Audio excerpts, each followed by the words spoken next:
Council meeting to order. This is a regular session. Could we please start with a roll call? Mayor Coombs, Present. Council members Bagley, Christensen, here. Finley, here. Levison, Moore, here. Santos. Here. Mayor, you have a quorum. Okay. Let's stand for Pledge of Allegiance. I pledge allegiance to the flag of the United States of America and to the republic for which it stands, one nation under God, indivisible, with liberty and justice for all.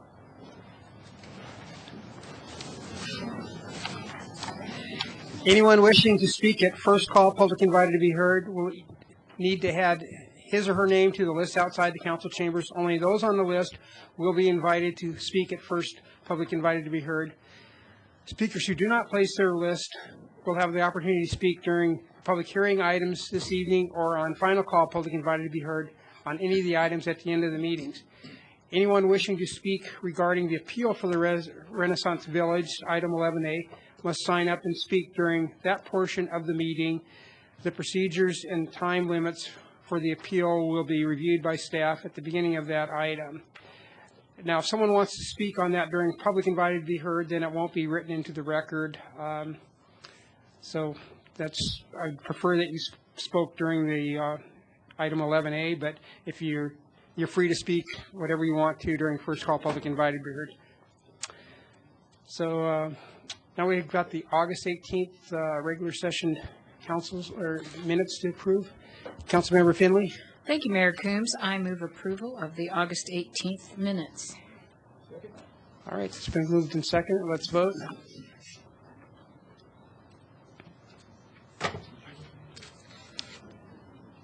Okay.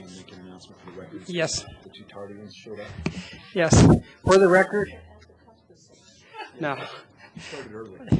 We didn't. We started on time. Say you started early. No. We do have two additional members that showed up after the start of the meeting. So we have all 7 of us are here for the record. Don, are there any agenda revisions? There are, Mayor. For item 9F, there's a correction sent out on Wednesday for the IAFF collective bargaining agreement. The revision was on page 21, and that was outlined in the communication from the clerk's office. Okay. Additionally, there was additional correspondence emailed out for item 11A that council should have received, and that was emailed twice. And item 6A has been moved to the September 29th meeting agenda. Okay. September 29th. 6A. All right. Is there a report from the city manager? Mayor, I don't have a report, but Eugene does. That he's going to introduce the new assistant city attorney. Okay, great. Mayor and Council, good evening. Eugene May, City Attorney. I don't get an opportunity to speak early in the meeting very often, but we've had a new hire in our office. As you know, Ed Yasis, Deputy City Attorney, retired with the city in the middle of August after almost 16 years of service. And we've hired Teresa Taylor Tate as, not that anybody could replace Ed, but as a new attorney in our office. Teresa graduated from CU Law School near the top of her class in 2006. Spent 3 years at Faegre Baker Daniels. Then moved on to clerk for Chief Justice Rice at the Colorado Supreme Court. She was there for 3 years, 2 years as a lead law clerk. And that's where she met Dan Kramer from my office, who helped recruit her to apply for this job. And most recently, she was in the Colorado State Judicial Court Administrator's Office as Assistant Legal Counsel. And she comes to the city with significant HR experience, drafted an open record policy based on the Open Records Act for the judicial branch, and worked on legislative issues and contracts. She will be taking over Ed's clients, which are primarily public safety, human resources, finance, and purchasing. And with that, I'd like to introduce Teresa and have her say a few words.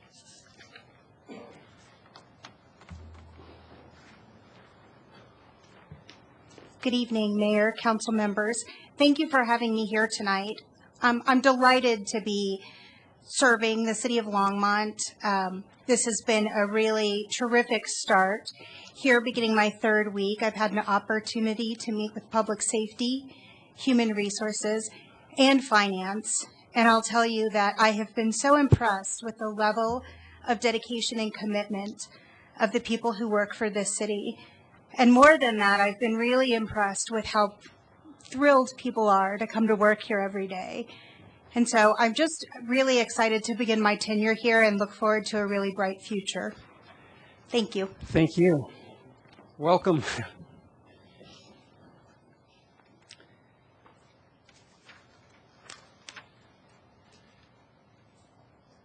Okay. So we'll start first call, public invited to be heard. And first up is Kathy Weber Harding.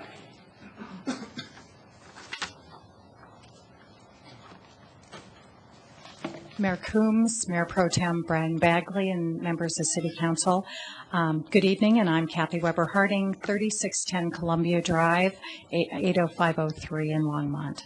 I'm here to support the Renaissance Village development. Actis LLC and Richard Grove have provided Longmont with outstanding developments, such as the Parkway Promenade, where Lucky's Market is located.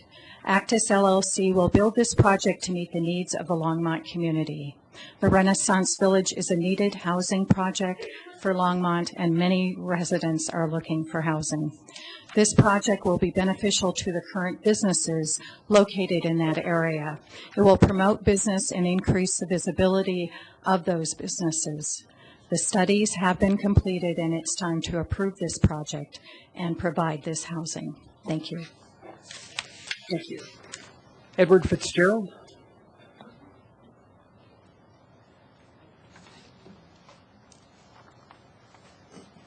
Mayor Coombs, City Council. My name is Edward Fitzgerald, 4002 Portofino Drive, Longmont, Colorado, 80503. I'm talking about item 9F, the firefighters. And when I first moved to Longmont, I had a concern with my gas meter being on the side of the garage where my wife could drive through the garage and perhaps hit it. I wasn't sure if it was code. They got back to me within 24 hours. They were right on it, gave me really good information, explained the process, that at the time it was code and what I needed to do if I needed to change that code. The other time I had contact with them, I was walking and I found during one of the droughts, and there was somebody unattended burning wood. And I had a concern about it, so I just called them, non-emergency. And they sent a truck out fairly quickly and, saw what was going on, came back and, seeked me out and, told me, kind of like the guidelines, as to how that works. My family has been firefighters in New York City. I had an uncle who actually responded to an apartment fire, and it was his apartment, and had to take his infant child out and the child did not, survive. So these firefighters are, I'll tell you, they care about Longmont. They care about their jobs. What they do, they educate us, at least they try to. They deserve a raise, and it's needed to retain our good firefighters that we have, and also to attract more of the best, especially with all this developments going on. So, thank you. Thank you. Dan Barry?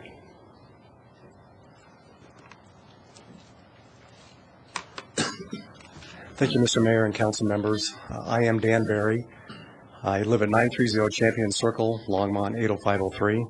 And I want to make sure I'm not here as an airport board member. I want to repeat that. I'm not here as an airport board member.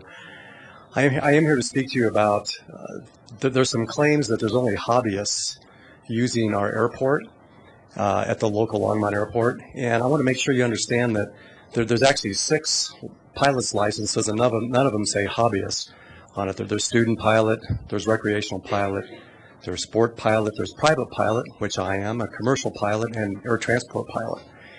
And why is this important is because there is no such thing as a hobbyist in the aviation business. There may be aviation advocates and aviation supporters.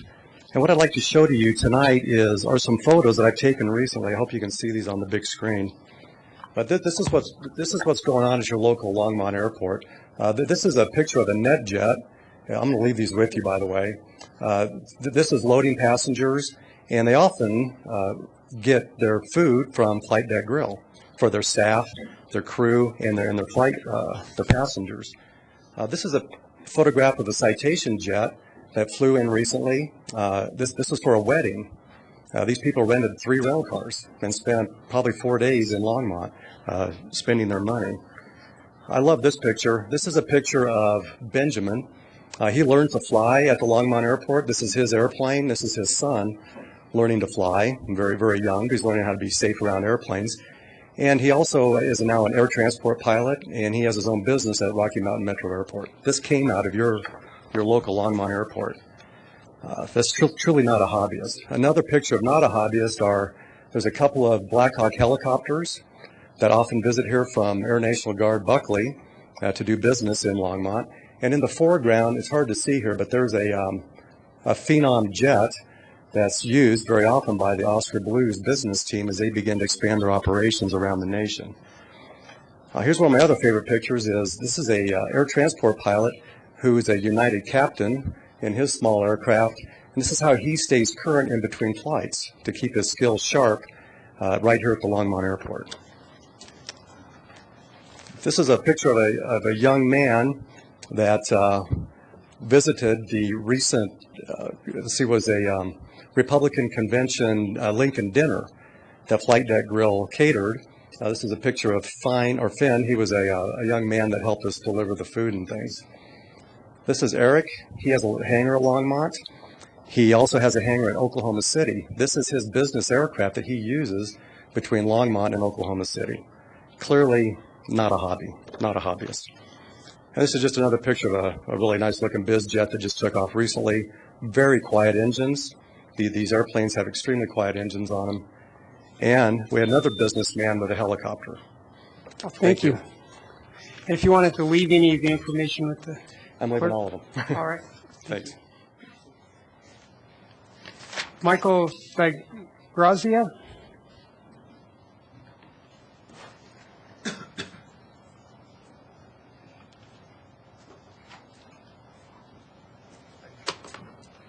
Mayor and City Council, my first time attending one of these meetings, so I wasn't quite sure what I was getting into by putting my name up there.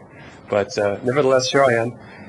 I'm concerned about... Could you please state your address for the record, please? Absolutely. 1710 Turin Drive. Thank you. We're about 2 homes away from Clover Basin. So I'm here to voice my concern about the development at Clover Basin and Airport. I understand a lot of high density housing is going to potentially go in there. And I live two homes from Clover Basin, so I've seen the increase in traffic with the new homes going in on the south side of the street. And it's been significant. a lot of times the cars are unbaffled and racing, and it concerns me. I have 2 young kids in Blue Mountain Elementary School. Next year, one of them will be biking to Altona along Clover Basin. So I'm very concerned about what the increase in traffic will become. And I hope that this council will take that into consideration. So I'm opposed to being high density. I think that there are other good uses of that land. And I haven't looked at detail specifically on what's been considered in terms of the traffic and also what's going to happen to the schools and the population of those schools. Thank you. Thank you. Moen Ark. Moen Ark.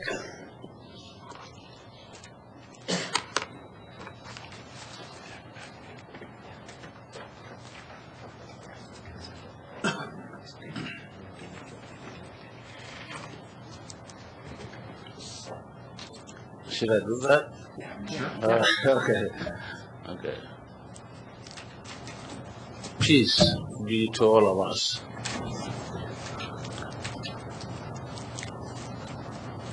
My concerns will not stop as long as I shall live.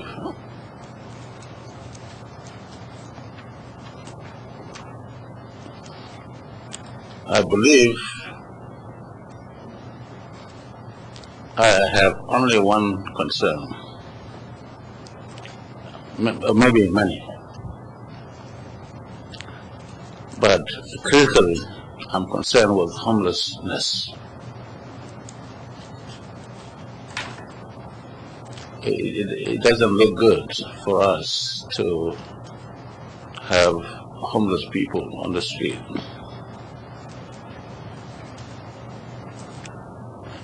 Criminals. That's what brought this all about.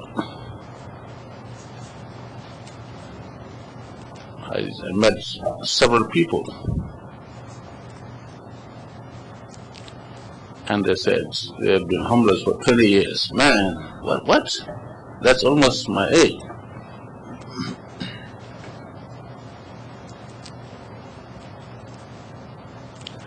The city has a capacity or ability to do something about this.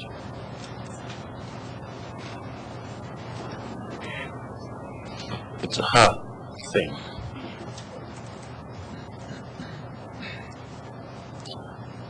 Actually, I should have started with saying, Mayor Combs,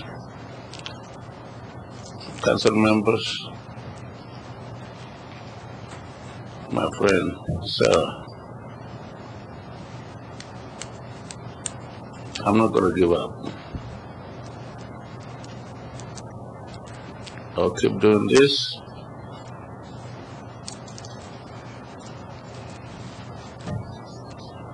And pray for God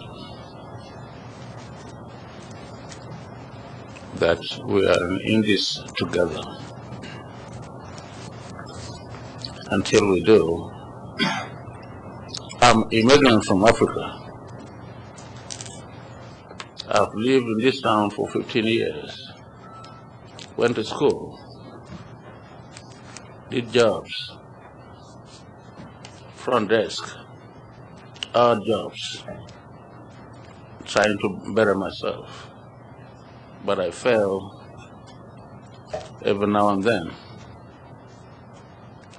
Does it mean that's the end? No.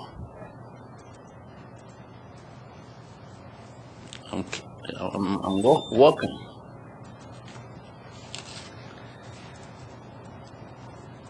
Thank you. Thank you. Maureen Denick.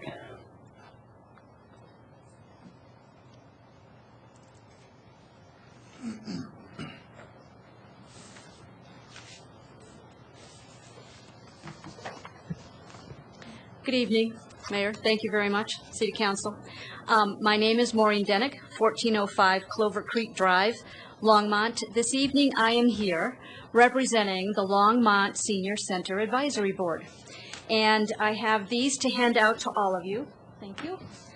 because we would like to invite you to the Longmont Senior Open House that's going to take place on Saturday, September 26th from 10 a.m. until noontime.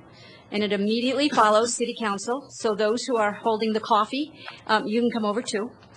What we'd like you to know is that the brochure, which is called The Go, for all those of you who haven't seen it, it's free of charge at the Longmont Senior Center. This lists all the opportunities that are available to the seniors of Longmont, and a senior is age 55 and older. There are drop-in programs, lifelong learning classes and programs, resource information, wellness and health information, exercise programs, outdoor activities, trips near and abroad, and volunteer opportunities. About the only thing you can't do at the Longmont Senior Center is play bingo. So what I'd like to do is have you please look through this brochure, see all the opportunities that are available throughout here in Longmont, and please join us for the open house. Thank you. Thank you. All right, that concludes first call, public invited to be heard.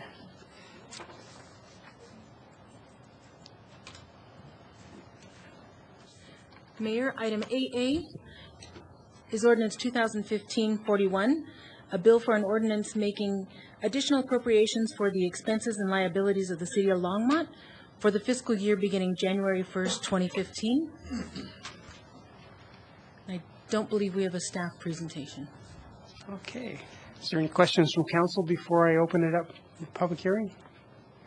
Okay, I'll go ahead and open the public hearing on ordinance 2015-41. Is anybody from the public like to speak to that ordinance? Seeing no one, I'll go ahead and close the public hearing on ordinance 2015-41. Councilmember Finley. Thank you, Mayor Coombs. I would move passage of ordinance 2015-41. All right, it's been moved and seconded. Let's vote.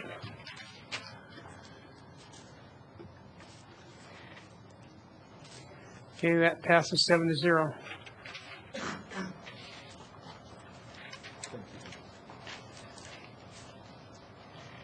Mayor, item 8B is ordinance 2015-42, a bill for an ordinance amending chapters 15.02 and 15.04 of the Longmont Municipal Code regarding minor modifications and accessory uses and structures. Don Burchett, Principal Planner, is available to answer any questions council may have. Okay, does anybody from council have any questions for Don before I open up the public hearing? Okay. Councilmember Christensen. I have a question about, it seems like the second part of this, what you're discussing is mainly the difference between the footprint and the gross floor area. When you're talking about, I understand what their footprint is. When you're talking about gross floor area, it was my understanding that for my house, that was only the main floor because I have a basically semi-finished basement. So it was only the square footage on the first floor. Does this include all square footage, whether it's finished or not? Mayor Coombs, Councilmember Christensen, the intent is to count all finished area. Finished, okay. Yes, ma'am. Okay. So it's, well, okay. All right, I understand. All right, no other questions. I'll go ahead and open up the public hearing on ordinance 2015-42. Is there anybody from the public who'd like to speak on this ordinance? Seeing no one, I'll close the public hearing on 2015-42. Councilmember Christensen. If somebody else has a comment, I'd let them go first. This is another question for Don, actually. If you are including gross floor area, I think the original idea was for these accessory buildings not to be completely devouring all the sunlight and all the property.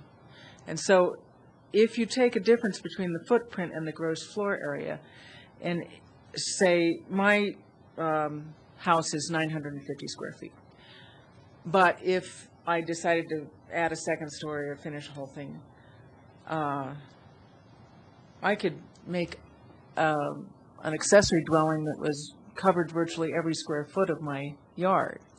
This actually makes a big difference in the way the size of the accessory dwellings.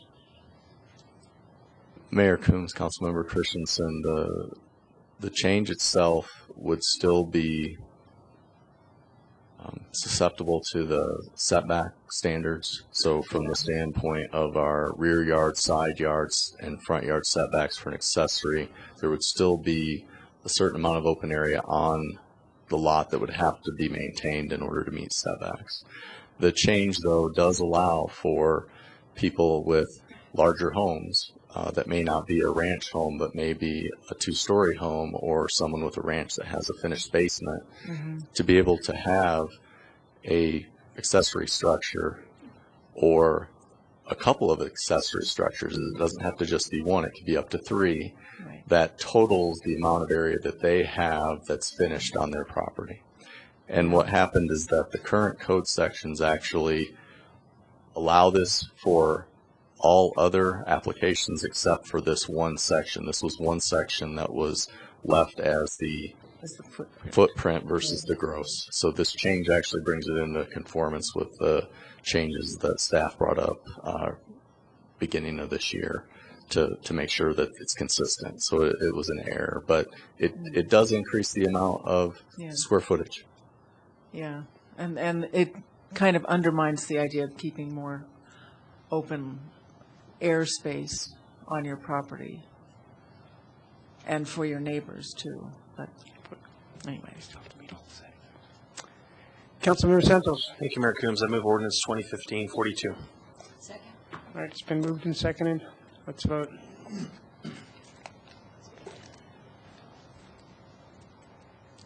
All right, that passes 7-0.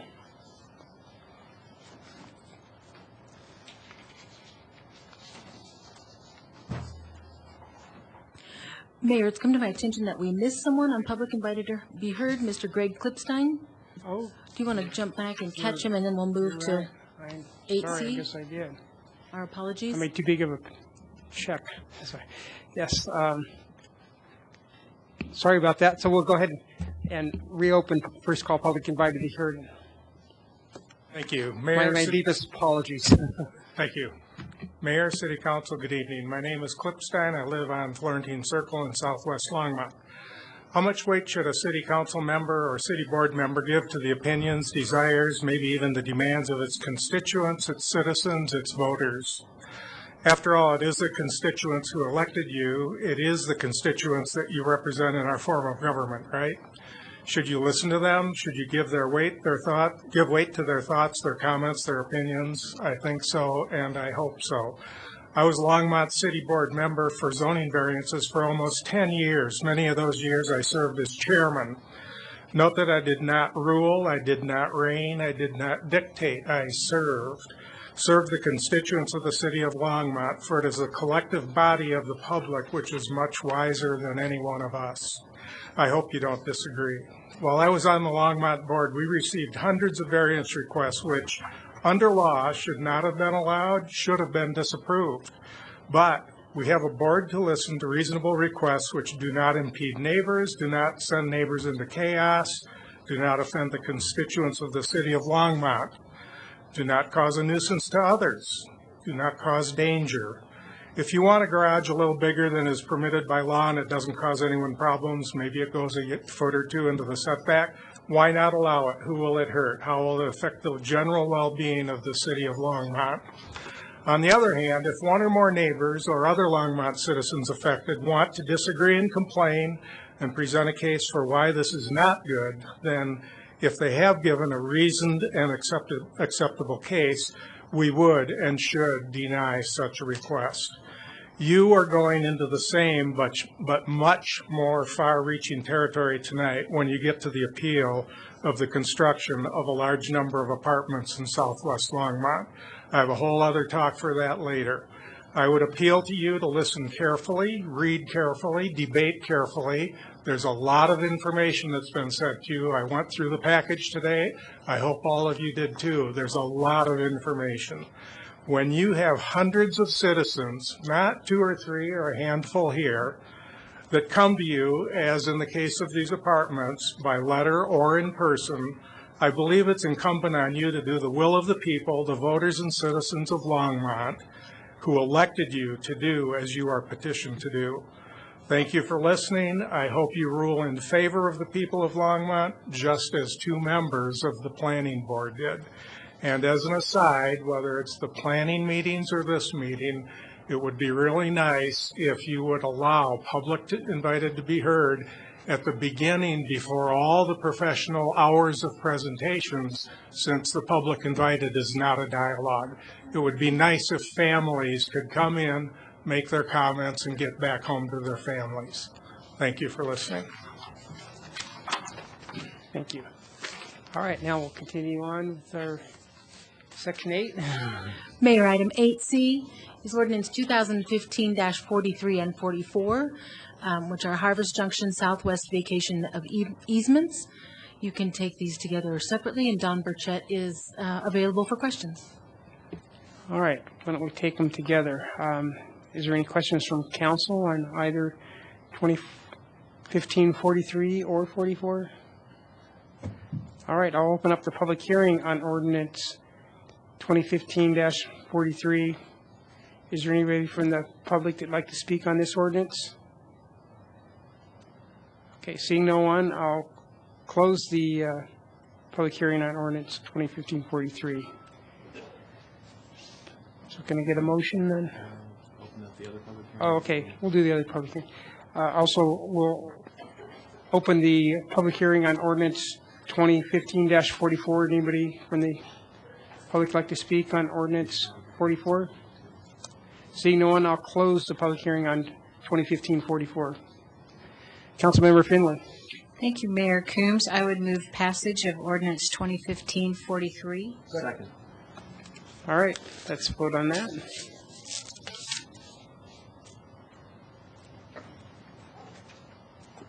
Okay, that passes 7-0. Councilmember Finley.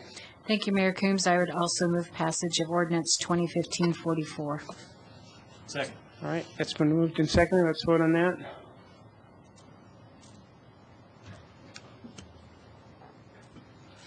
Okay, that passes 7-0.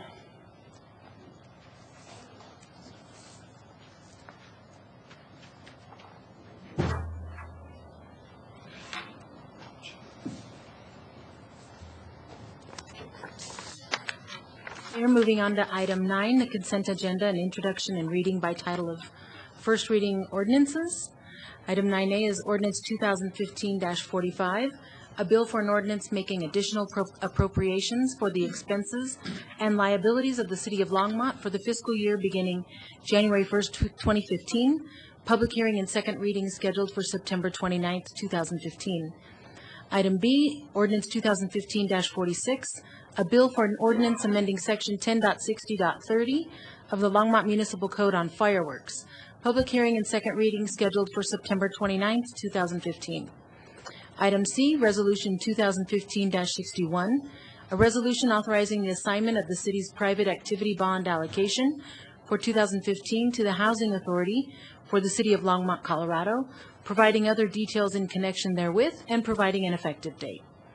Item D, Resolution 2015-62, a resolution concerning exclusion of the Kern property within the City of Longmont, Colorado from the Hygiene Fire Protection District.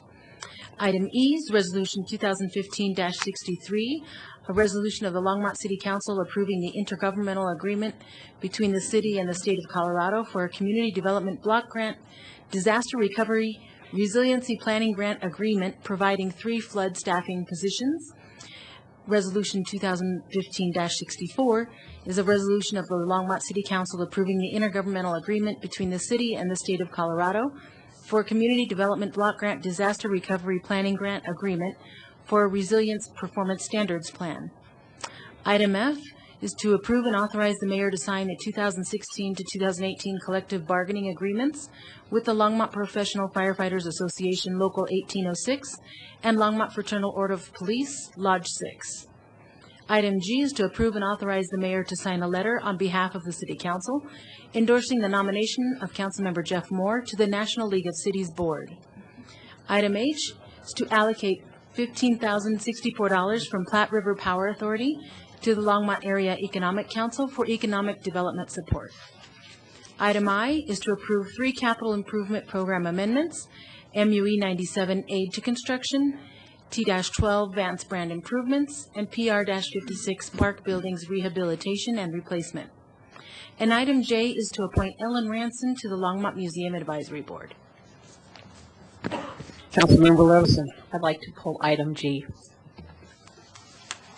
Okay. Councilmember Santos. Thank you, Mayor Coombs. I've moved the consent agenda minus 9G. All right, it's been moved and seconded. Let's vote that.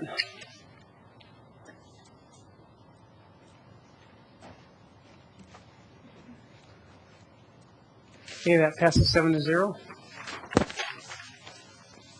Councilmember Levison. Thank you, Mayor. The reason I pulled 9G is that in addition to your signature, if you don't mind, I think, I know the letter says unanimous. I would like to be able to sign the letter as well. And I just want to also offer to Councilmember Moore, I would be happy to send a additional letter to the Colorado Municipal League Board, who also has to endorse your nomination. And I look forward to whatever we need to do to campaign for you. So let's just do it. It's a lot of hard work to get on the board, and in some respects, because we are from a smaller state, it's sometimes difficult to get 2 people from the smaller states on the board. So we'll do our best to help you out.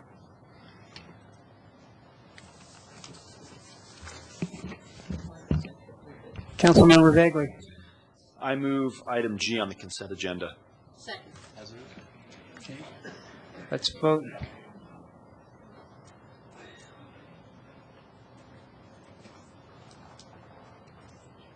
Okay, that passes 7-0.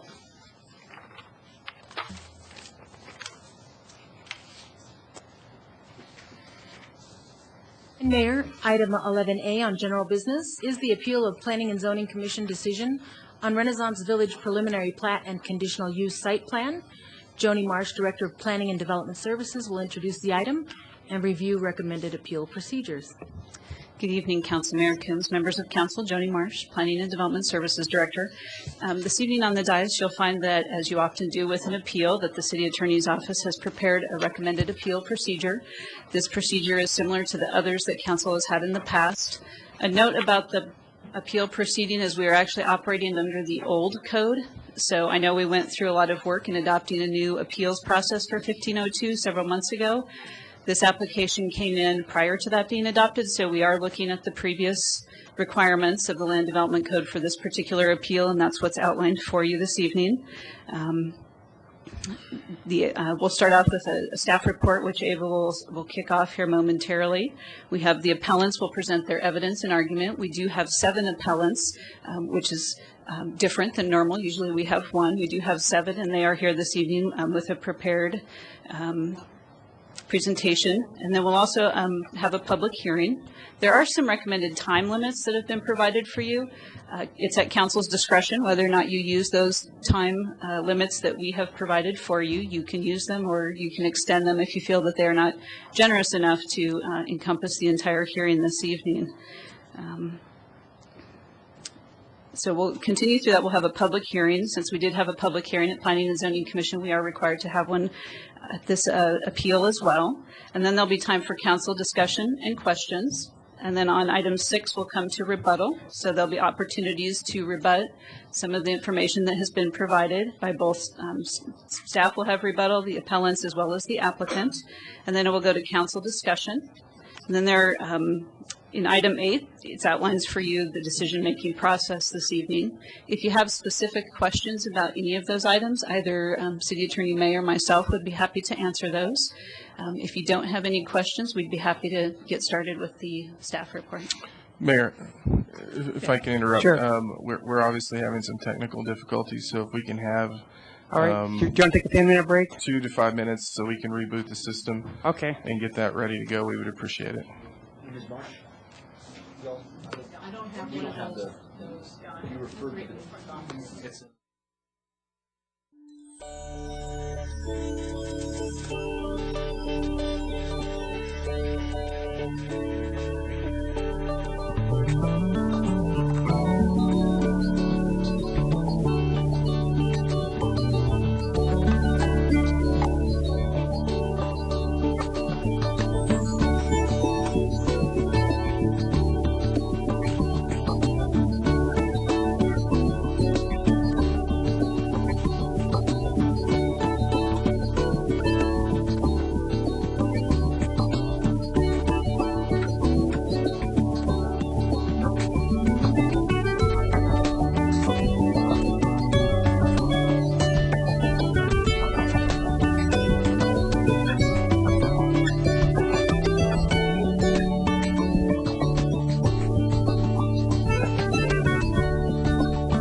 meeting. Everybody, please take your seats. Can we please start our meeting?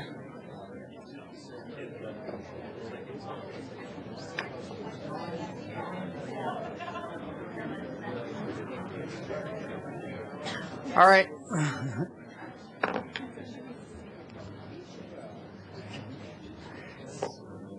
Go ahead.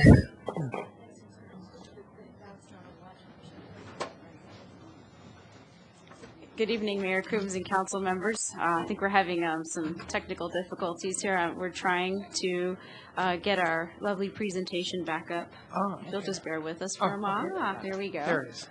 All right, hang on. Sean, can you be my eyes? Tell me where I'm supposed to click.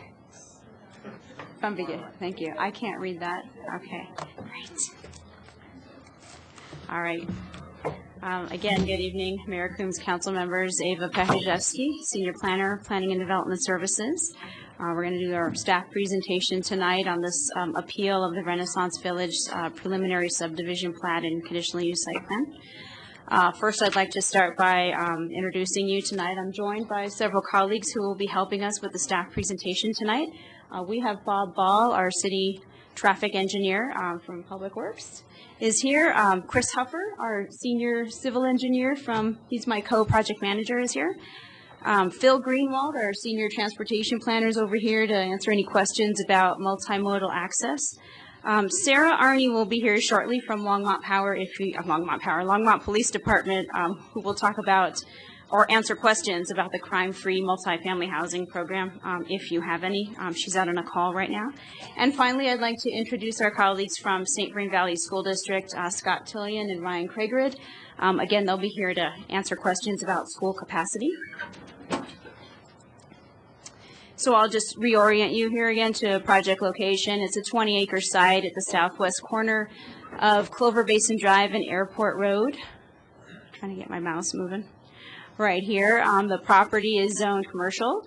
To the west is the Renaissance residential subdivision, and also to the north is another filing of the Renaissance subdivision.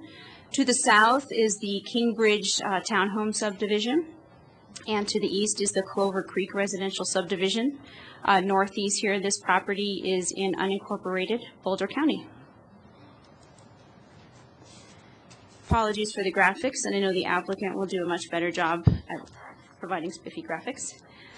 There's two applications that were requested here. One was a preliminary subdivision plat to break this 20-acre lot up with a 14-acre lot here on the west and a 6-acre lot here on the east. The plan was to develop the west side with an apartment complex, and no development plans have been submitted here, but the expectation is that it would be some type of commercial. The conditional use site plan application was for the apartment complex, 276 units. There would be 16 buildings within this complex here, with a mix of 2- and 3-story buildings. The 3-story buildings along the perimeter of the streets, and then the 2-story buildings within the interior. There will also be just short of 2 acres of pocket park located centrally here with children's playground area. There's also going to be clubhouse area with a swimming pool up on the north, and finally an open space detention pond for passive and active recreational uses. So, sorry. I'll just give you a little background on this. So again, it's zone commercial. It's been zone commercial since 1996. The commercial zone allows multifamily housing. It allows it up to 25 dwelling units per acre.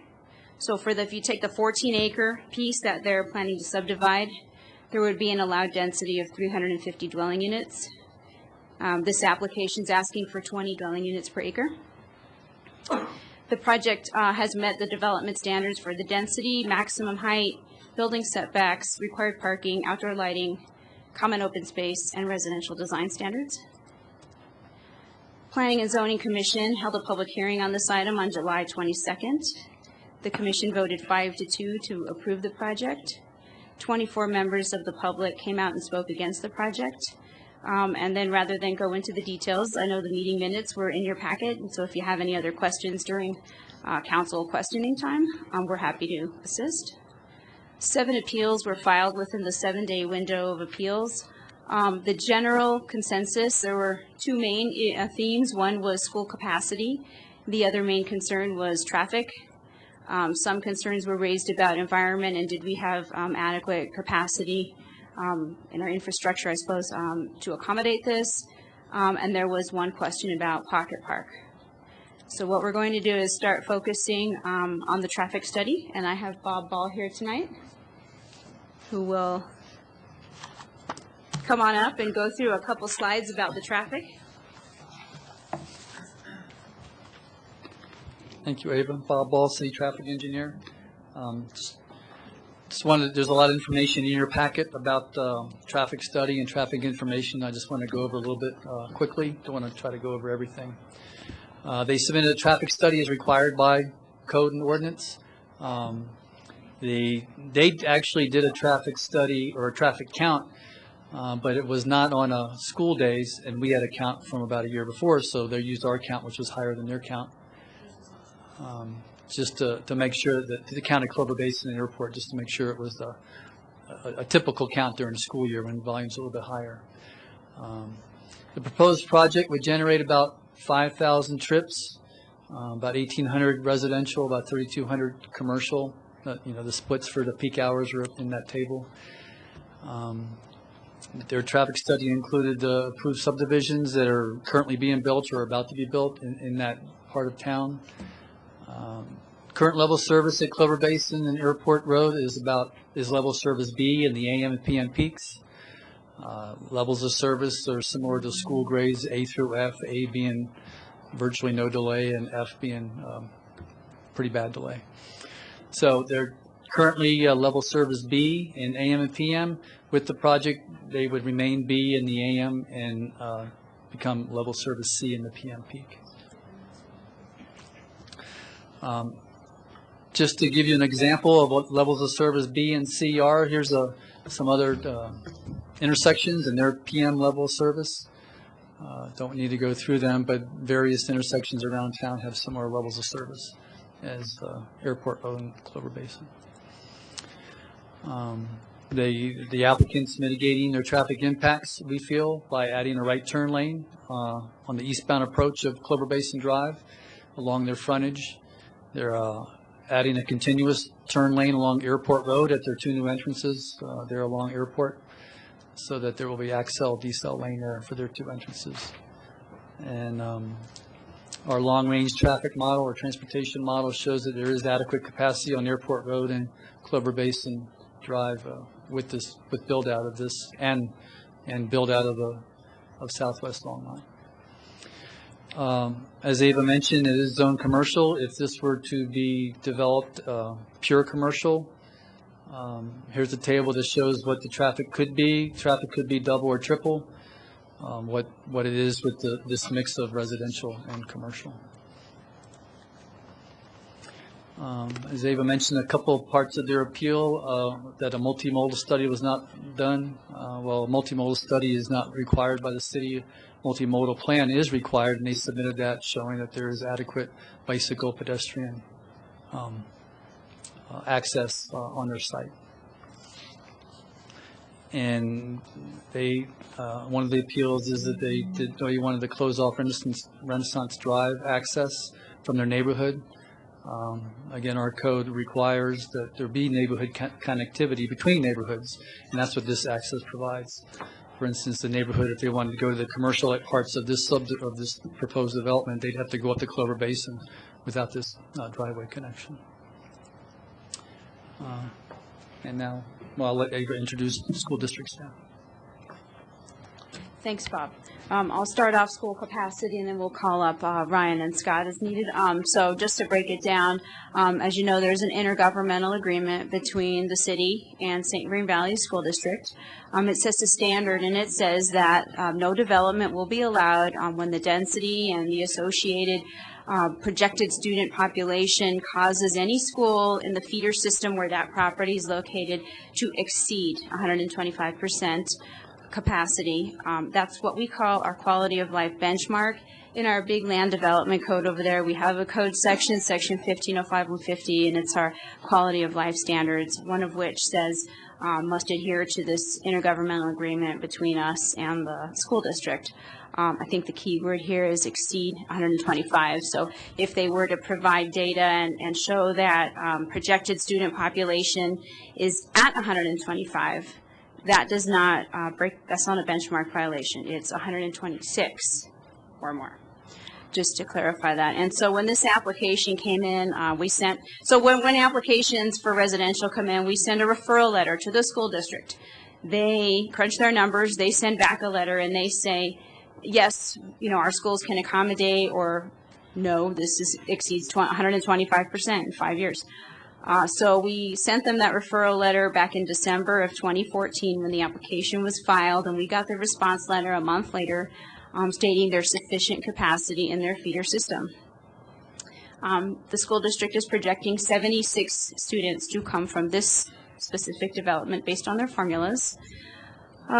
There was some confusion. There were some follow-up letters that were sent in the days ahead of the Planning and Zoning Commission hearing, unfortunately, where school district was clarifying some math and some data points, and I will let Ryan and Scott speak to that. But in general, one of the letters had some calculation changes to it, and it was related to Blue Mountain Elementary. A day later, it came, suddenly realized that was not the correct elementary school. Eagle Crest is the home school for this property. So we received another letter, and again, it said Eagle Crest does not exceed 125% capacity in 5 years. Finally, with all of the public hearing and all of the questions about the data, they sent one final letter on the 29th, final letter clarifying everything. And it says, Eagle Crest is currently at 111% capacity. With this development and all other build-out of Southwest Longmont, capacity will be at 125% in 5 years. Altona Middle School is at 93, I believe. It's hard to read. And it'll be 101% in 5 years. And finally, Silver Creek is at 97. It'll be at 105 in 5 years. So with that, I don't know if would you like me to carry on, or would you like to do this slide, gentlemen? I can speak to the multiple letters. Okay, well, okay. So we'll have Ryan come up and speak to the letters. This is regarding their methodologies and open enrollment at the other schools, which they'll discuss with you.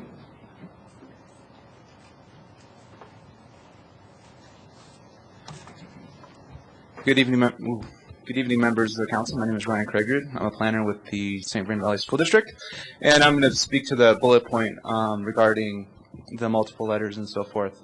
The school district and the city, we have done hundreds, if not thousands, of referrals, and most of the time, it's clear sailing. And in this process, there was some choppy water. And in January, when we sent our comments back, we had the development in the wrong attendance area, so our comments reflected Blue Mountain instead of Eagle Crest. We caught that. Actually, a member of the community caught that just before I went to Planning and Zoning Commission.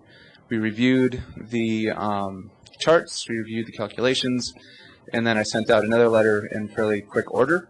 And unfortunately, there were some calculation errors on that chart, and then a couple of other things were messed up, or a couple other charts and subsequent letters were messed up as well. So we sent out the last letter on the 29th. So like I was saying, most of the time it's clear sailing. Through this process, there was some choppy water, and at no point, even though it was some choppy water, at no point did the calculations come back exceeding the 125% capacity benchmark.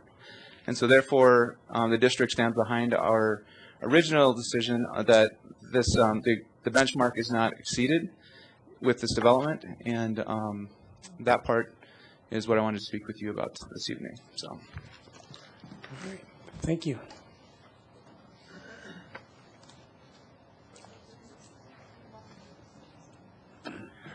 I'm Scott Tillian with the school district.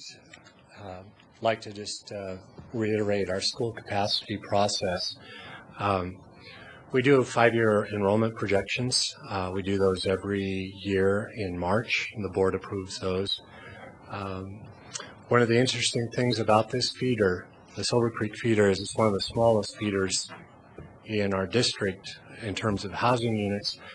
And this entire feeder, Eagle Crest, Blue Mountain, Altona, and Silver Creek, have had to take significant numbers of open enrollment to be able to provide the programming and staffing at those schools. So Eagle Crest was at 23% open enrollment. They're now at 25% based on current numbers. So around 140 of those students are open enrollment. An interesting dynamic that we're seeing in these attendance areas, actually enrollment from the attendance areas at these schools has declined over the last 5 years. What has increased is open enrollment. So it's not a development related issue, the growth in those schools. It's an open enrollment related issue. And as we progress forward, our first step is to close open enrollment in the next year.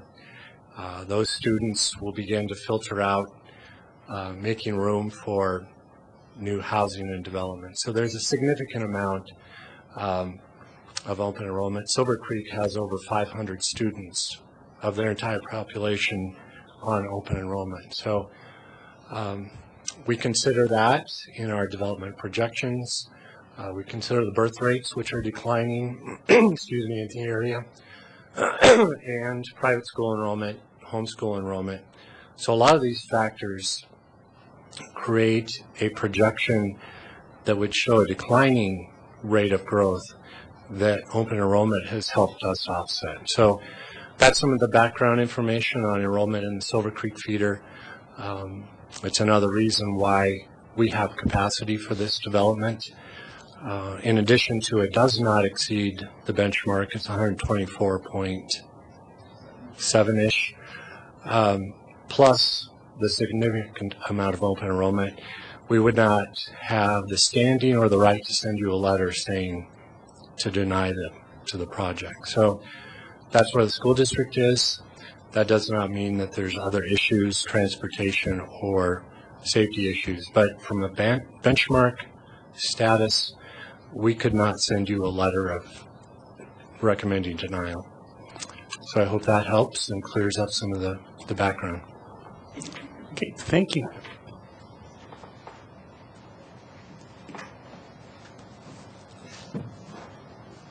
I think Scott covered all the main points here on this slide. Again, there's over 1,000 and some students in this feeder system. Eagle Crest, the elementary school in question regarding this capacity, currently 23% of their student body is open enrolled. So I know that one thing I heard from Ryan today, it's the lowest bullet point here, but there will be no new elementary open enrollment allowed this year. So hoping to alleviate and bring down some of that student body there. So I'll move on here now. There was a question about the pocket park and the appeal, so I just wanted to run through this as well. So this project is required to provide a certain amount of common open space, and they're supposed to provide a pocket park. This project's providing just short of 2 acres of internal pocket park for the tenants. It's in the site plan. I know that there are landscape designers here, and she'll get into further detail, but in general, again, on the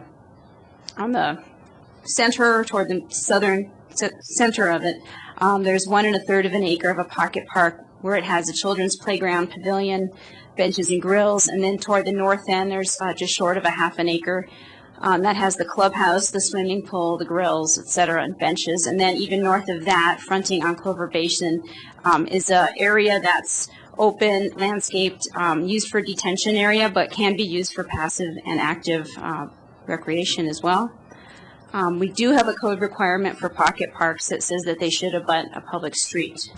However, when we wrote that section, it was intended for single-family residential subdivisions in which you've got multiple lots, multiple streets, different homeowners, all trying to get to one location.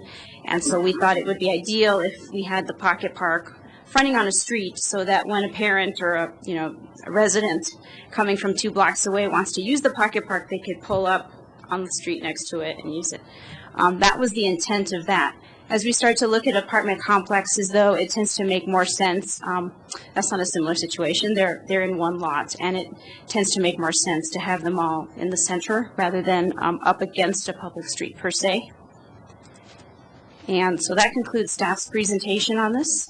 I know that the appellants are next, and then the applicants, and then we'll be happy to answer any questions. And like I said, our whole team here is happy to answer any questions. Thank you. Okay, does anybody have any questions for Councilmember Levison? I'd like to ask a quick question about school enrollment trends and the calculations, because it just seems that there was a whole bunch of confusion about the methodology. So I don't know if staff members could address some of the questions I have. Councilmember Levison, did you need to see the slide up again? Or It would be you just want lovely them to have that Okay. slide up again. Thank you.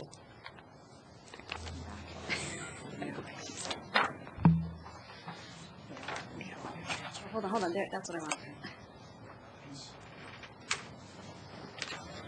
The next one. There you go. This issue on school capacity goes back way long time ago. I just remember I've been in Longmont 18 years, and when my kids were small, I just remember that this was a huge issue with the city council and the school district. And you know, my understanding is the public perception was that you know, we were as a city very concerned about this quality of life benchmark. So I know earlier this year, we had a discussion about another development close to Blue Mountain, and there was an additional school site. And I, you know, questioned the school district pretty intensely about why that school site should be given up, and also the public land that the city would develop a park next to that school. And we were really told that, and I guess that you guys already knew what was going to be happening in all the development, and you had an idea, and the trend seemed to be that some of the stuff that had been originally zoned or asked to be zoned R2 had been going to R1. Now we have this essentially, well, would it be R3 at 20 units per acre? If you look at what the zoning designation would be for this proposal we're talking about tonight. So how much variance? I mean, I know there's kind of a secret sauce, but how much variance in the fact that we've got all this activity happening in that one area of town? How much fudge factor have you fudged in to make sure that, for example, one of the other developments that's currently R1 wants to go to R2, or if they're in R2 and they want to go to an R3, whatever, that we have enough room where there could be some other developer with a great project that is shut out and not able to build. So we need help on this. Well, you know, we did talk about that at the comp plan amendment, and we look at build out of the comp plan area based on what's in your comp plan. So this high-density residential isn't a surprise. It was on the comp plan, and we accounted for it in our calculations.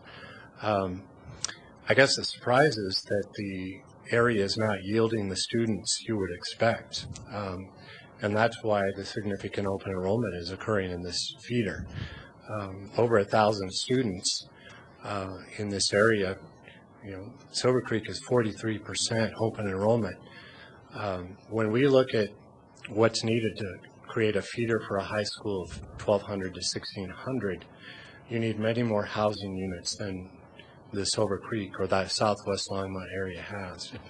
If you would look at the distances between Blue Mountain and Eagle Crest, they're very close. This third school would be very close.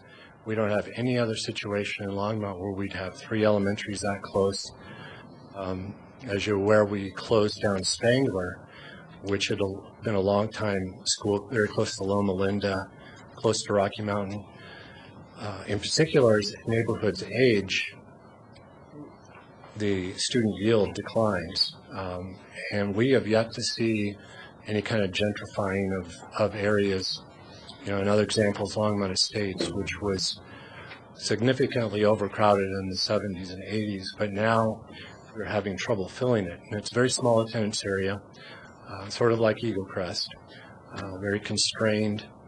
And the difficulty is building schools based on a very early high yield as the development occurs, and then 5-10 years later, finding that we overbuilt and coming into situations where we have to close buildings, and that's not a situation we want to be in, is to overbuild based on a snapshot of time, based on open enrollment and natural growth. So there are a lot of factors behind that, but we didn't want to get into trying to fund 3 separate schools when 2 is adequate for principals, for staffing, for custodial, the running of schools. It's just a much more efficient model to do 2 in that area rather than 3 and not be able to fill all 3. So that's kind of the background of that comp plan amendment. Can I ask you a follow-up question? I have a chance under Section 5 for all of us to answer questions. Okay, fine. after we've I heard didn't all know of them. whether or not we could, you asked if we had questions. So if you want no more questions, that's fine. Yeah, well, let's just wait till we get to 5 unless we get something that's... Okay. Let's continue. I have an overall question. Okay. Councilmember Santos. Thank you, Mayor Cruz. So are we sticking with the time limits that staff has provided us, which I was going to recommend that. I was going to recommend that we go to 3 minutes on the public hearing. Since there's only 10 people, that'd be 30 minutes. So we're going to keep with the 35-minute limit presentation Yes. for each applicant and the appellants, and then move to 3 minutes in the public hearing. Right. And again, then keep all the other time limits that we have. Mm-hmm. So 35 times 7. No. 3 times 7. 3 times 10. Okay. I'm just saying that. There we go. That's right. Councilmember Bagley. Thank you, Mayor Coombs. I just want to understand the process. So there are 7 applicants, correct? I'm sorry, 7 appellants, and then they're all going to be giving a presentation, and they each get... Combined, they get 35 minutes. Combined, they get 35 minutes. Right. So they're each going to take 5 minutes, and then 3 minutes per person for public invited to be heard. Right. Okay. Public hearing. Yeah, public hearing. And then how long will the applicants have? 35 minutes. And there are 1 applicant. Yeah. Got it. Test them in math skills. So everyone's aware.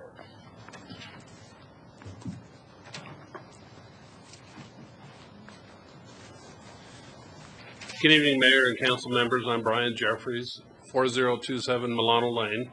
I will address 2 of the items in my request for reconsideration, as the other 2 will be addressed by others and redundancy is not required. I would like to ask that if we don't use our full 35 minutes in the aggregate, that any leftover time be added to our rebuttal interval. And some of us are not going to take their full 5.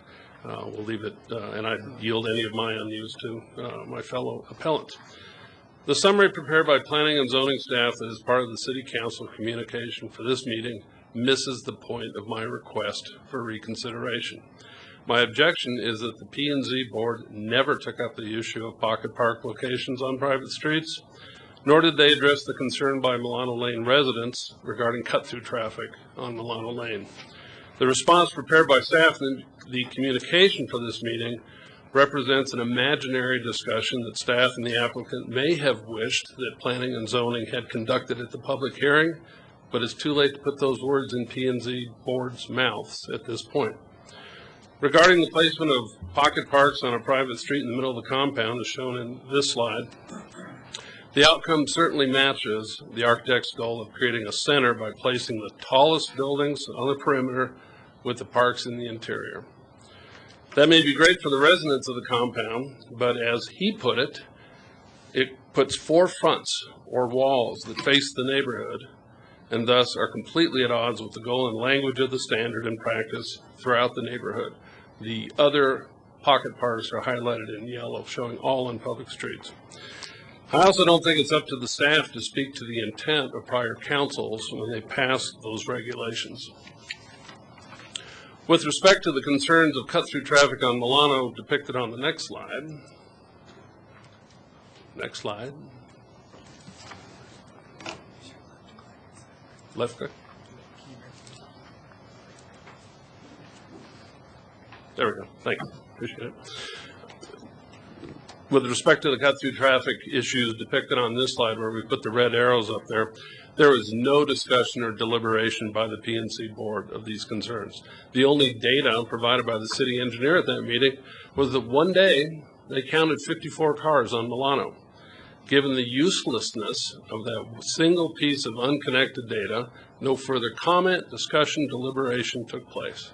When later asked about potential adverse impacts to the neighborhood, the city's traffic engineer recited the practice of grading signaled intersections from A to F, but said nothing about the intersection that fronts out to Renaissance and goes on to Da Vinci. And contrary to the summary prepared by P&C staff, my appeal does not ask for no access to Renaissance, but instead highlights reasonable modifications to that intersection that would mitigate the cut-through problem and attractiveness. Because P&Z board never discussed, weighed, and opined on these concerns, their record is incomplete and their approval is unsupported. Please overturn or modify the P&Z board's approval as necessary to respond to these unaddressed neighborhood concerns. Thank you.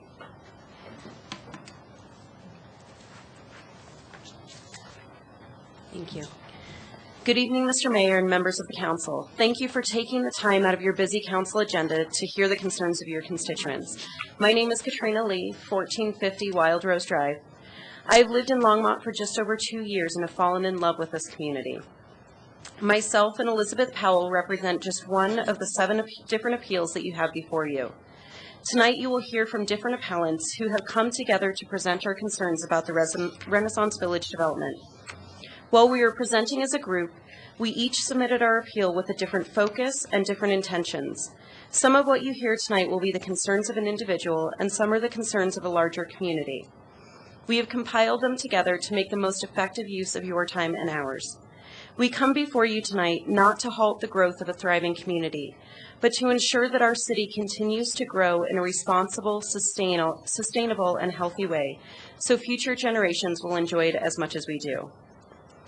We have divided the concerns of the appellants into 3 main categories: the impact on school capacity, the design of the development, and the impact that the increased traffic will have on the safety of our community. Since the appeals were submitted, we have done a great deal of research to understand the regulations of our city and the concerns of our community. Through this process, we have pared down the issues from the submitted appeals to those that hold the most concern and impact for Longmont. We have done our best to gather all data available on these topics. However, we are not city planners, traffic engineers, architects, or lawyers. We each have full-time responsibilities outside of this appeal, but we are committed to the safety and well-being of our community. We present this data to you tonight in the hopes that you will hear our concerns and use your knowledge and expertise to understand how this development will impact our community and the precedent that it will set for future developments across Longmont. In the handout you have in front of you, we have listed the review criteria that empower you, the council, to make a difference for the community. We have highlighted those that we believe are not being met by this development. The first area of concern that we will address is that of school capacity. Elizabeth Powell and I spent a great deal of time researching this issue. Elizabeth is a retired automotive quality engineer who worked with development teams to detect potential problems and create systems to prevent them. She has been a substitute teacher with the district since 2003. I received my master's in higher education from NYU, so my passion for education began long before I had children of my own. I now have 2 kids in kindergarten and a third who will start in a few years. Elizabeth and I became interested in this project when it was zoned for Blue Mountain. We became concerned with the overcrowding that is occurring there, and when we noticed 80 children missing from the October count, we became concerned with the accuracy of the impact analysis. These errors were later corrected, but we continue to find inaccuracies. We value the quality of the schools in our town and in our feeder system. These are highly rated schools, and we want the schools to be able to, and the district to be able to maintain the high level of quality and to meet their commitment for smaller class sizes. While we know there are existing means of oversight for the school district, it is not clear what their role is in validating these projections or why so many inaccuracies occur. This is the final 5-year projection the school district submitted for Renaissance Village, indicating that enrollment for Eagle Crest will be 611 at the end of the 5-year projection, just 2 students shy of exceeding the benchmark. We believe these projections are inaccurate due to a base inaccurate enrollment projections, a failure to aggregate development data, inaccurate projections based on the housing type, projections starting at 2016, and some systemic issues that we found. In order to understand these projections, Elizabeth and I met with Ryan and Scott from the district, spoke with them numerous times, emailed them, read various enrollment reports, and tried to replicate this data on our own. The school district was very gracious in providing us with data and answering all of the questions that we had. We also reviewed the IGA between the school district and the city. As you already know, these are the factors that are considered in creating the 5-year projections. The 3 we want to highlight for you tonight are the amount and location of new residential developments, the student yield by residential building type, and open enrollment. To give you an example of how these projections have been inaccurate, Eagle Crest started 2014 with 519 students, but ended with 541. When we spoke to Eagle Crest at the start of this academic year, they were already at 568 enrolled students.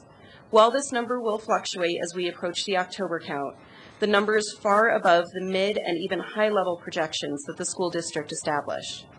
The accuracy of these numbers is crucial as they are the foundation for all future impact analyses. The IGA requires the school district to include any approved developments in its 5-year projections. When we met with the school district planning department, we were told they follow these approvals through building permits and certificates of occupancy that are provided to them by the Planning and Development Services Department.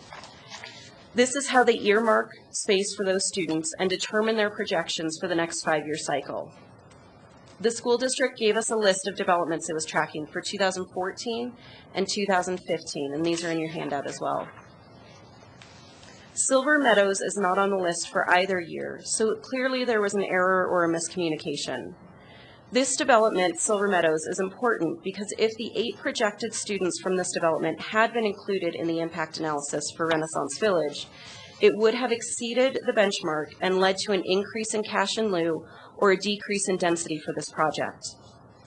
Another example of the data not being aggregated occurred the day after Renaissance Village was approved. The school district submitted an impact analysis for the Bose annexation that did not include the student impact from a development that had been approved just 24 hours prior. As you can see, for the Bose annexation, they were projecting 576 students at the end of their 5-year projection, whereas it was 611 for Renaissance Village. When we met with the school district, we were given the multiple for determining student yield for specific housing types. This chart shows what each of these areas should yield based on these multiples compared to the number of students that they actually yield. We selected Clover Basin because Elizabeth and I both live there. There are 535 single-family homes. According to the multiple, it should yield 112 students, K through 5.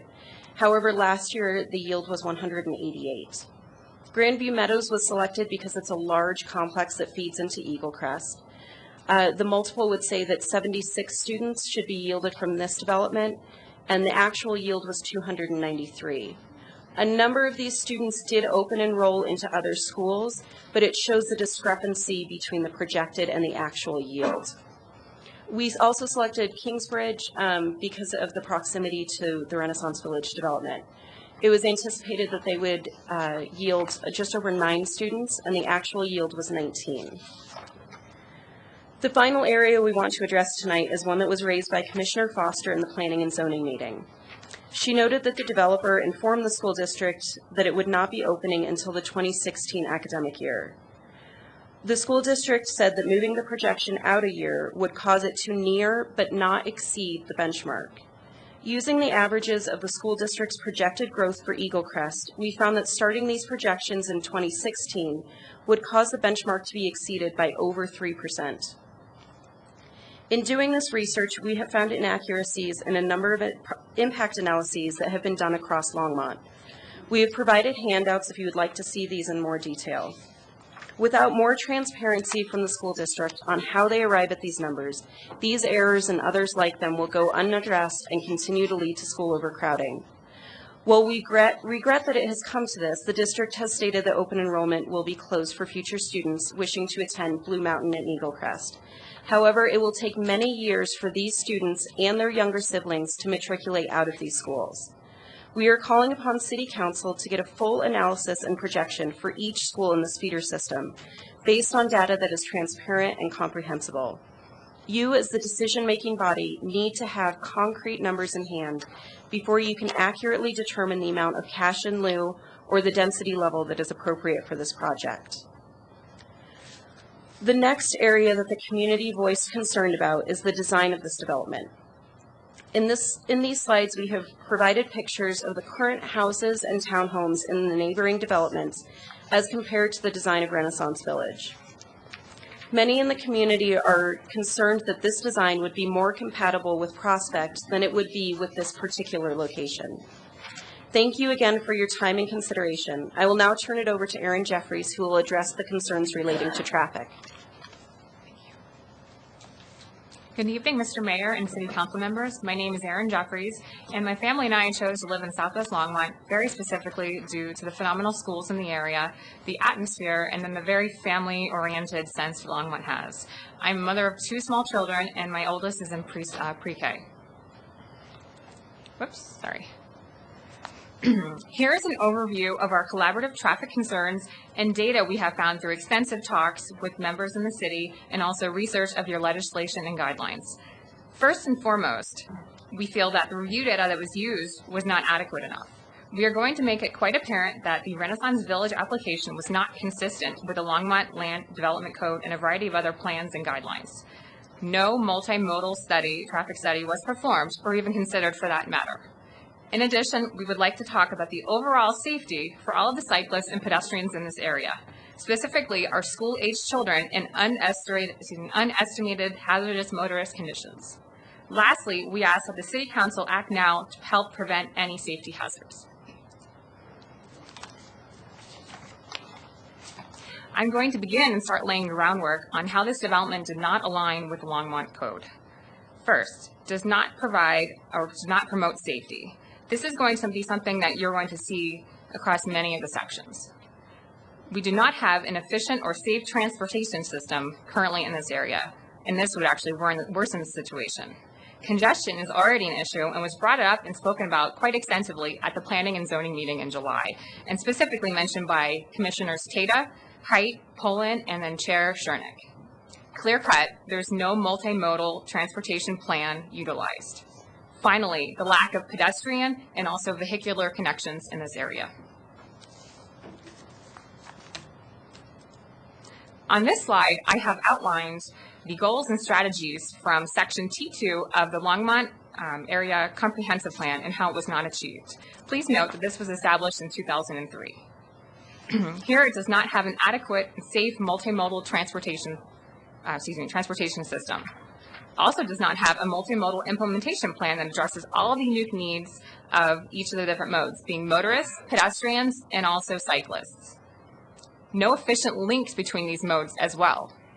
And finally, despite being cited, ACTIS did not consider bikes or pedestrians at all of the collectors or arterials.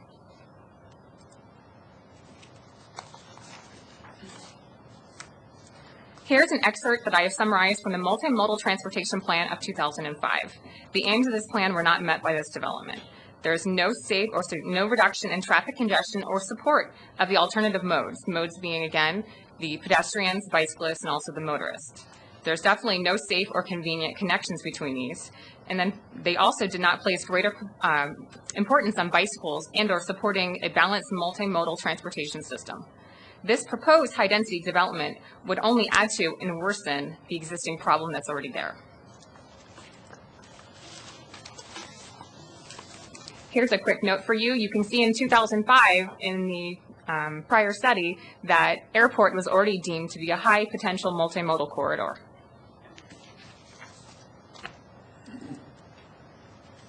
Here are some brief bullet points, 2 pedestrian plans from Longmont and how they are not considered for this development. Although safety is listed in both, this proposed development would make this a harder feat.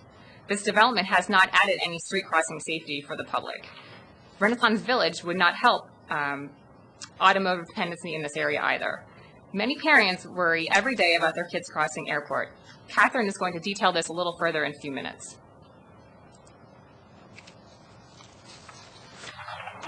City Council, you should be quite familiar with Envision Longmont and the ongoing process of this. But to our audience members who are not that familiar with it, Envision Longmont is a community-wide planning effort made by the city to update and integrate the Longmont Area Comprehensive Plan alongside the multimodal plan. And if you remember correctly, these were 2003 and 2005 respectively. Just a mere 2 weeks before the Planning and Zoning meeting, Envision Longmont made their first report and gave recommendations and also goals for this venture.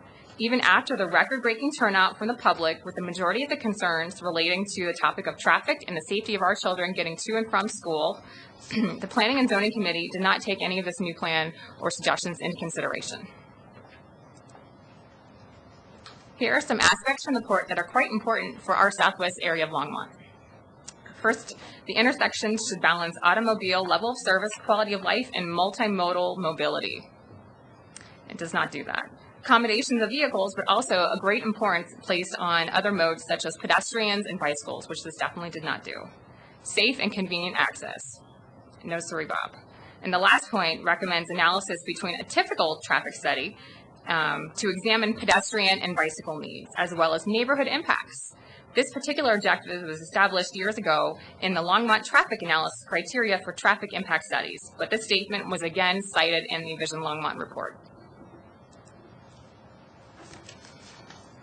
Here in recap are the 7 documents that establish noncompliance with Renaissance Village. Safety has been listed in 6 of them. I have made it abundantly clear that the importance of having a multimodal transportation study for the intersection of Airport and Clover Basin and how the codes, plans, guidelines have pointed this all along. The only aspect that ACTIS took into consideration to pedestrians and bicyclists was to have adequate sidewalks, paths, and bike racks. A multimodal study must be performed to keep our children and cyclists safe in this area. I'm about to show you a map of the area, and you can also see it over there. I apologize for it being such small font. Calling out schools, residential and commercial development, streets, bike paths, and also pedestrian paths. I'm going to click, and you're going to see a red star. That obviously is proposed Renaissance Village development, and you also have this map in front of you in your packet. I click again, and you can see some blue schools. Obviously at the top, you see Silver Creek, Blue Mountain, Altona, and Eagle Crest are together, and then far to the right, kind of an outlier. I click again, and there's some yellow and some orange. The yellow and orange are residential properties. The top left being West Grange. West Grange currently has been approved for 100 single-family homes, but there's also a mix of duplexes and also MFDs, and those are forthcoming. I guess they're in the plan or being still approved. To the right of that, there is Silver Meadows, and that is currently has, I think it's 110 single-family homes. And below it, directly in the middle, is Renaissance. Renaissance has 121 single-family homes. To the left of it, my neighborhood, Meadow Mountain Villas, and there's 46 single-family homes. Directly below Renaissance is Clover Basin Ranch, and there's 69 single-family homes. To the right is Tremonto, and Tremonto has 34 townhomes, and there's also 20 in the plan that have not actually gone to the whole review board. Underneath Clover Basin Ranch, there's also some unannexed portion of land. Directly below that, there's 2 areas, and it's Somerset Meadows 3, 4, and 5, and those have a combination together. And up top, can't really see it, but over in this little area, this is the Bose annexation area that was approved the day after the July 22nd meeting. And the sheer amount of the already existing, currently in process, and new development for residential not begun has sprouted up tremendously since May of 2013. For the record, 157 single-family homes have been added during this time. These were not accounted for in the city's May 2013 traffic study that was done on Clover Basin Airport. To the right is the mall. people should all be familiar with the Village of the Peaks Mall that's being opening in early November. Lots of amenities, and this is going to have a giant impact on, just 1.1 miles west is where this complex is. And that's going to have a big impact on the motorists, bicyclists, and also pedestrians of our area. There are a number of commercial areas as well, and I can briefly just describe them. Maybe you're familiar with them. There's also in this area, they're building Candlewood Suites, 57,000 square feet. There's also addition to the Alta Vista Assisted Living area, which is 120,000 square feet. An office building just north of West Grange on Nelson, which is approximately 39,000 square feet. 24-hour Fitness is looking to go or finalizing going into the old Walmart parking lot right near Hobby Lobby, and that's 25,000 square feet. And then Fairgrounds Marketplace, which is just north of the Home Depot, is 20 acres, and they're looking to develop that property. The red that you see in front of you are obviously the streets in our neighborhood. And as I click again, you'll see a little tiny chart that's very hard to read. But it essentially says that there's 259 students commuting east to west 2 times a day.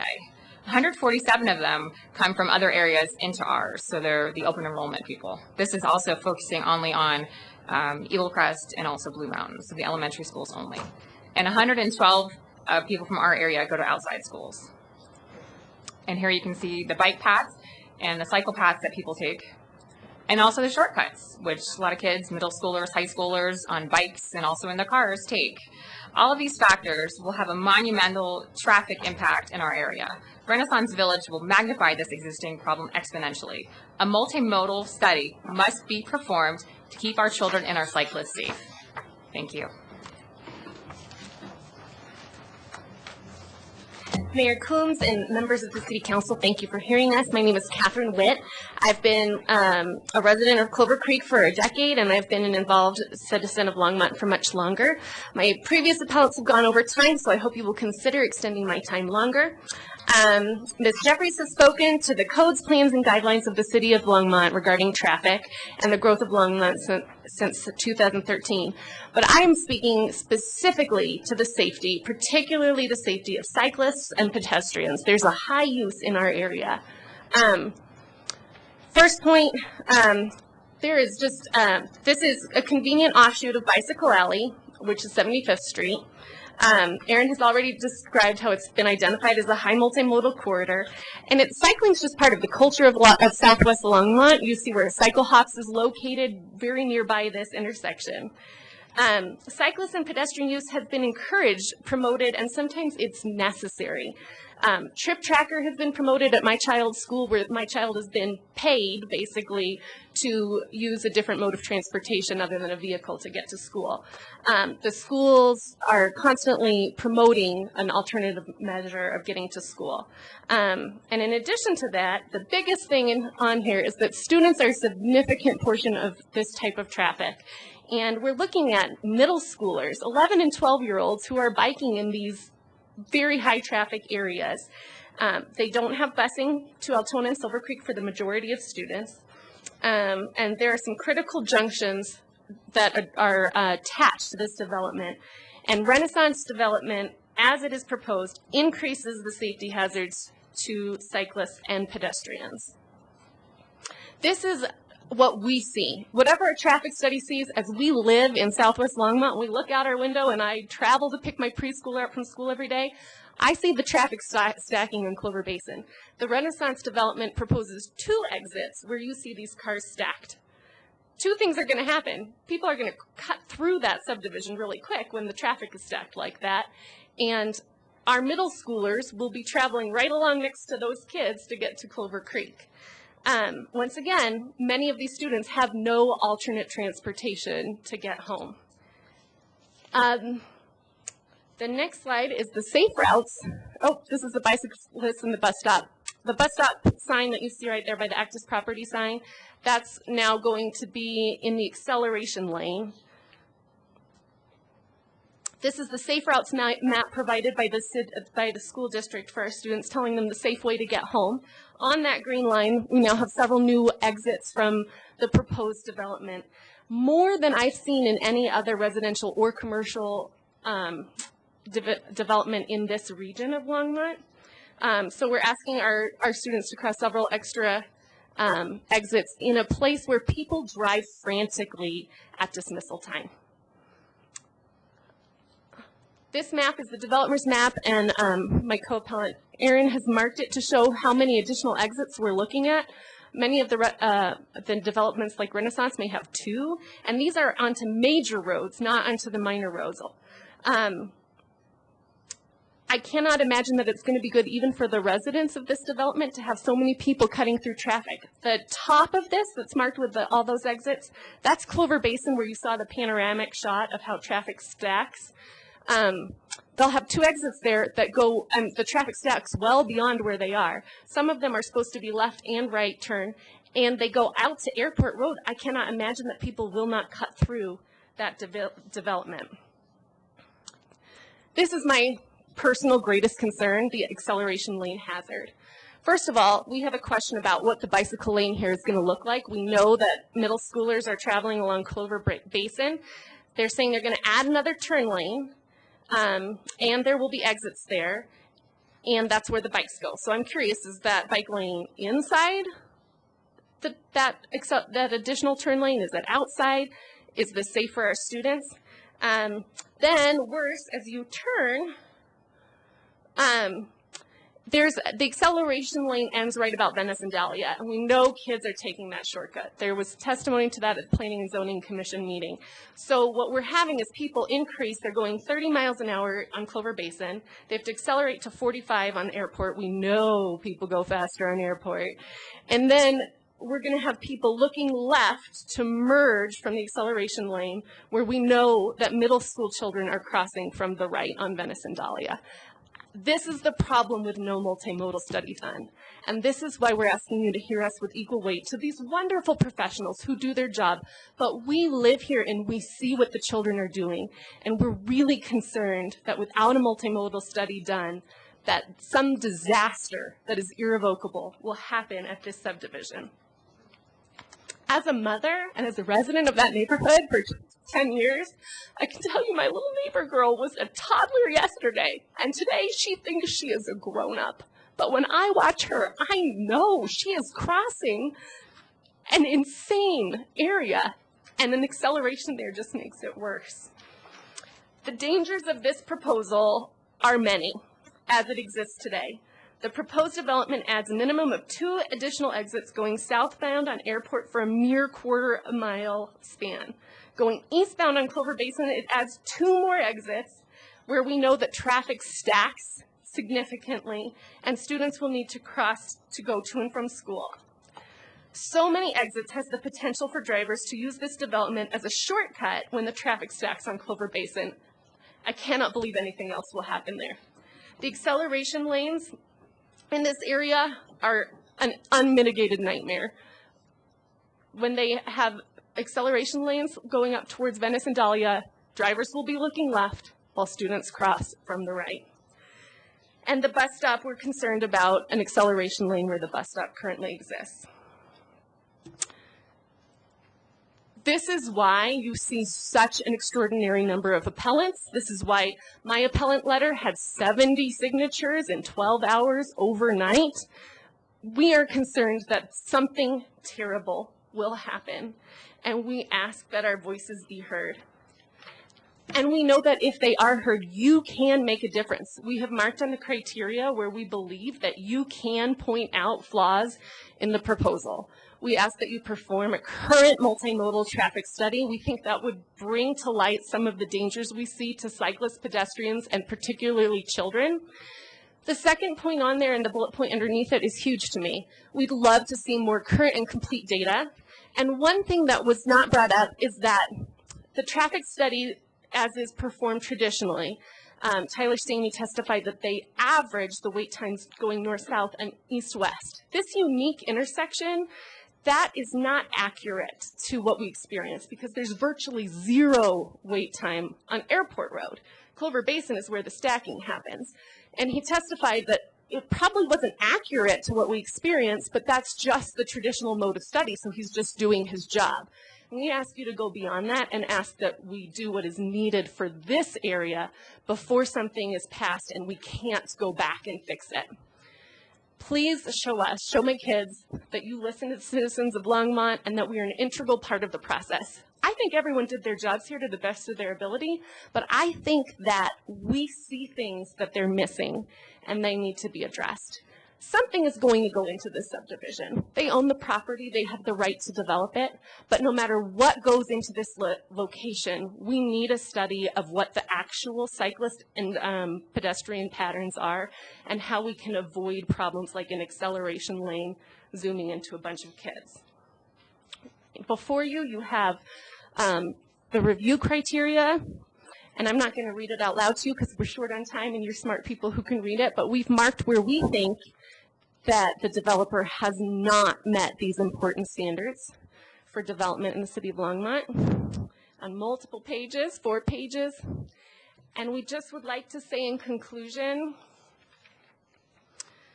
that you have in front of you the criteria to make this decision, that you can keep us safe, that you have seen at the planning and zoning meeting through the letters of appellants and through the number of people who've stuck with you tonight that citizens are extremely concerned. We ask that you review again the sections marked in the criteria with red where we think that the safety and welfare of citizens is not met. And we ask that you use your criteria to mitigate potential danger. It's in your criteria that safety is an imperative aspect of the development process. Whatever you approve tonight cannot be undone, and we will have to live with it. We ask you to take into account the unique factors in this area, things like the fact that airport has no wait time, and when that's average with Clover Basin, that's a problem, and where the students are crossing and that the students have no busing. We ask you to consider our citizen voices as an important and essential part of this process. City Council, please hear us and represent us. And I know it sounds cheesy, but please represent our kids. Thank you so much for your time.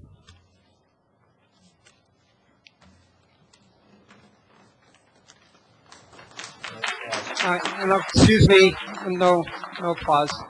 Now it's time for the applicant to present 35 minutes. All right, exit. I'm trying to get out of here so you can start yours.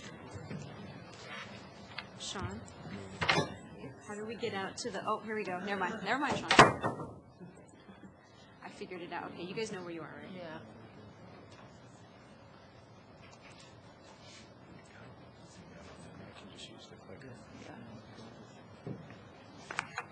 Should I wait?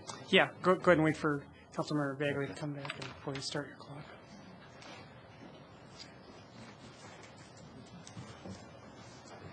Water there. Yes, please.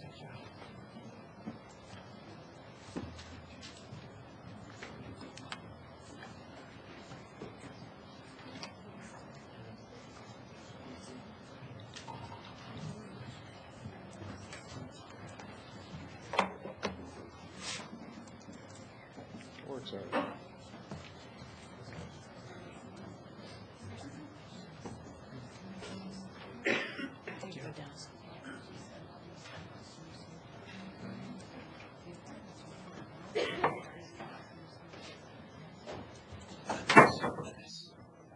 Yeah, we waited for you. Okay, we have everybody back, so go ahead. Mayor, council members, my name is Richard Groves. I'm the president of Actus, the owner and developer of this property.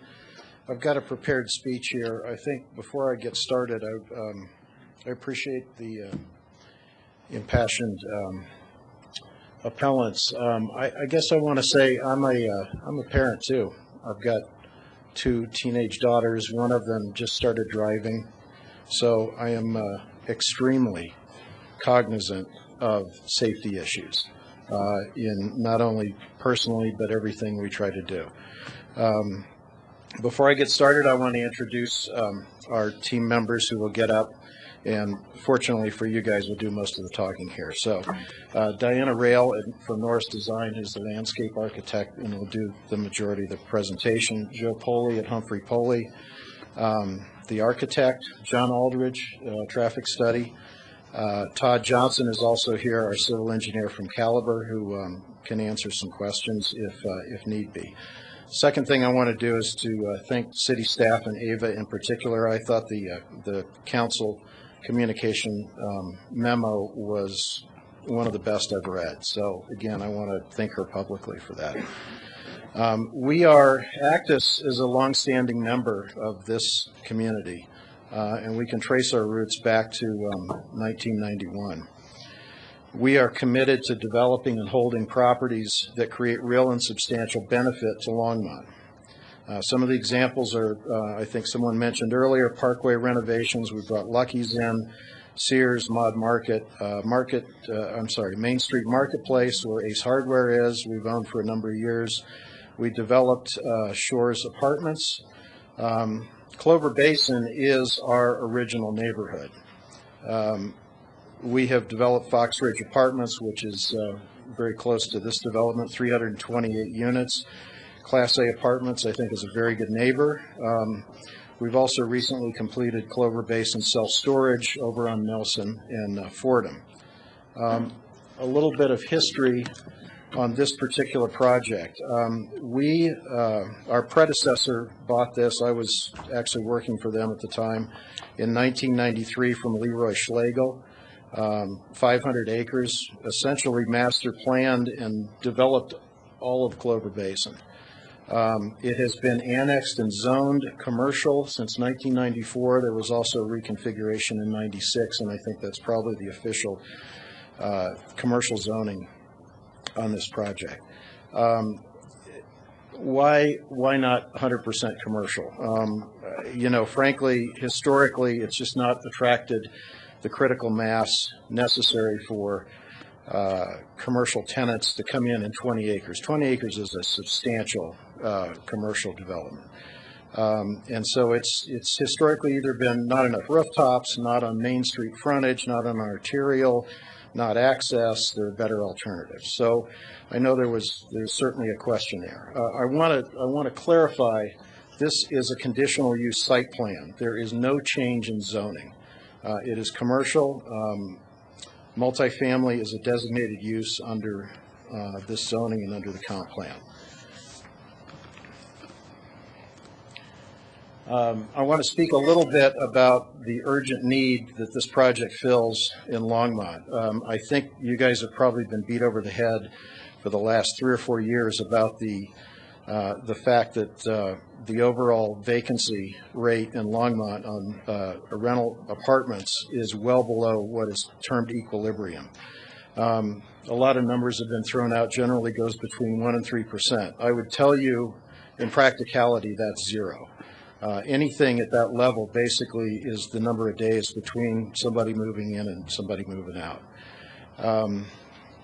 There have been numerous independent studies, I think going back all the way to 2012, that talks about a persistent disconnect between the supply and demand in Longmont of rental housing, specifically in market rate units. That's AMI above 80%, and that impact on affordable housing.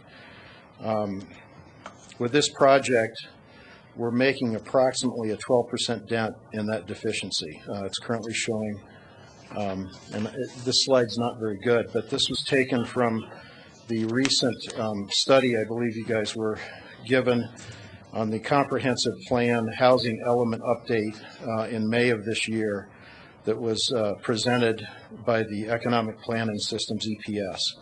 And you'll see in that top category, 80% and above, there is still about a 2,500 unit deficiency between supply and demand. I wanted to read this quote that is in that report that I think is important to understand. Rapidly rising rents, rental pressure from the higher AMI households, and lack of diversity in housing stock is putting pressure on the 30 to 80% AMI households, which is hidden in the numbers. Lack of supply hurts lower incomes most. So I think that's important to realize, because we're continually talking about affordable housing and dealing with that. The pressure here is because there is so little supply in town. Those people are competing with people that can afford market rate because they need to live somewhere. So really this project is a double impact. It affects both the high end in providing supply, and I think it indirectly or directly affects the the ability or open up some supply for the lower income housing. There's been a lot of talk today about traffic in schools. Renaissance Village represents a much better alternative. First of all, as I mentioned, it deals with the housing issue, both at the high end and the low end. It attracts younger demographics that are coming into town looking for higher paying jobs. You want to keep them here. You want them to work and live here, not just work. It's also, frankly, a better fit for the neighborhood, for our neighborhood.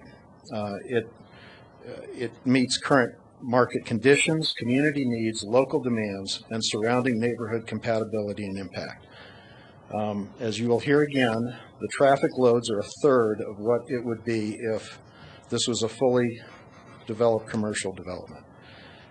It also eliminates the inherent noise, lights, semi-traffic, all those things that, would be backed up into a neighborhood if this was some sort of big box or bigger commercial development. It also ties together many different surrounding neighborhoods in this Clover Basin area. And I think, we talked about this a great deal at P&Z about the neighborhoods are all different. This consistency doesn't mean uniformity. And I think we talked for a lot of time about that. So the other thing this does is it still keeps 6 acres up front for a realistic and compatible retail development that serves the surrounding neighborhoods. Again, it meets or exceeds all city requirements and standards and is consistent with LACP goals, policies, and strategies. I think the other, one other thing I wanted to touch on is on the school counts, and I believe Council Member Levinson asked this question, and I'm sure we can talk about it in a little bit. The reality is we own Fox Ridge, so I know what the numbers are for students. We're fine with the numbers. We have not had an issue with school. The reality is that the number of students generated out of these type of apartments is probably about half of what the numbers are that the city or that the school uses. And that's evident by what we own, other surveys I've done. Keep in mind that this project is predominantly 1-bedroom apartments. Again, trying to attract the younger set, higher waged executives, professionals. And so 76 is the number that's being used that we're living with. The reality is it's probably closer to half of that. So that's just an aside from what I know from the market. So I'm going to turn it over to Diana and let the professionals talk. So thank you. Thank you, Richard. And good evening, Mayor, members of City Council. For the record, my name is Diana Rael, and I'm with Norris Design. We're located at 1101 Bannock Street in Denver, Colorado, 80204. I'm going to kick off the technical part of our presentation this evening, and we're going to essentially go in the same order that the appellants went in, which is to talk about the design. Well, schools you've heard from the district, so we're not going to reiterate that, but we're going to talk about design and we're going to talk about traffic. We'll leave off with traffic. So I just wanted to quickly go through our timeline. We've been at this project now for more than a year. When we were here for Planning and Zoning Commission, it was about a year into the project. July of last year was when we initially came in for our initial pre-application meeting and began talking with staff. Throughout that process, we had 2 neighborhood meetings. The first in November of 2014 and the second in February of this year. So those meetings were about 3 months apart, which gave folks plenty of time to hear about the project, plenty of time to be able to participate, to come and view their opinions as well. Both cases, we had about 120 attendees at those meetings. We made the formal application to the city after both of those meetings. That was in March 27th of this year. And then obviously we went through the process, resulting at Planning and Zoning Commission with a 5-2, that was more a 6+ hour hearing without air conditioning. Long night, lots of conversation, and obviously resulted in a 5-2 approval that evening.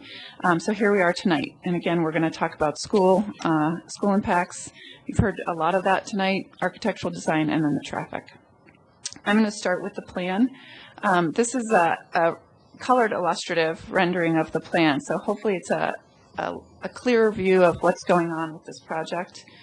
The access points, I'll start with along, I probably need this one, along Airport. We have a right-in, right-out access at this location. There's a full movement access just to the south of that.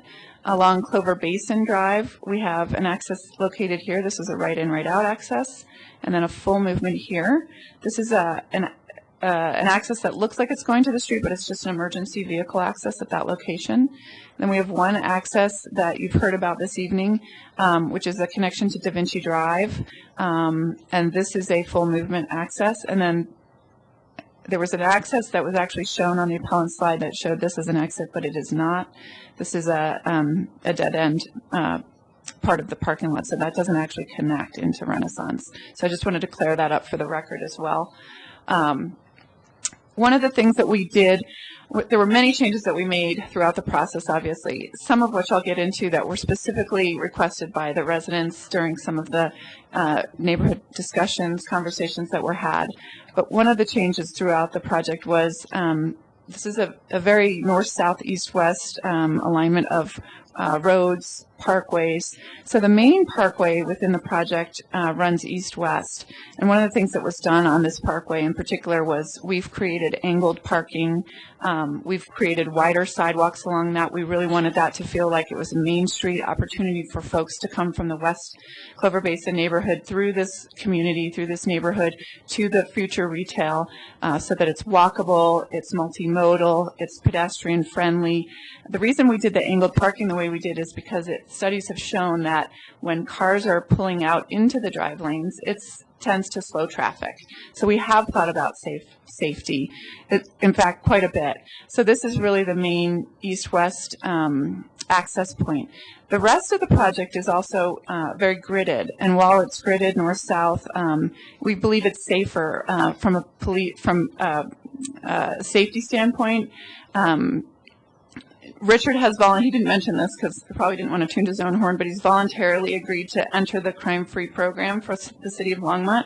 And so one of the biggest things during design that we discussed was keeping our roads very straight so that we don't have curvy places in the street system in the design, so that there are areas for people to hide and to be, have those sight lines be obscured. So we have north-south roads so that the sight lines are clear, they're not obscured.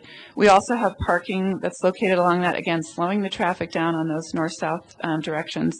But what the interesting thing is, although the roads are gridded, the location of the buildings, what Humphreys Pilley Architecture has done, is done a great job of locating the buildings such that no two spaces are the same. This is not a cookie cutter approach to apartment design. Joe will get into the details of how we've really created spaces. So moving on. Oops. Okay, I clicked the wrong. Moving into the actual open space amenities, one thing I wanted to talk about is this plan. We've broken it down into zones, so I can walk through each of the zones and what each area entails as far as amenities go. But the key point here is this plan is 48.6% open space. That's unprecedented. It's very open, it's airy, it's not gated. Again, multimodal. We have one access I failed to mention to you is a pedestrian connection from Kingsbridge to the south here. It comes through a gate. It'll come right through here. You'll be able to get on our sidewalk system and walk right into the retail area. So that's yet another connection that we've made to the community. I do have a slide that I want to talk to you about that shows all the sidewalks and really highlights that multimodal approach to the plan. But in this slide, what we show is in area number 1, that's that central clubhouse and pool area that Ava had mentioned earlier with respect to the pocket park comment. We also have 2 is really the bigger pocket park area, but I would argue that 4 and 3 and 4, are 2 areas which really flow through that whole central area. So really you're just crossing a walk at this location and a walk at this location. So those have been designed, again, to create safe pedestrian crossings of those north-south roads. And actually, if you look at Area 4, it does sneak through these 2 buildings and effectively connect to a public street. So if you really needed to meet the letter of the law, we would meet the letter of the law in that way for a pocket park. Also, the open space connects in Area 6. This is the detention pond that Ava mentioned as well. It also connects north to Clover Basin. And then there's a north-south corridor that runs from Area 2. There's a pedestrian sidewalk that crosses here. It gets you right to the clubhouse. And then you can work your way further north as well to Clover Basin.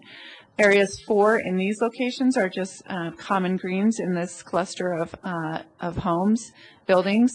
These units, again, if you look at the plan, no 2 spaces are unique, or they're all unique. No 2 spaces are the same. So what we've really done is try to create interesting spaces, more like call them green piazzas or quads. I think of a campus form where you have very interesting green areas.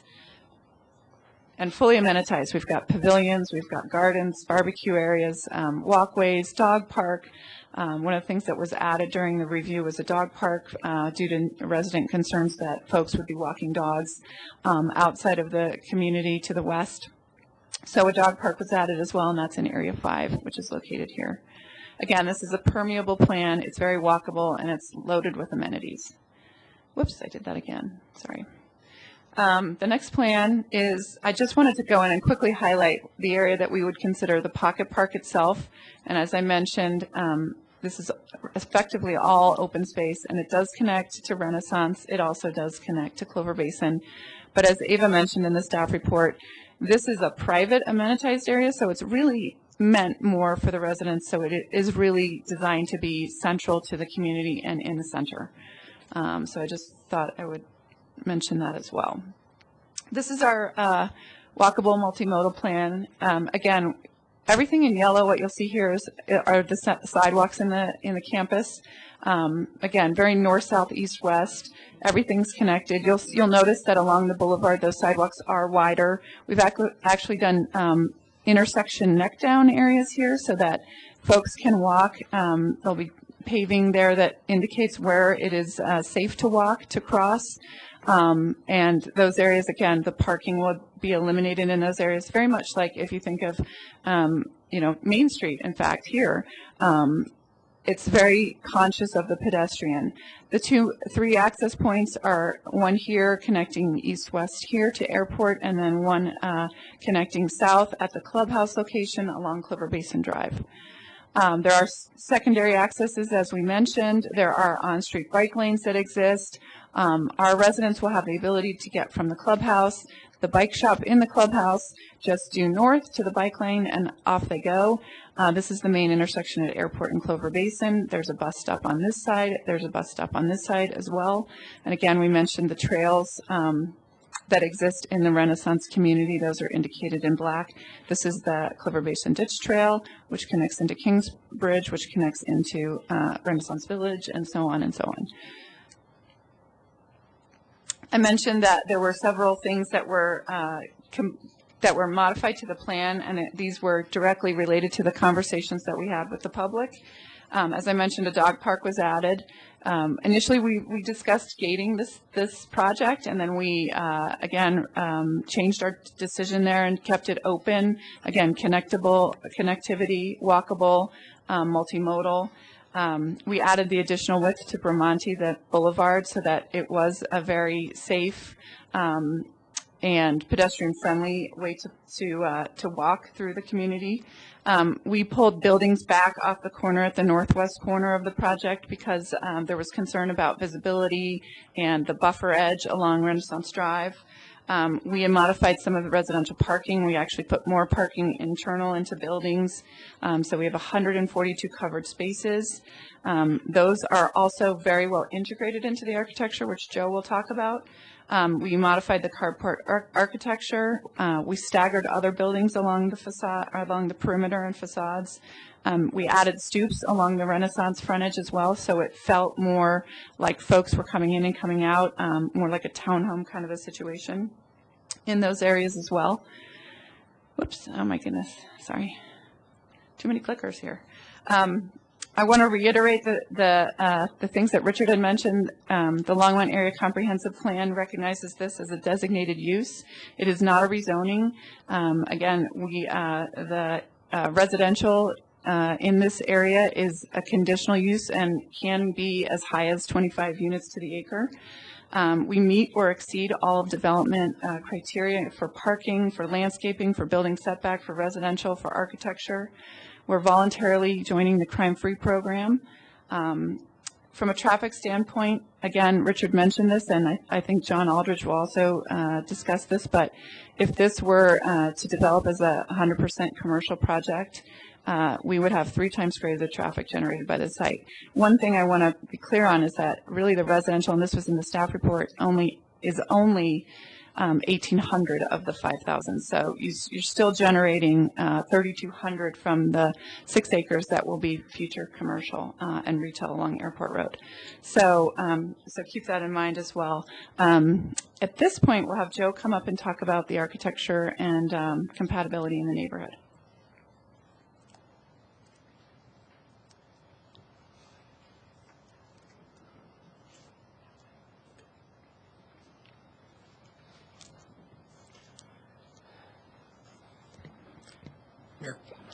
Mayor Coons, Council, I'm Joe Poley with the architectural firm Humphreys Poley, 2100 Downing Street in Denver.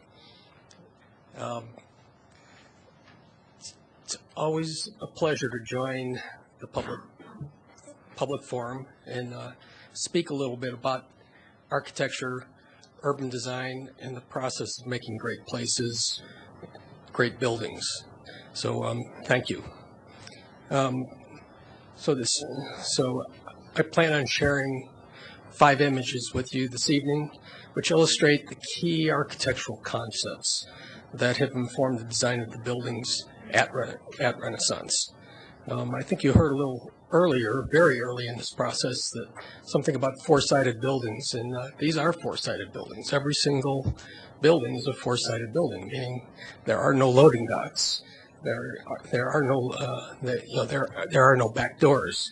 People have stoops, porches, and gardens at ground level. So this is 4-sided architecture is a good thing in our nomenclature.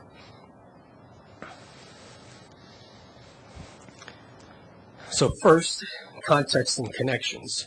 It certainly is a repeating theme this evening of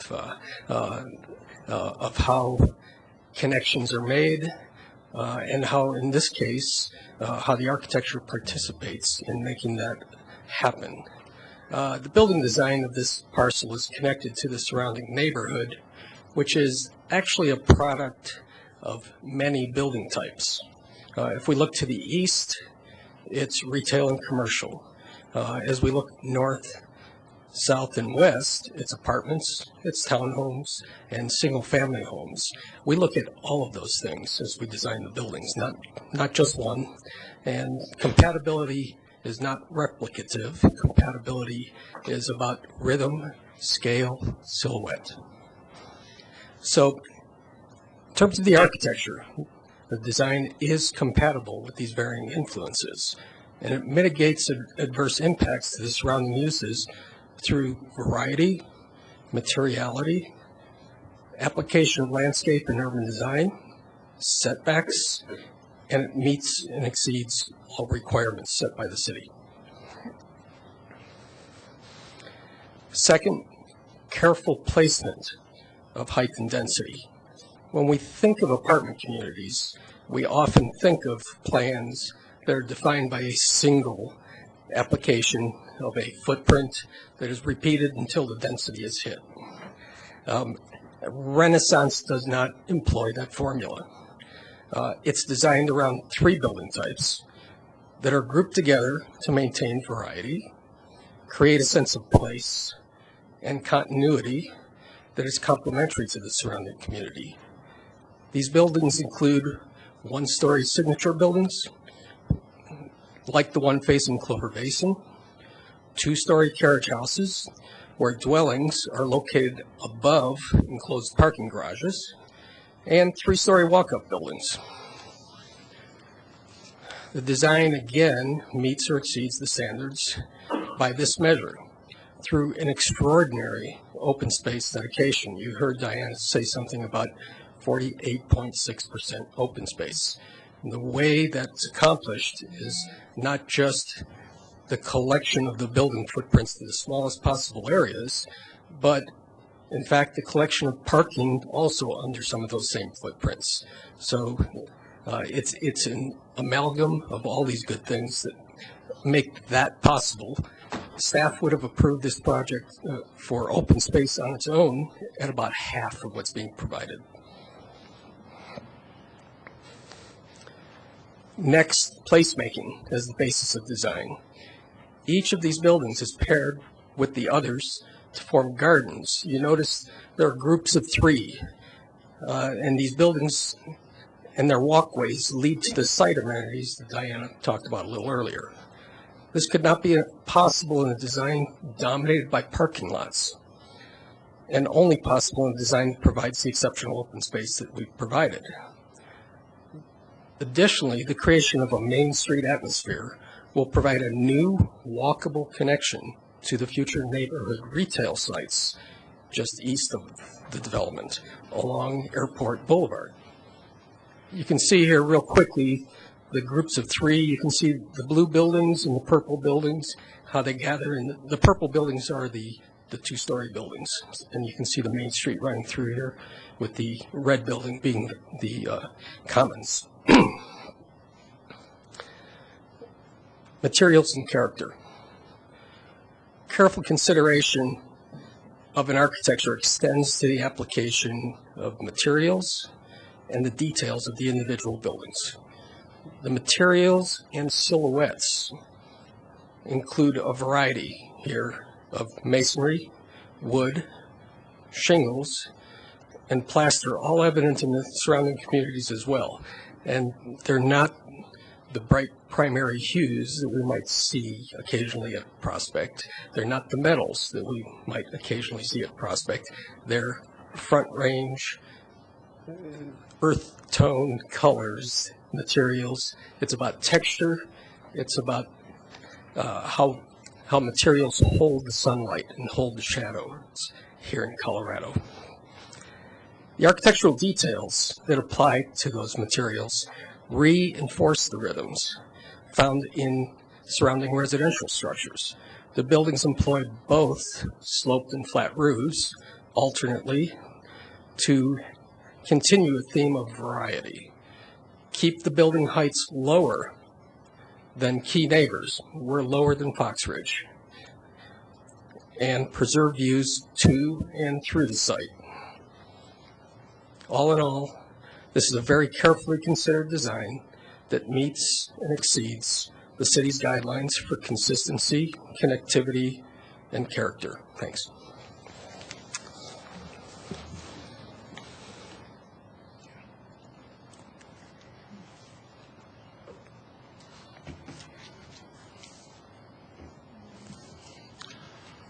Good evening, Mayor and council members. My name is John Aldridge. I office at 1082 Chimney Rock Road in Highlands Ranch, Colorado. I'm a licensed professional engineer in Colorado and have about 40 years experience in doing traffic engineering. I also want to point out that I'm a grandparent and I can really appreciate what the citizens have said about traffic and safety. My number one goal as a traffic engineer is safety. I want to make sure that everything we design, we put in place, will operate safely. I prepared the traffic study for the Renaissance according to city standards and also to nationally accepted practice of traffic engineering. Oops.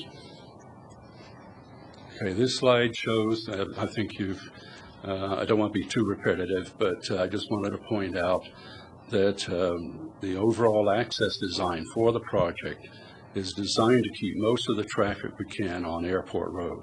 So the two access locations on Airport will serve most of the commercial area, which Diana said will actually generate most of the traffic from this project.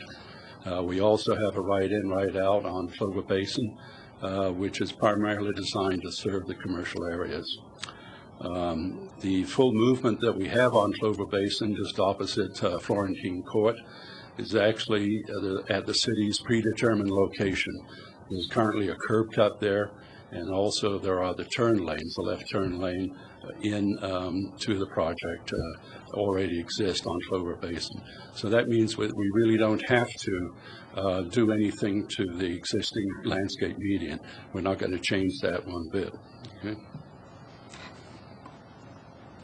We are planning to improve the intersection quite a bit with the addition of a right turn lane. So the picture on the left shows the existing condition where it's just a through and a right turn lane and the existing left turn lane. With the addition of the right turn lane, as the citizen mentioned, of course it will go into a continuous XL decel lane that will go all the way down to Pike. This does have an advantage in as much as we could put in a traffic island in that location, which would serve as a pedestrian refuge.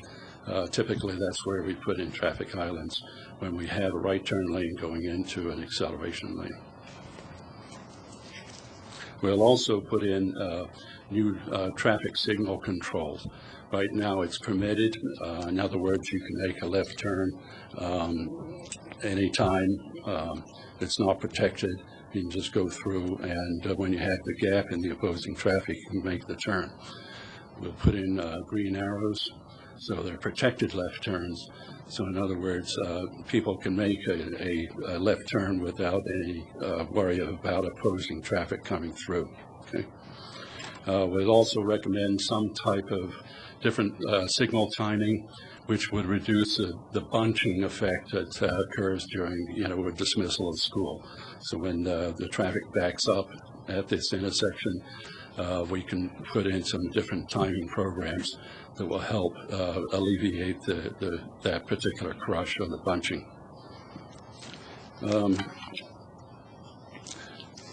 You heard a lot about the commercial area. If this was particularly just all developed commercially with a big box, this could easily fit on the 20 acres. This is what it could look like, and it would generate about 3 times the traffic of the current proposal. I don't want to go into that too much more, but I think it's important to illustrate that.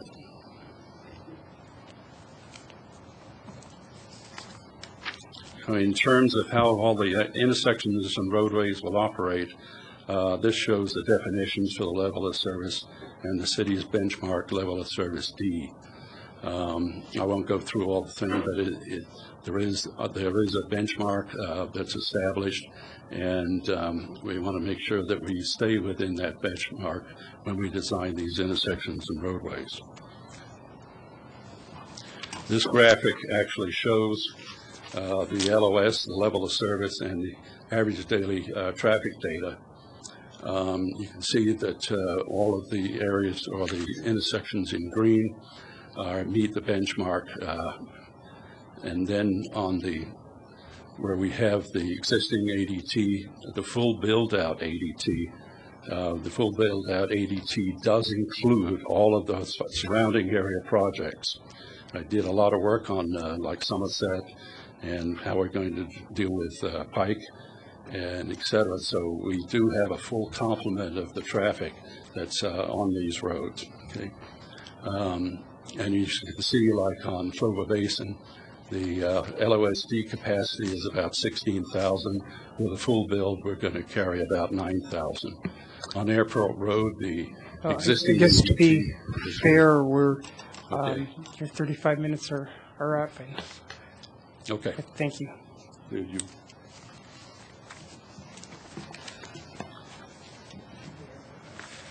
Yeah.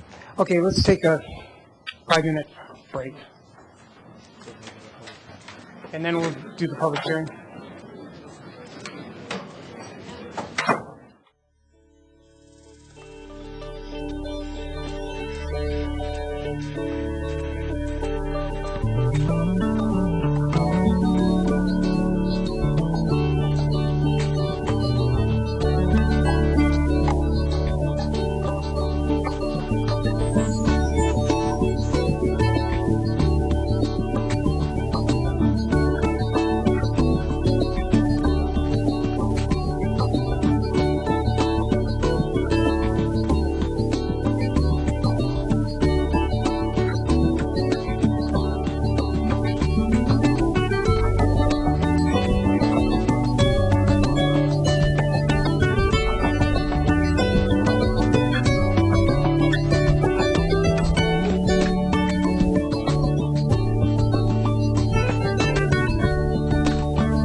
Okay, I guess we should probably come together with the public hearing, and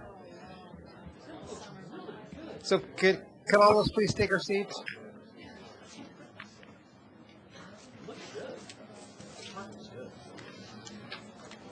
Okay, so I'm going to go ahead and open the public hearing. And I've, like I said earlier, since there's only 10 people that have signed up, I'm going to extend that to 3 minutes per person. So the first person on the list is Edward Fitzgerald. Edward Fitzgerald, so please come down and state your name and address for the record.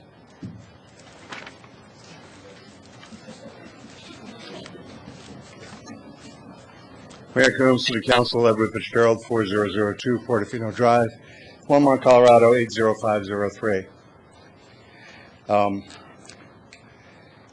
One solution to the student population is make it senior housing. One solution to the parking is allow golf carts. One solution to the architectural that I don't like is move the two-story buildings to the outside and put peaked roofs on them. I don't know what rhythm that Joe Pelly was listening to when he created these boxes.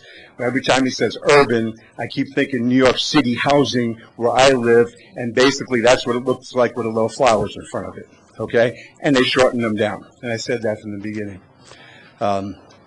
So one of the things about facts and figures is that they're just that. And you can take them and you can twist them and look at them from multiple different ways. What the residents here have said today, that we are not facts, we are not figures. We have names. We're Eddie, we're Eli, we're Dennis, we're Gabe, we're Bonnie, we're Polly, we're Sarah, we're Jeff. These bicycles, these pedestrians, they have names. And if this goes through, are you willing to go to the family of Eddie or Eli and say, I'm sorry. Had I not done this, your child would be alive. Your child would not be maimed today. But I chose not to, and I passed this. So understand that these residents represent every person in those neighborhoods, and we are residents, and there's a vote coming up, and we'll remember. Oh, and as far as the threats of the big box stores, 3 times traffic, we'll have 3 times more residents here. Guaranteed. That works both ways. Thank you. Robert Simpson. Hey, there's no clapping. Mayor.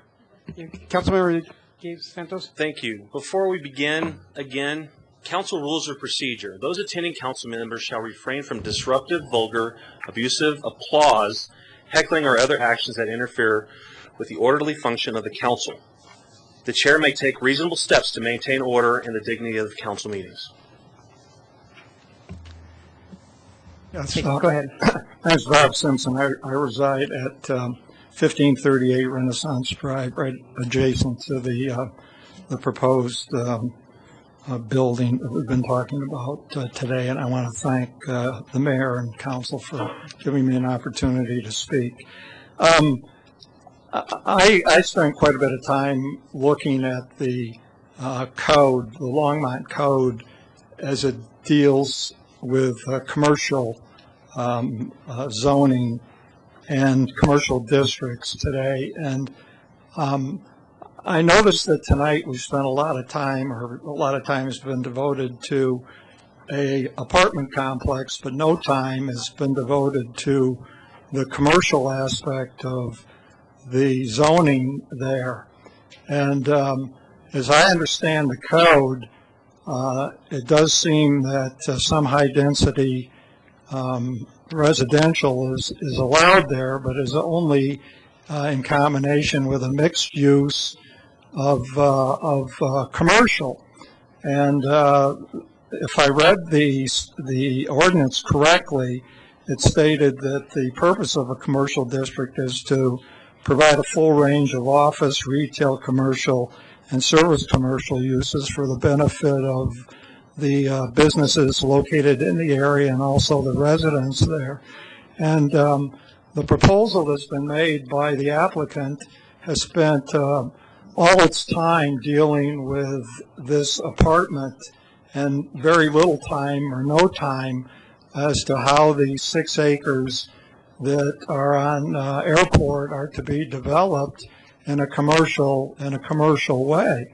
And it seems to me that as I read the code, it anticipates or talks about the mixed uses, the commercial and the residential being mixed together. And what I see happening here is that the residential has become a separate 75% of this project, and the applicant is asking that council approve, in effect, a 75% residential and a 25% commercial. And even with respect to the commercial, we have no idea what that commercial is going to be or if there's going to be any commercial. And I believe that the code states that commercial zoning discourages strip malls. And I envision a strip mall of 6 acres going in adjacent to the 270 unit apartment building here. And what really also bothers me is that tomorrow there's a meeting with the. Could I have one? No, you can't. Okay. Sorry. All right. So anyway, Catherine McReynolds.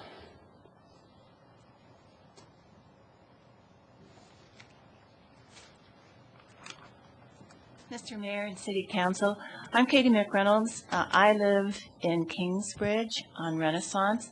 And I guess I'm just going to bring up one issue that I haven't heard anybody talk about. And that's the increased parking and traffic right along Renaissance. Renaissance Drive right before it goes into Clover Basin. With the amount of parking that this Renaissance Village has, they're a little bit less than 2 cars per unit that they're building. And I live in Kingsbridge, where we have 2-car garages, and I can tell you that in the evenings, all the guest parking and and even some overflow onto the streets occurs right now. We get 2 slots per unit, and we're mostly 2-bedroom, occasionally some 3-bedroom units. So with the 1, 2, and the 3, and a lot of them having 2 people with cars in the 1s, I think there's going to be a lot of people parking on Renaissance on both sides of the street. And it's very, very, and they're also right across from our pocket park, which a lot of people go to walk their dogs and stuff. Sometimes it's difficult to cross the street right now, but I think it would really be hazardous to have cars parking on both sides of the street. So I would just encourage you, if this goes through, to put a 100 or 200 foot setback on Renaissance where people can't park on either side. I don't know if that can even work though with the pocket park there, but it just seems like it's going to be kind of a mess. I don't think there's enough parking. Either that or make all the parking for a Renaissance Village internal. Thanks. Andrew Couch. Okay. All right. Greg Clipstein.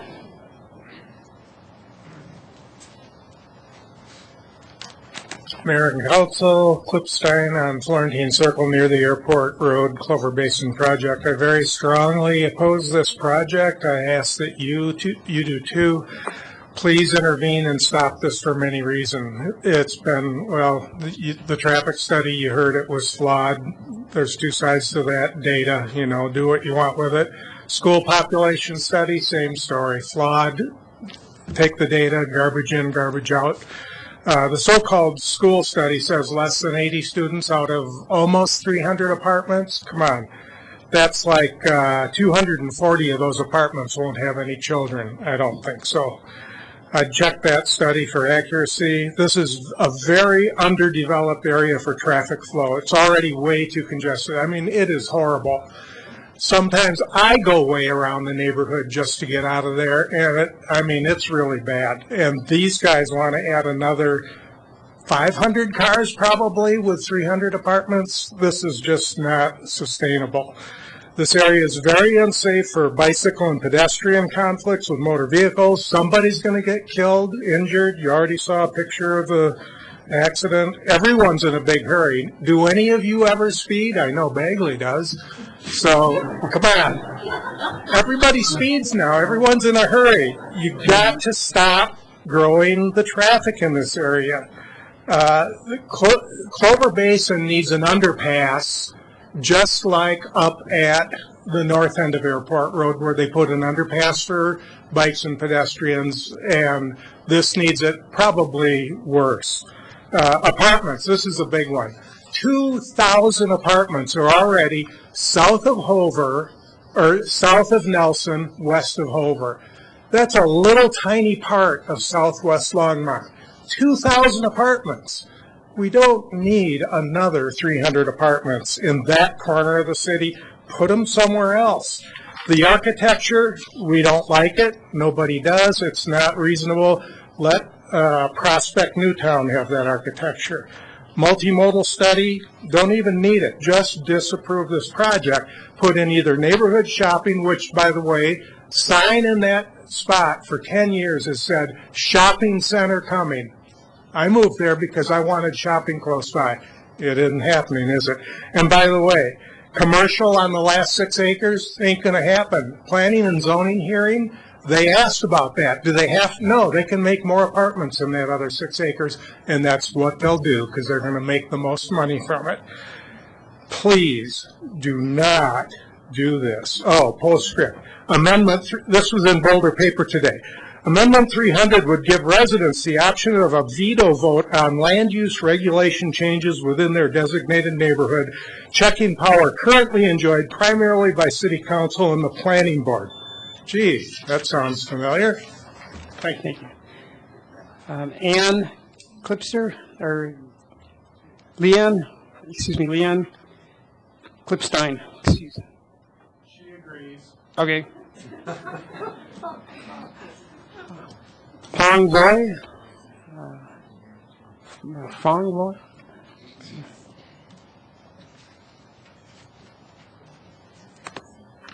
Good evening, Mr. Mayor and City Council. My name is Fong Vo, and I'm a resident at 355 Larkspur Drive in the Clover Creek neighborhood.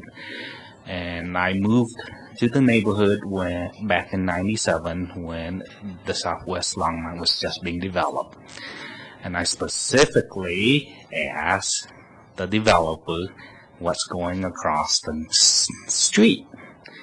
Commercial was the response. It's great. I would love to be able to walk to a market and do my shopping. But you know, if he responded saying R3, which is, I believe, is a multi-apartment complex, I would say, wait a minute, I don't want to move next to an R3. But commercial, I'll take, because I believe we need commercials. So when did commercial means R3? I'm asking myself. Well, there's a little variance for special circumstances so that commercial area can be developed. So that's why we're granting this little variance. But wait a minute, I haven't seen any commercial talk. All I heard was 75% of the land will be multi-apartments, R3. So where this commercial comes in, well, I don't know. You tell me.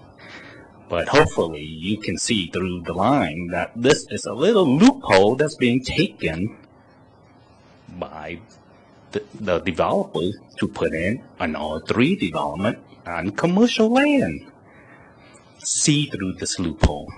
Say, please, this is zoned for commercial. You bought it, zoned for commercial.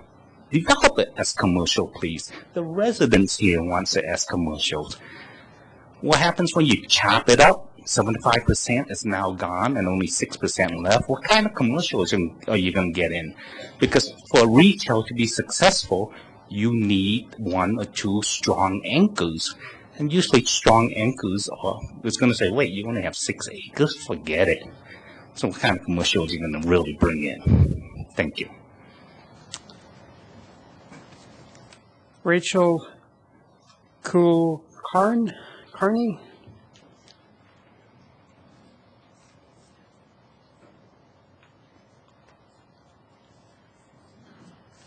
Good evening.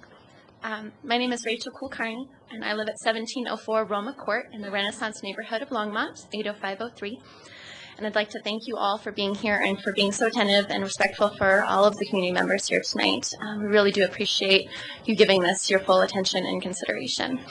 I'd also like to take a moment just to thank the city staff as well for their hard work in researching the proposed development and consulting with experts in education, traffic, and public safety. We all really value the knowledge that they shared for us. I come representing a different group of experts, the people who live, work, and raise families in Southwest Longmont. We're experts too. We're experts in how long we sit at that light at Clover Basin and Airport Road. We are experts at how many busy streets our children need to cross before they can get to their school safely. We're experts in wondering if our kids are safe walking home, or walking from the portable trailers at their elementary school to the main building to use the restrooms. You see, our small part of the town here, we know it better than any official or any builder or expert or applicant could possibly know it, because we live it every day. We'd like you to take, and I thank you for taking our experience so seriously. The continual approval of residential development in Southwest Longmont is not in the best interest of our community. The high-density residential development adding to the dozens of other newly approved and newly building residential developments can only help with the overcrowding of our streets, our schools, and public spaces. No good can come from turning a neighborhood road like Airport used to be into a 6-lane highway with an acceleration and deceleration lane, and then expecting our school children to walk across it to get home again. Tonight you have an opportunity to send a message to your neighbors and constituents about what kind of town you want Longmont to develop into. We can continue to approve all of the developments that meet the minimum requirements for application. We can create an urban or a suburban sprawl of residential development, home to discount box container stores and fast food chains. We can be a feeder town to Boulder's independent retail and locally owned restaurants, or we can choose to be more. We can choose to be a great town that supports local businesses and encourages its citizens to walk and bike to their neighborhood restaurants and retail and neighborhood commercial space, as this lot was supposed to be. We can support our teachers and our administrators by not overcrowding their classrooms with students until they're at 125% capacity. You have an obligation here tonight to set the course of development in Longmont and help us become that great city that I think we all know that we can be. You have a choice to either support us voters and neighbors in our community and our opposition of this unwanted development, or you can back this commercial developer who is going to make a lot of money because there's a huge supply and demand problem, he should point it out. Thank you so much. Thank you. Albert Lusby.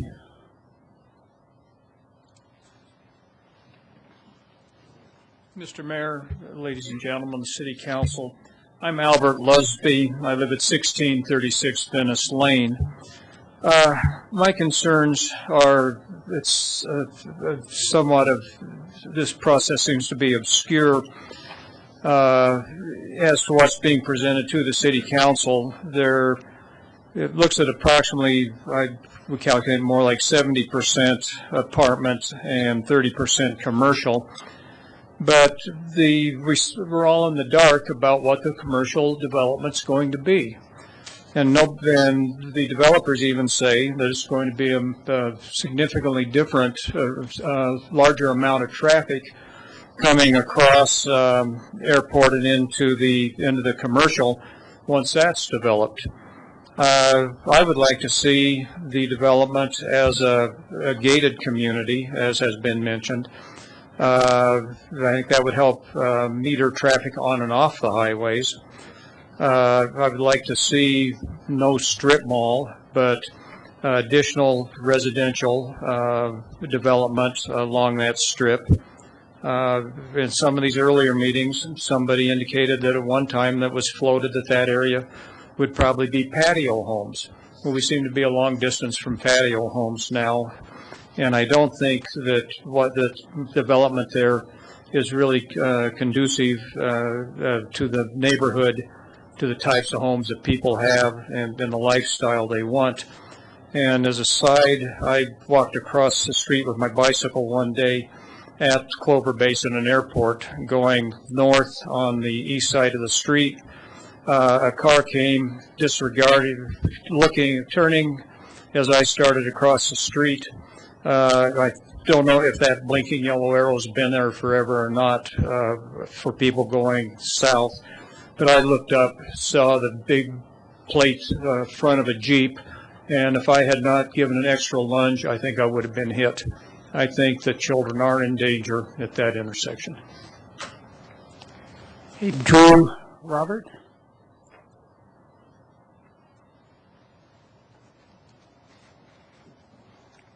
Good evening, Mayor and Council. My name is Drew Robert, and I live at 4007 Milano Lane. And first of all, I'd like to second Brian Jeffries' comments about the incentivizing of moving traffic along Milano Lane from Da Vinci. I attended the meeting on July 22nd and mentioned the fact that I had a visitor to my home on Milano Lane who stayed all of 15 minutes. And during that time, it was a winter evening, or winter day, sorry, it was around noon.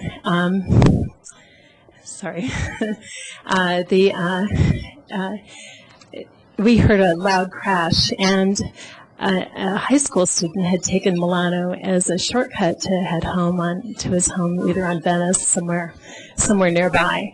And he ended up totaling his car and doing significant damage to my visitor's truck. And it was icy at the time. He was driving too fast for the conditions. But we generally on Milano Lane don't park on the street because it's just not.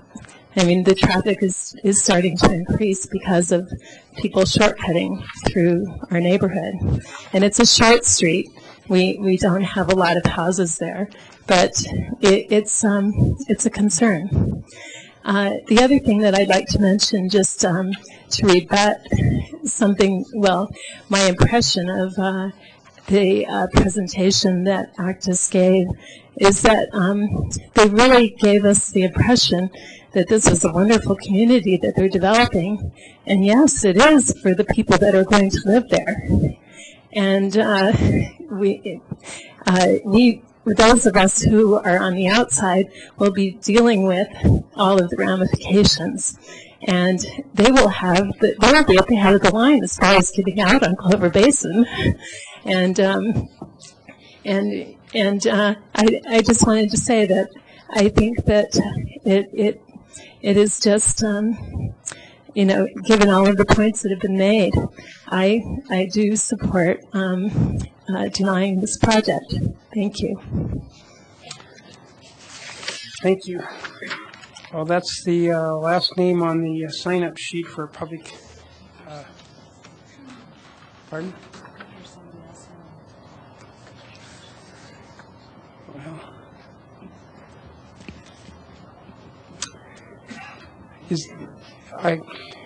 Well, we made the decision to expand it to 3 minutes, but if I open it up now and 20 more people want it, so I think if you didn't sign up, then.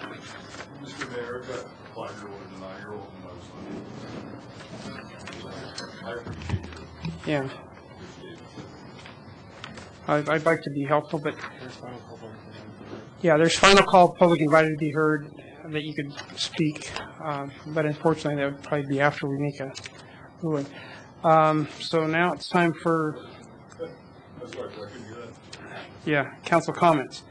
So I'm going to go ahead and close the public hearing at this time. So, Councilmember Levison. Mayor, I'd like to keep the public hearing open. Maybe if we can restrict it, if there are just 3 additional people to accommodate people, and that gentleman had, I'm assuming he's honest to say he had an issue to take care of his children today, so it's very difficult. However, it's just 10 o'clock, and I think we could accommodate 9 more minutes of comment. So I would move that we reopen the public hearing to allow only three additional speakers.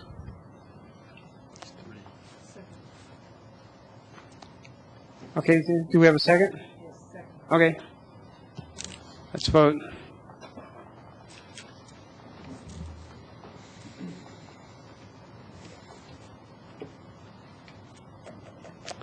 Okay, we'll expand it to 3 additional speakers only. Is there anybody else then would like to speak? Okay. Come on down. Come on down. I didn't want to approach before we go. Thank you, Mayor. Please state your name and address for the record. Yes, Mr. Mayor. I'm Harry McCloy, 3569 Larkspur Circle in Clover Basin. I'm sorry I didn't make it in time. I appreciate you listening to me. I'll be as quickly as possible. I wanted to mention about 5 things.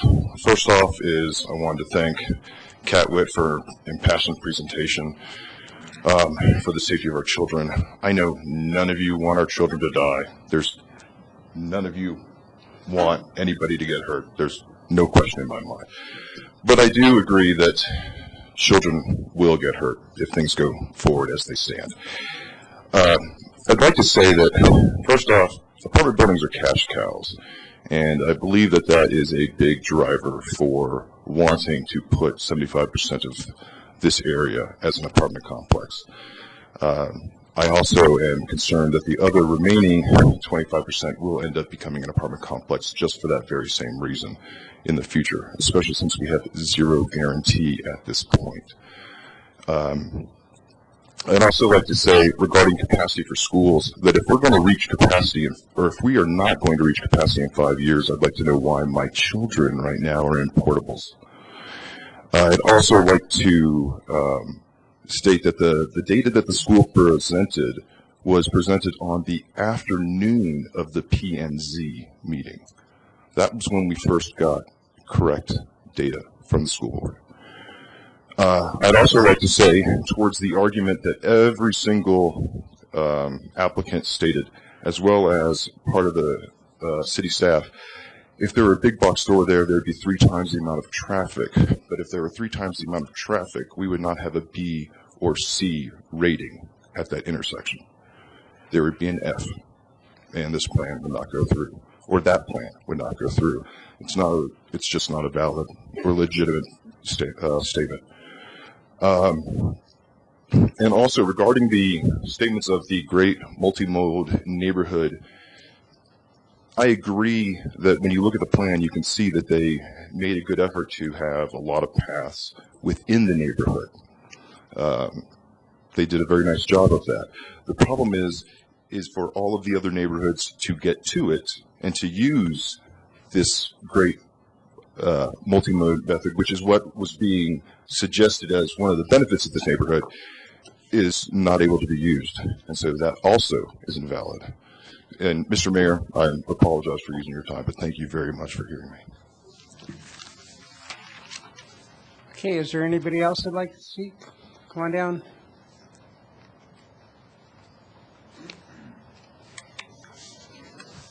Thank you for the opportunity to speak. My name is Marcia Desmond. I live at 3760 Florentine Circle. And I support everything everyone has said here today. And I would say my concern at this point is I'm very concerned about safety and everything else. But I don't think I have a concern for my own safety because I don't think I will ever get out of my neighborhood. I live on Florentine Circle, and if you look at the map, directly across from this north exit onto Clover Basin, where you can go left or right, is Florentine Court. That is just a little stem that connects to Florentine Circle. That's a dead end. There is no way out of there. The only way out of the neighborhood is to come down and turn left or right on Clover Basin.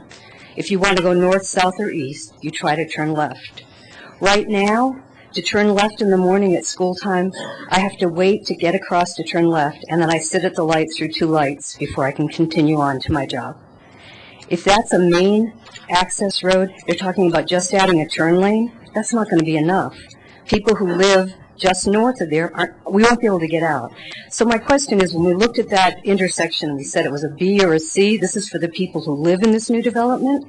If you live just north of it on Florentine Circle, it's an F, and you won't be able to get anywhere. So I'd just like the council to consider that although a lot of traffic considerations were made for the people in this development, it does not appear that any was made for the people that would be prevented from leaving their own street because of this development. Thank you. Okay, is there a final person that'd like to speak? Okay. Oh, okay, go ahead. Hi, Mayor and Council. I'm Edmund Wong. I live on 1632 Hideaway Court. Today as it is, I'm always scared to drive on, between the road next to Altona. Mm-hmm. I'm afraid to drive on that road to go to work because it's always congested, especially in school time. So I have to drive all the way to 75th to get to work now. So I really hope somebody would really consider this carefully before approving this. Thank you. Thank you. Okay, I'm now going to close the public hearing. Councilmember Bagley. Is there any constitutional issues about limiting it to 3 people?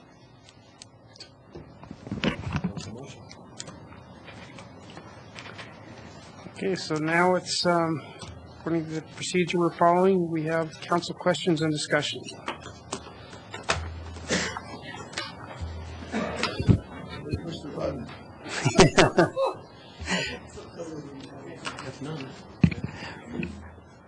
I guess I just have a quick question for our city traffic, for Phil Greenwald. If, say, after the fact we find that there are a lot of people trying to use cut-throughs, there are traffic mitigation things that the city can employ, like speed bumps or curves. Can you talk to that for a minute? Mayor, members of council, Phil Greenwald, Transportation Planner with Planning and Development Services Department. That's really for my colleagues from the Public Works and Natural Resources, but we have talked about that, and it is something we can do. We can, there's mitigation that can be part of the piece of this, so yes, you're correct. I'll let Bob take over and describe that process a little bit.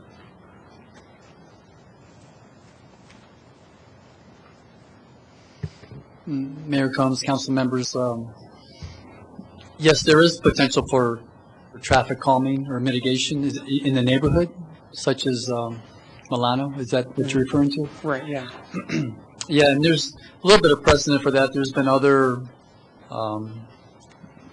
mostly commercial developments where we've done mitigation in neighborhoods to try to reduce or minimize cut-through traffic to those. So, and what the process would be quickly is we would work with the developer and the adjacent neighbors where the mitigation would be happening to see if we can come up with solutions or potential solutions that would mitigate or minimize cut-through traffic, minimize speeds perhaps, so that is anticipated to be an issue.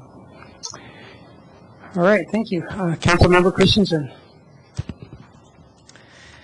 Well, we've had a wonderful time reading 600 pages of 7-point type. This is a tribute to how many intelligent people there are in staff, with actives, and in this community, because this is a very complicated issue. So here are the questions that I have, or the concerns I have.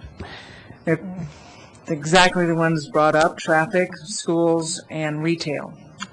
With the traffic, we had a solution in 1940 or 30, whenever Old Town was built. We offset the roads. This was written up as a national good urban design. Offset the streets, people don't go through. So if you just simply don't make those through streets, then that would be one solution. But I'd like to point out that the traffic and the school problems are not something caused by this developer. These are things we already have, and we haven't really addressed them. And we need to figure out a solution before we add more of a problem on top of this. I don't know why there is no busing to Altona. That would seem to be part of the problem. We don't have enough buses, so we have way too many cars. Another observation that I have with both traffic and schools is that we have a lot of very intelligent people in this room of all sorts. But one sort of problem that I've observed from my work in anything is that people they develop a process, and it's accepted either nationally or statewide or locally, and then things change, but people don't reevaluate whether that process is still valid. And I'm wondering, I know we get a B or C grade with the traffic, but I've been at those intersections too. I find them incredibly frustrating, and I'm not even going usually at busy times. And I wouldn't give them a B or a C, but, the traffic and the safety issue, I think, is enormously important to everybody here, because if someone dies there, we are all culpable if we pass this without any mitigation or without any changes. And this is not any one person. It's something that we as a city have not dealt with properly, I think, because it's just grown slowly. But we have 3 paths down Airport Road where children are crossing of various ages, and each one of them is a potential problem, where a dangerous situation. As far as the schools go, so I have a big problem with how the birth rate is calculated. It's calculated by 2007 to 2009, had a birth rate of 180 children. From 2000 to 2013, 129 children. That's a difference of 51 children in a town of 91,000 people. I don't find that statistically significant, and that's 6 years. And furthermore, that was when we had the biggest meltdown in this country, financial meltdown since the Depression. People don't have children when they're afraid of losing their houses, when they've lost their jobs. I find a lot of the calculations that the school system does to be very puzzling. I find the idea that there are only going to be 79 children out of 276 apartment buildings to be peculiar. I think this, they've shown very well how the school system persistently underestimates how many children are coming out of these apartment buildings. I think people are unclear about the demographics and how they've shifted. We're having more and more families who are renting instead of being able to buy a house. They can't afford to. The retail, we have no promise of a retail, and we desperately need retail there. We have a really nice little shopping center just down the street at Airport and Nelson. It has a credit union, a woman who makes handmade chocolates. It's got a great Japanese restaurant, Sakura. It's got a bike and cantina place, a consignment shop, a coffee shop, a Coldwell Banker, a salon, medical sports medicine, and a produce pizza. And it's in a very small thing. But the people who live in the adjacent community can walk there. There's no reason to assume that all these people are not going to be able to walk. That's what people would like to do, is walk or bicycle to some retail instead of having to get in their car.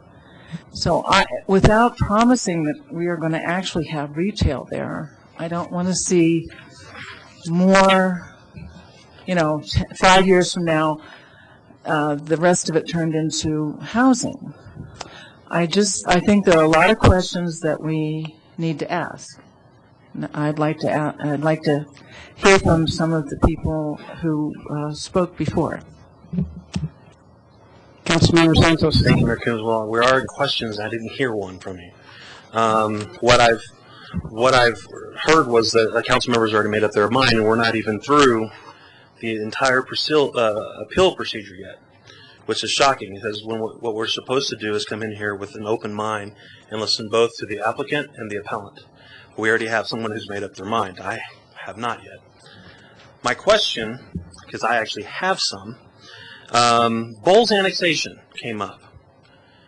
How can an annexation be approved on a Thursday night?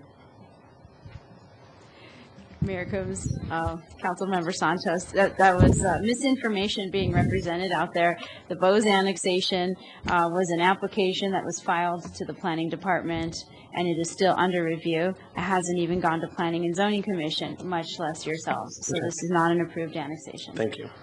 I didn't think so because we don't have meetings on Thursday night. I know Planning and Zoning meets on Wednesdays because I was the liaison at one time.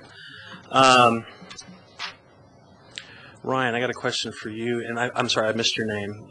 Scott, can you all please come up to the podium, please?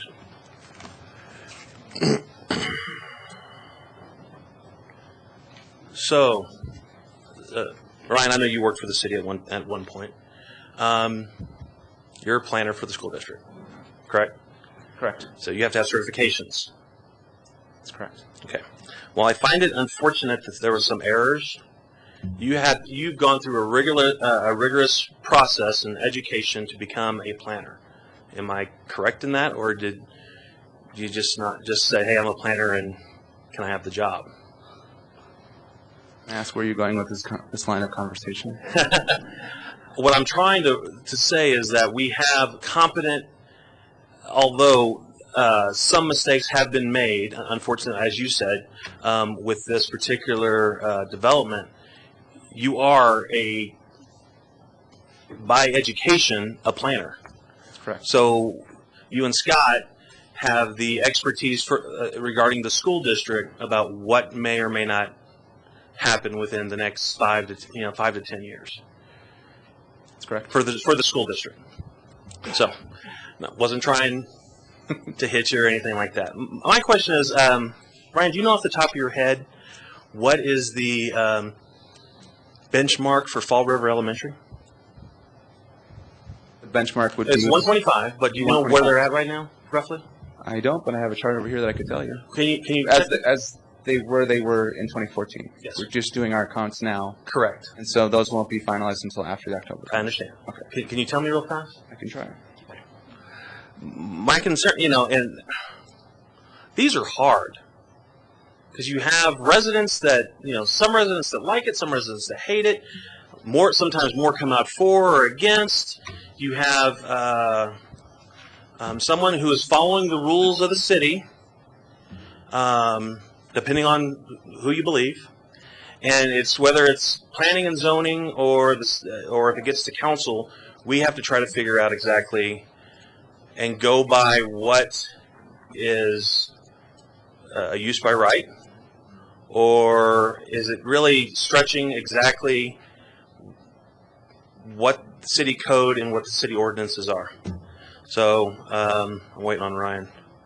And the reason I'm asking, because I've heard this portable,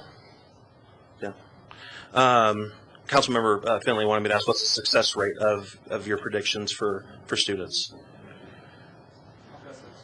It's less than 1%, and he knows Okay. the actual percentage for a 5-year development. Okay. So what's your actual? We've based off been of- averaging under 0.5% error for the district, and matter of fact, the previous year we were 4 students off out of 30,000. Understand. Ryan, are you able to find Fall River for me? The only reason I asked about Fall River. 106%. I'm sorry? 106%. 106, thank you. The only reason I ask, because like most of us that are up here, we're all parents. Whether we do a development here, or we're talking about Village at the Peaks, or what have you, accidents will happen. Hopefully, you'll talk to your neighbors and say, slow down. I'm a parent of a 7-year-old as of today, and a 10-year-old. They go to Fall River. My 10-year-old is in a portable. I've heard somebody say that's actually a really bad thing. I'm trying to find out.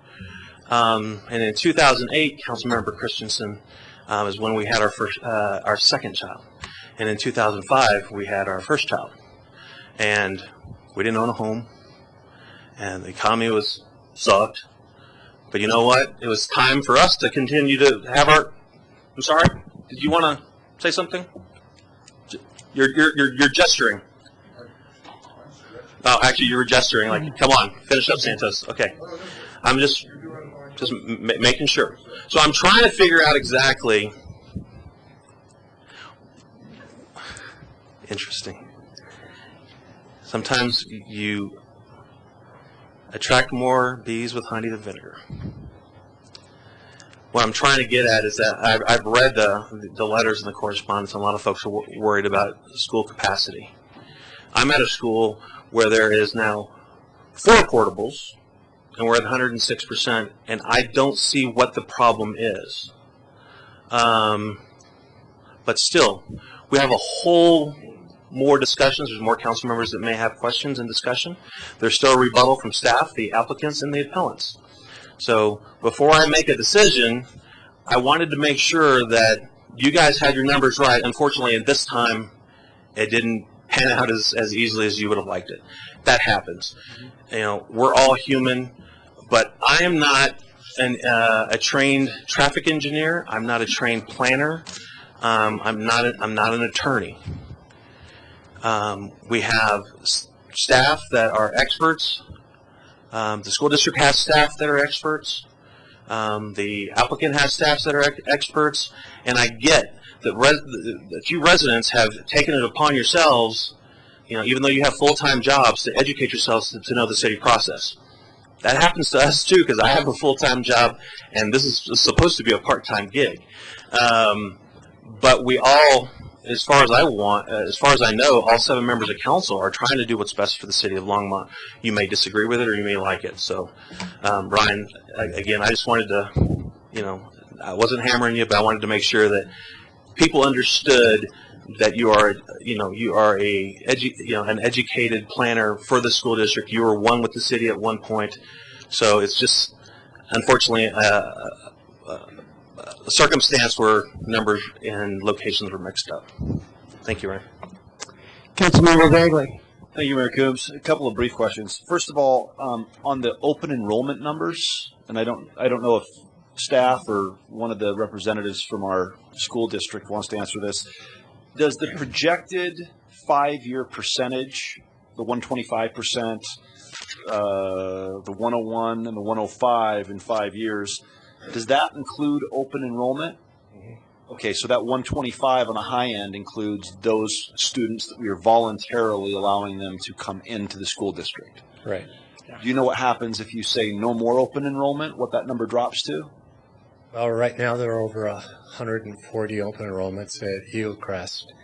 They took 30 more this year. One of the issues, they had a very large 5th grade class of 100, while the rest of the grades were closer to 80, especially the kindergarten was low. So they took 30 additional after they lost a large 5th grade class from the previous year. They have, over the last 4 years, taken close to 30 kids more every year in open enrollment. And that's what I was trying to explain, is that the growth at Eagle Crest has occurred more through open enrollment than natural growth. Actually, the natural growth has declined at Eagle Crest over the last 4 years. Open enrollment has increased. Okay, because I just wanted to clarify that, because my next question was going to be, and what a lot of people here don't know, or if you're crazy enough to watch this meeting every Tuesday night on cable, Channel 8, which I don't have, thank goodness. But they do stream it live. But one of the issues that, and I didn't know how to ask or approach the next topic, was I remember when Todd was here on a different project, and that project had set aside a couple of acres for a school, and we in the same area of town, and we asked specifically, and we looked at the school district, and we said, go back and ask, does the city need that area for a school? And we were told by city staff, and we were told by the school district, without any mistake in the conversation, and that message was loud and clear, we don't need to reserve this land for a school. because the impression given to City Council was, we're good in the Southwest. And so my question is, and that's the reason why I preceded it with that question, all things considered, my understanding is that, once you take out the open enrollment, we're good on schools in the Southwest. Is that what your opinion is? Well, we have over 150 open enrollment at Blue Mountain, 140 some at Eagle Crest. We have much more at Altona and Silver Creek.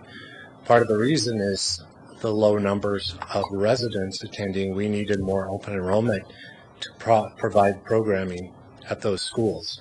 To get the type of programming that we have at other schools, they needed open enrollment to do that. Other schools had growth that equaled that.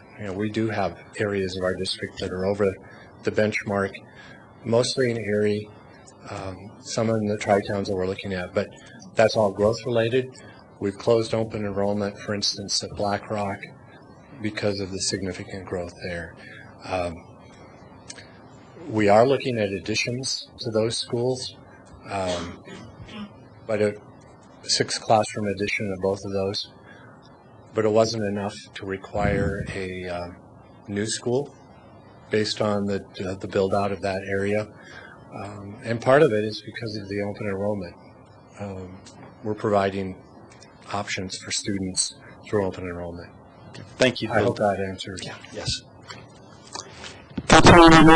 Thank you, Mayor Coombs. Just like a little clarification on a couple of things from the development group. So we have 276 units. How many bedrooms does that equate to?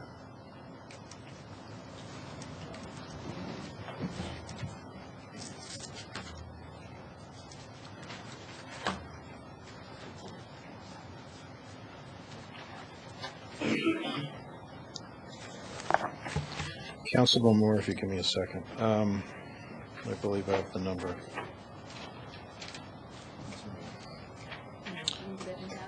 Yeah, I think is it 405?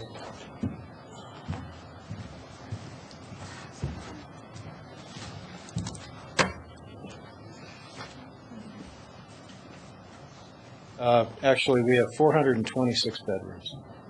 Okay, thank you.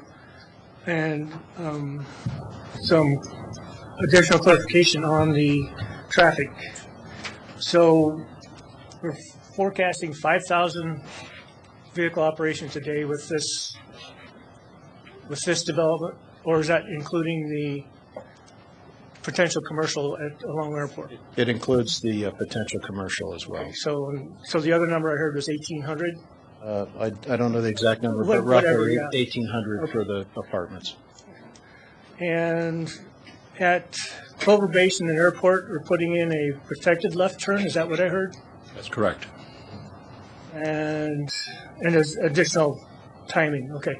So in a lot of ways, it would seem like this is going to help the traffic flow through that area by making more lanes of travel as the right turn lane. We have a protected left, which will allow people to get out of the queue on that street. And in my opinion, it seems like it's going to actually improve the traffic situation there. It will definitely, and you have to understand that traffic signals are getting smarter and smarter. They read the amount of traffic that's coming through an intersection, and they allocate their proper amount of time to service that flow. So the traffic signals can be tweaked endlessly, and to provide that type of service, to provide that level of service that you desire. Thank you. That's the only question I have. Councilmember Levison? Yes, I'd like to just, if we could have the, Mr. Poley, you had a nice graphic up of the development with the street layout. Could we get that up again, please?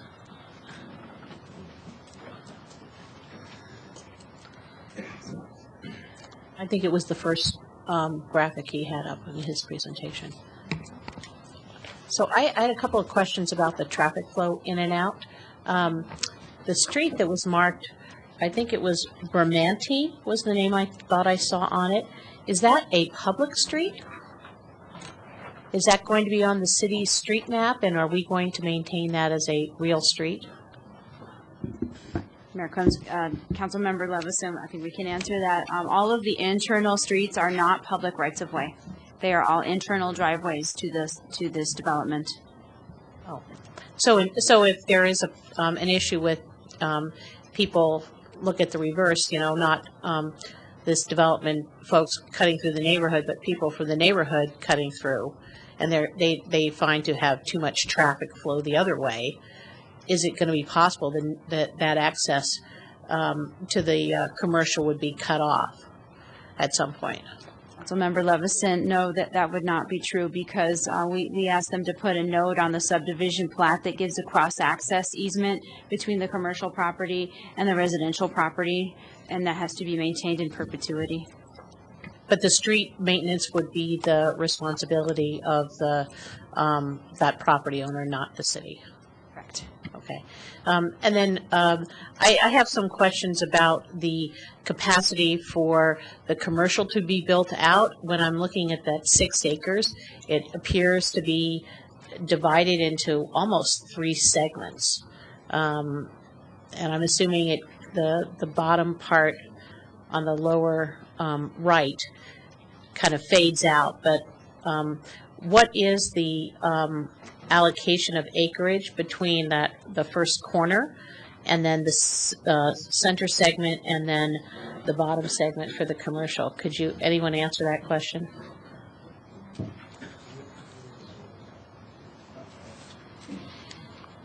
Councilman Levinson, I'm not sure that I know that answer directly. Right now, the plan is that it's either 3, but it's possibly 5 different pad sites in there, so that some of those, the middle one and the one to the south, could potentially house a couple buildings on it. And so I don't know the split out between all those. And I'm quite familiar with the other commercial enterprises you've built out and actually, done a nice redevelopment with the shopping center with Lucky's in it on Ken Pratt. I'm just wondering how it's going to be possible with that kind of arrangement to really have that as a viable commercial site. And I really think that we've heard from the neighborhood, they really want commercial. I mean, I think going down Airport Road, as others have pointed out, that shopping center at Nelson Airport makes a ton of money. I mean, and there are times even mid-morning you can't find a place to park in the first 2 rows of parking. So I would encourage that, we have to make sure that commercial is as viable an opportunity. And I believe it is. That 6 acres will house approximately 40,000 square feet of retail. Over several different buildings. So I think it very much is 5-6 acres is a very good site for neighborhood development. Your typical grocery store anchored site is anywhere from 12 to 14 acres. That's not going to happen here. A grocery store that size just won't go there. I mean, as I mentioned before, we have tried in the past. It's either not on a main road. There are not enough rooftops. There's a variety of reasons. I think that, and then frankly, your traffic gets to be a real mess. But I think 5 or 6 acres you'll find is a very good, viable neighborhood retail center. But it's all divided up. That's my concern, that you've got those 2 cuts in Airport Road and Well, I think it would make the part. I mean, I'm just trying to imagine it, but it will not be a strip center. I Right. mean, a strip center would, you're right, you've got 2 roads cutting through it. Access is very important to any retailer. That provides that answer to that is the access. And so what you'll get is a series of what I like to call Main Street buildings, where they're on either side as you come in, and you've got the coffee shop, and you've got the fitness center, and you've got, neighborhood type retailers that are attracted to this area. And that's who this is going to sell to or rent to. Okay, thank you. And so one other thing, following up on Councilmember Moore's question about number of units, how many of those units are 2-bedroom, 3-bedroom, 1-bedroom? I had looked in the presentation, I couldn't find anything. I actually have a percentage. Councilmember Levison, if I may, it's on the cover sheet of your site plan that you received with your packet. Okay. But it breaks it down, and it says there will be 138 one-bedroom units, 126 two-bedroom units, and 12 three-bedroom units. It's on the cover sheet at the bottom left side. Then you know what, some of that print got really small. I appreciate the fact that the school district has done their best to, have the silver ball and look into this. I do have lingering concerns about the enrollment issue. I also don't know whether or not those children that are open enrolled, where are the schools they would be normally attending? And if we cut off open enrollment, are we creating a domino effect somewhere else? I don't know, Scott or Ryan, if you could respond to that. Well, it's a wide range. They're from all over. There's a number from out of district, quite a number from out of district from that area. There are a few that swap between each other, but those kind of even out between Blue Mountain going to Eagle Crest and vice versa. But some are coming from Indian Peaks. There's a big sender, Longmont Estates, so around the area, we have capacity in where they're coming from, if that was one of your questions. Quite a bit of capacity where some of these kids are coming from. And then, of course, out of district,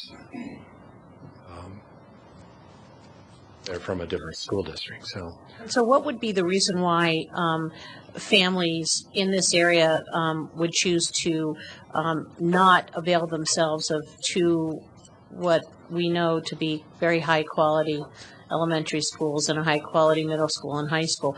What would be their motivation, and could it be that there's a disincentive for parents when they see portables, whatever? I mean, is it a perception problem that people have a perception of the use of portables? Oh, as far as choosing the neighborhood school, like, will there just be a certain percentage of people that see a portable and say, I'll never send my kid to a school with a portable? We don't see that often. I mean, portables, we have those at many schools. Many districts use portables as kind of the first step to deal with crowding of existing classrooms. Obviously, you can't, when they have 30 too many kids, you can't build a new school yet. Right. So there's phasing that happens, and portables is pretty much the standard across the nation. I was in a portable. I mean, probably many of you have been in a portable. It's one of the standards. Yeah, it's one of the standard ways of addressing overcrowding. I would add that we don't count these portables in the capacity numbers. So we're adding 100 seats to Eagle Crest and 150 to Blue Mountain that we're not counting as seating capacity, but it's actual seating capacity because we're providing a classroom. As far as movement, open enrollment, we've seen it increase tenfold over the years. Part of it is because we do programs that are unique and people are attracted to them. The STEM, we get kids that want to go to STEM schools. We have kids that want to go to IB schools. We have things at Longmont High that are attracting kids. We have the STEM at Skyline. So we're creating programs that draw interest. So we're seeing movement all over the place. And I guess that's a point in developing projections. We're seeing more impact because of programming, open enrollment on school enrollment than actual development or building permits. We're seeing less of a link between building permits and more of a link between open enrollment and programming as far as enrollment goes in schools. So choice has been good, but it's been kind of the enemy to do these projections. it complicates it. So one of the key things that I've added to the projection methodology is we now have an open enrollment window, and we take everybody who applies at every school. We look at where they come from and where they're applying to, and that's a big factor in developing projections because there's 1,000 or more new open enrollments every year, and they're coming from all over and they're going all over. So that's one of the key components to developing projections, even more so than building permits. And birth rates, if I could answer your question, that what we're seeing in Blue Mountain and Eagle Crest is a drop of 50 births just in the attendance area, not in the entire city. So yeah, it makes a difference in the small attendance areas. It's not the entire city's birth numbers. It's just in those feeders. So as those smaller cohorts are coming up, each of those two schools have had to take open enrollment at kindergarten to fill the gap in the lower birth numbers coming up. So. Thank you. I'll let others jump in. I'm going to jump in here. Just a quick question to the city. I don't know if there's anybody here that knows. When they built that underpass that went under Airport Road for the middle school up there, just how was that funded and what did that kind of cost? Do we have any kind of rough ballpark idea? Did the school pay for that? Did the city pay for Nick come in and answer that? Okay. Yeah.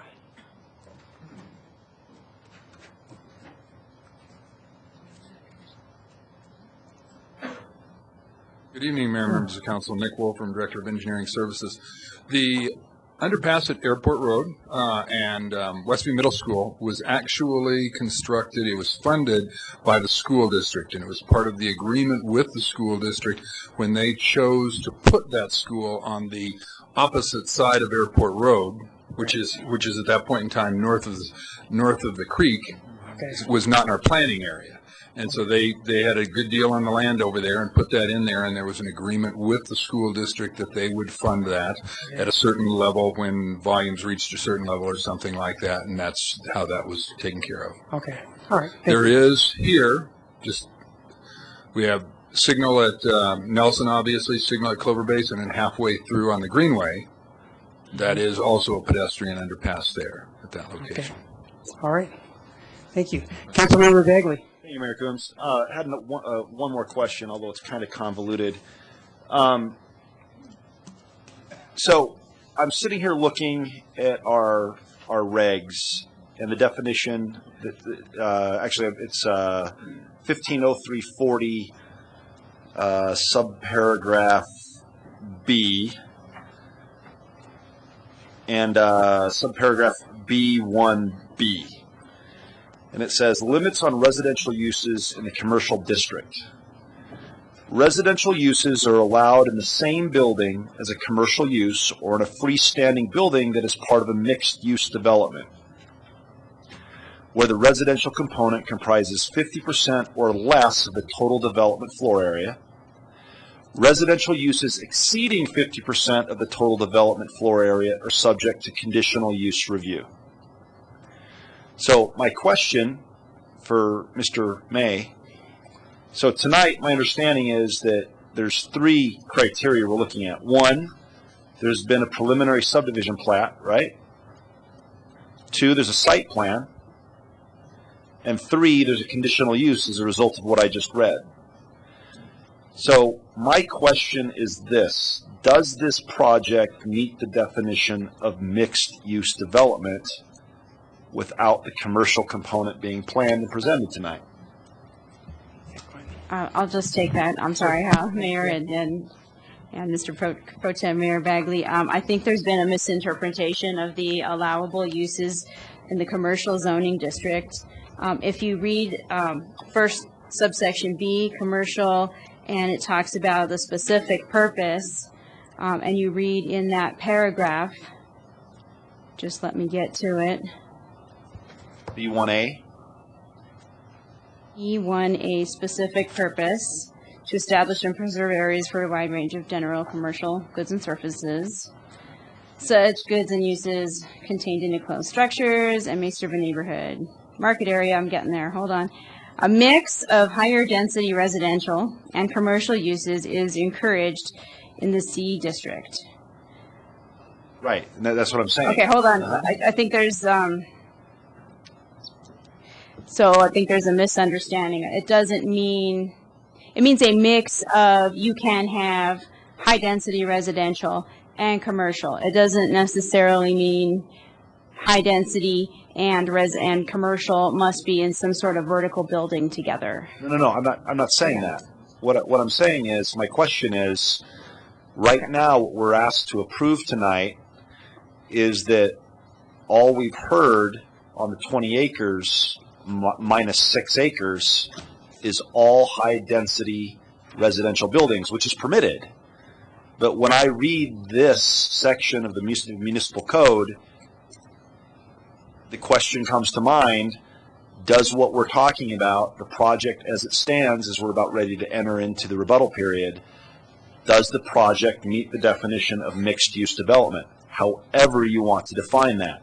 Because as you just pointed out, Ava, says a mix of higher density residential and commercial uses is encouraged in the C district subject to specific limits.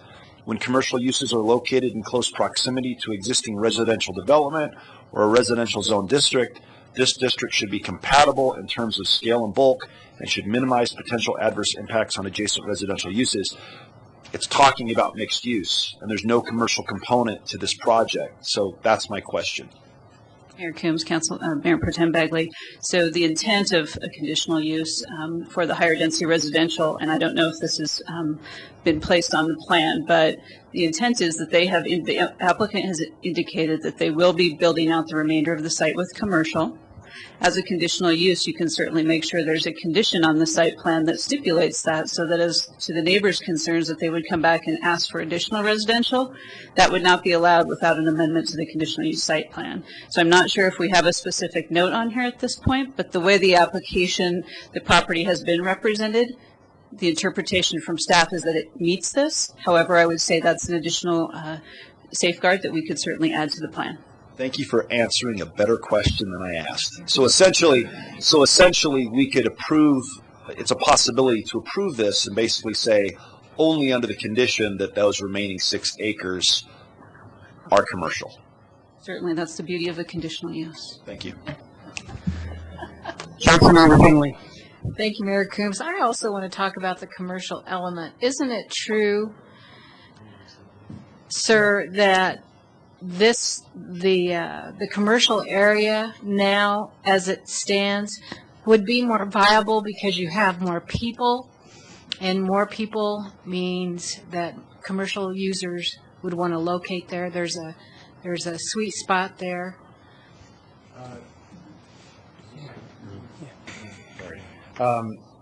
That's not what we found, at least to date. Again, I think that's a critical component to that decision.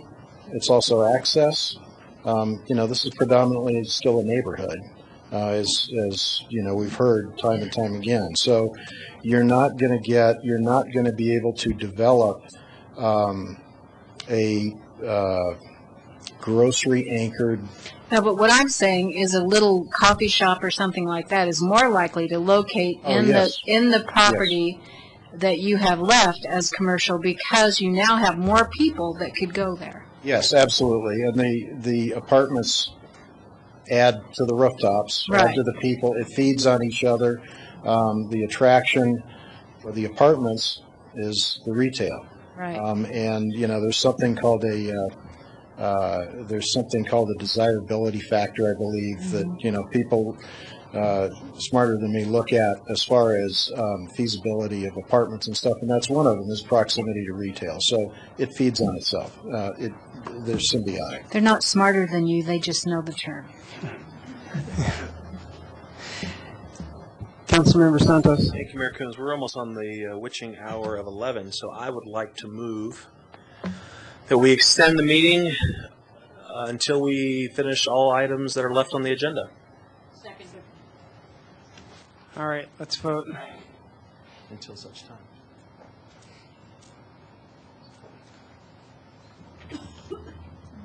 Okay, that passes 7-0.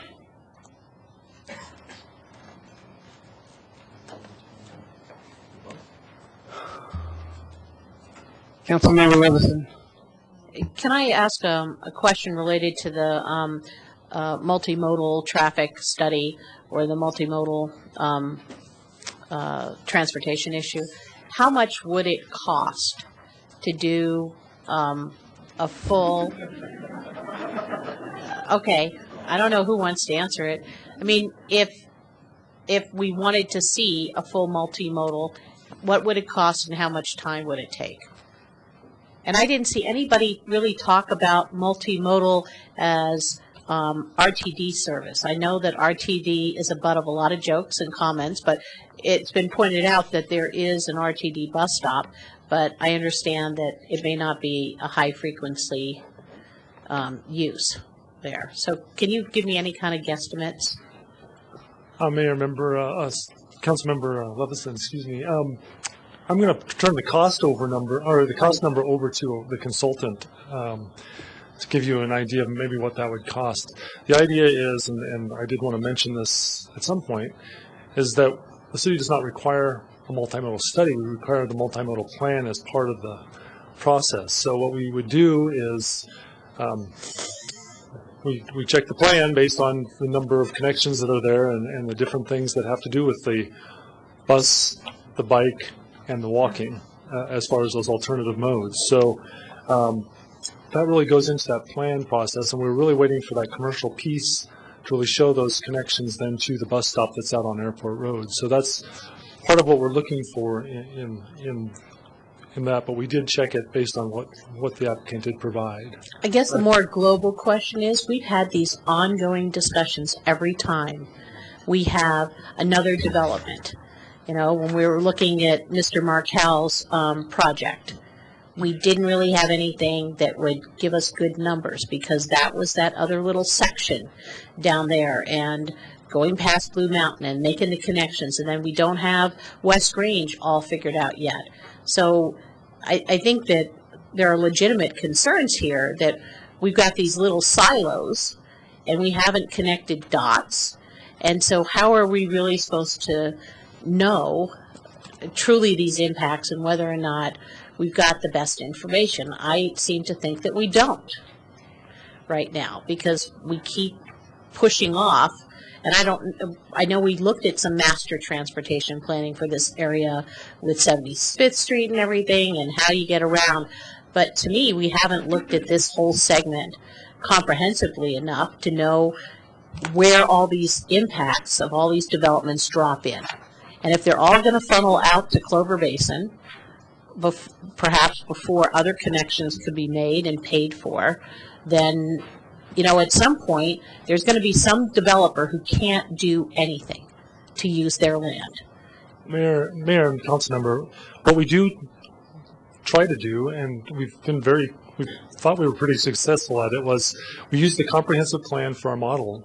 And so we're doing this with Envision Longmont as well. So we're using that comprehensive planning effort really for the modeling that goes for all parts of the city, but we look at these sub areas as well as far as that modeling effort. So we really feel like we've put the households and the businesses and the employees in the right places in the next 25 years to really determine what our needs are in the next 25 years. So you'll see that in the Envision Longmont process that we've got a pretty good game plan, I think, as far as what we want to do with street roadway widenings, what we want to do, and we're getting to the bicycle pieces slowly, so we're moving forward on that.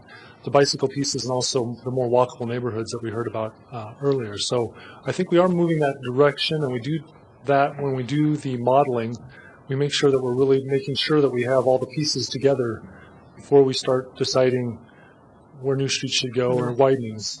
But I also submit that I bet you, and I know I'm not allowed to ask for a show of hands, however, having attended the last open house meeting, I understand there was only a total of 55 people that showed up in one segment and 15 in the evening segment, and that's not enough numbers, especially when this appears to be an area of change, large changes for what is perceived as large changes for residents, but on all the Envision Longmont maps, it's being noted as area of stability. So I think we need to be a little more transparent in that aspect. And these are just the global comments, nothing, against anybody or how the process works. But I encourage any of these members of the public and out there in TV land that you get on that Envision Longmont website, take a look at those maps, and get some great comments written up. So I'll let other people jump in. Councilmember, we appreciate that plug, and we hope people get out there as well. We've had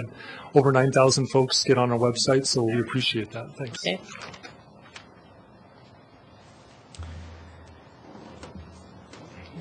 Well, I grew up going to portables for 4 years, and didn't seem like it hurt my education at all. So I'm not against portables. Is there, when the concept of safety of kids needing to go to the bathrooms, when first and second graders need to go back to the main building, are they escorted by teachers or teachers' aides or something?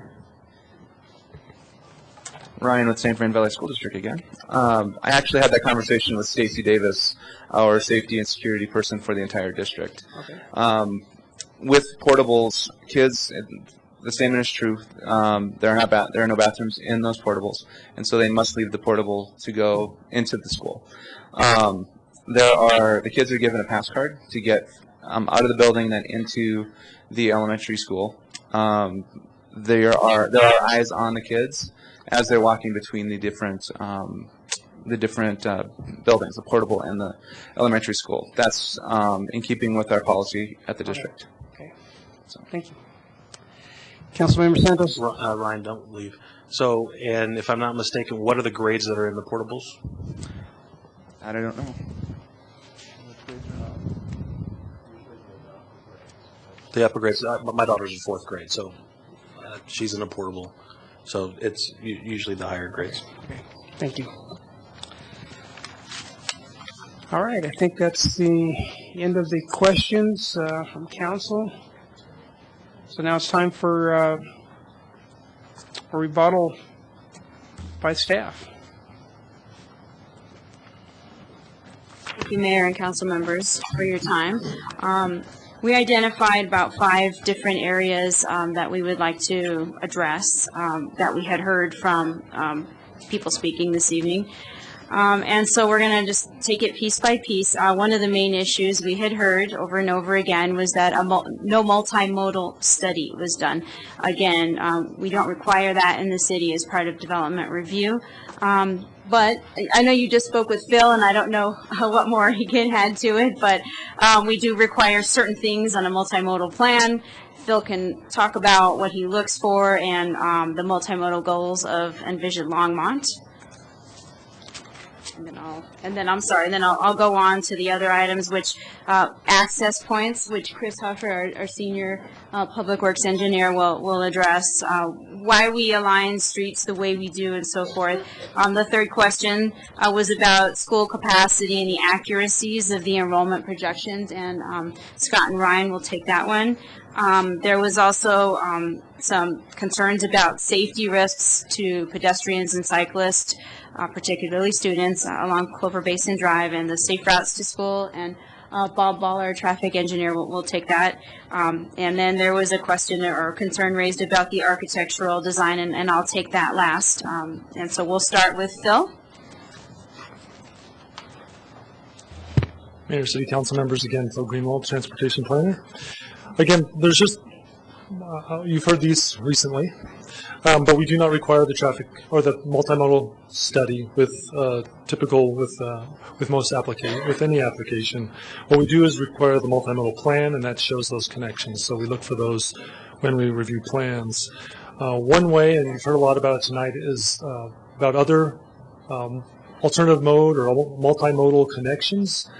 And again, our Envision Longmont process is really the place to really start putting those onto a plan and then start to prioritize them based on the city budget. So those are a few things I wanted to mention. Also, when we think about and when you look at this intersection at Airport and Clover Basin, you'll see that we've really kind of overbuilt it with 10-foot sidewalks, where we could have done 8. So there's some There's also bicycle lanes on either side of it. They've got the underpass, the signals at Clover Basin, the potential for a future signal at Pike and Airport as well for crossing. So there are a number of things that have been done or are coming that will allow for the multimodal aspects to be further to the site. Thank you. Thanks, Phil. So now we'll ask Chris Huffer to come on up and talk about access points. I think there were some comments made there were too many access points. Question about why we couldn't close off Renaissance Drive to traffic, and concern, general concern about access points. So, Chris? Mayor and members, Council, Chris Huffer with Public Works and Natural Resources. These access points that are shown on the plan right now really are intended to provide the best opportunities for traffic as well as for pedestrians, bicycles, to get through the site and out of the site. If we restricted a development just to a single access, that pushes all of the traffic to one area and causes more issues at that point than would be created by having multiple ways of getting in and out. We'd have level of services that would drop at that intersection as well as on the street that it goes to, so whether it be Clover Basin or Airport Road. The other things that we have looked at in this layout that's before you tonight is being able to accommodate that commercial piece as well, not only just the residential, by allowing those accesses onto Airport Road. I think that you've heard it a couple of times tonight, that increases the potential for the commercial there, allowing for frontages of buildings onto those as well as onto Airport Road.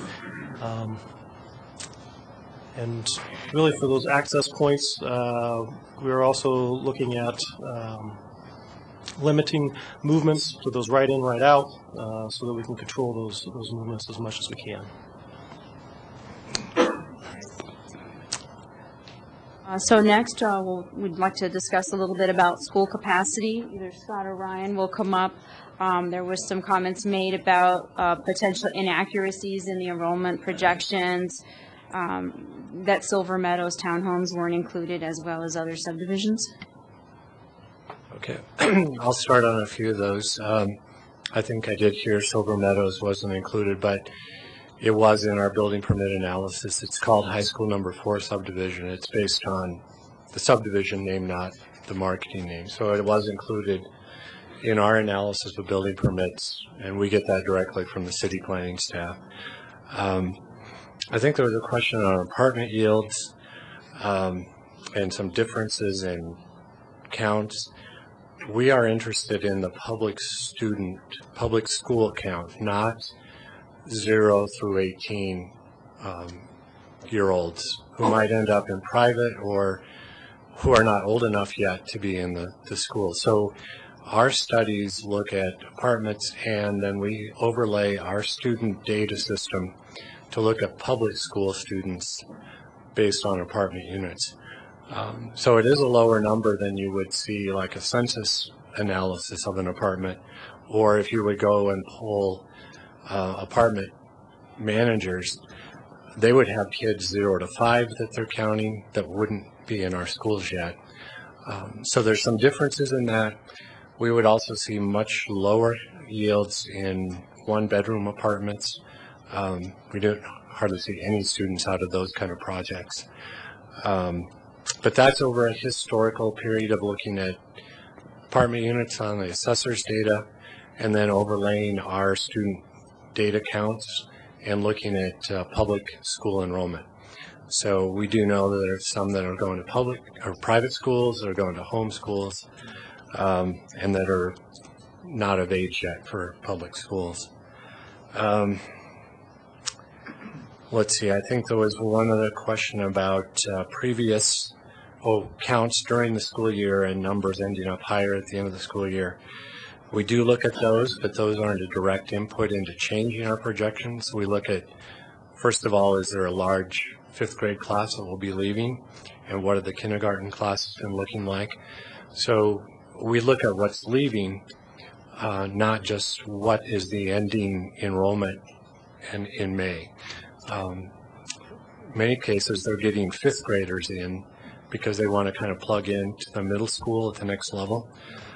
So those are some things that we evaluate, but it's not always take the last end of year count and take it as gospel of what's going to happen next year, because there's things that happen from year to year.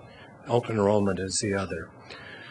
I don't know. I think I addressed some of your other questions, so that may have covered it, unless you think anything is left.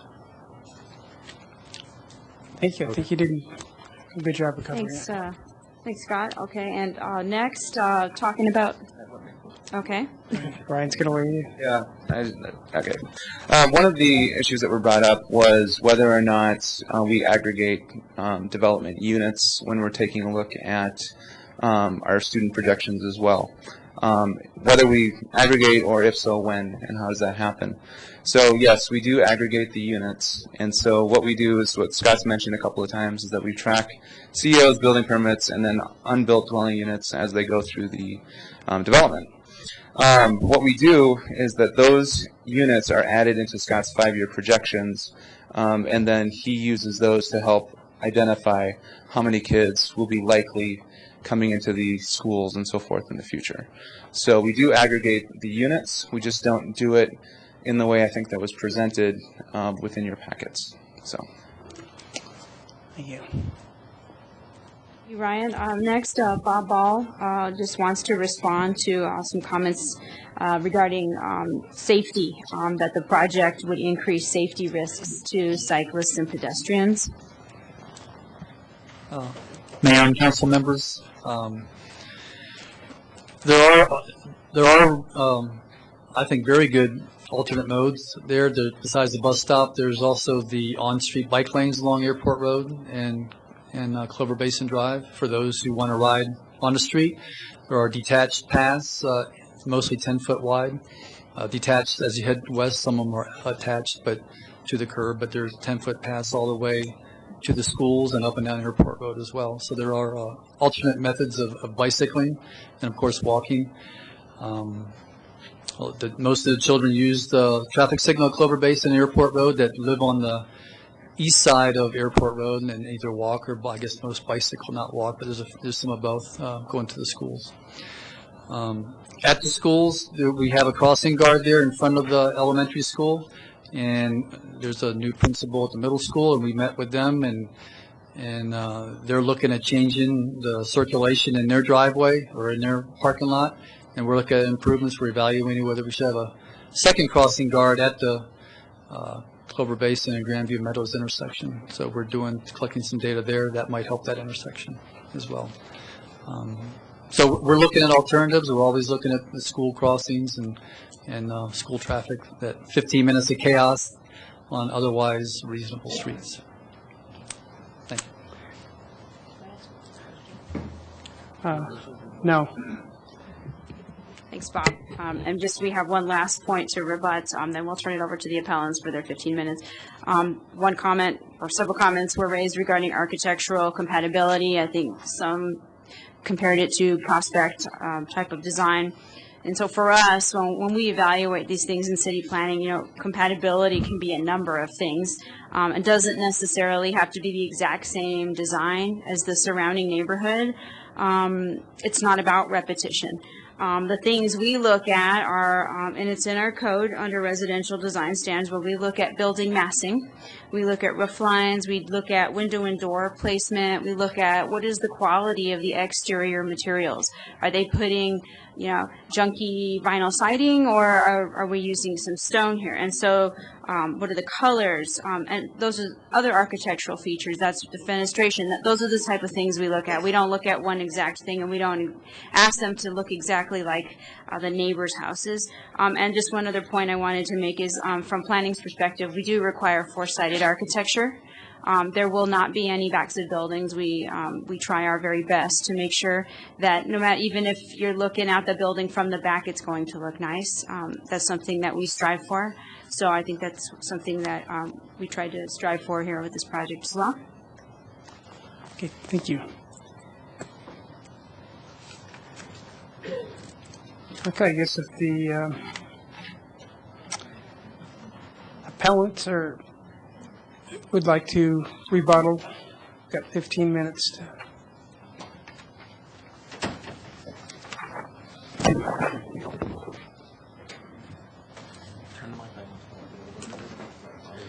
Mr. Mayor and council members, unfortunately, staff continues to misrepresent my concern and complaint. I've asked not that an access point on Renaissance be eliminated. I've asked that it not be one that flows straight through to Da Vinci. That's completely different. And there are only 26 homes on Milano Lane and Venice that would use that point, the furthest of which is less than 0.2 of a mile from the intersection. It would be an absurd assertion that this project lives or dies on the ability of those 26 homes to drive to this location.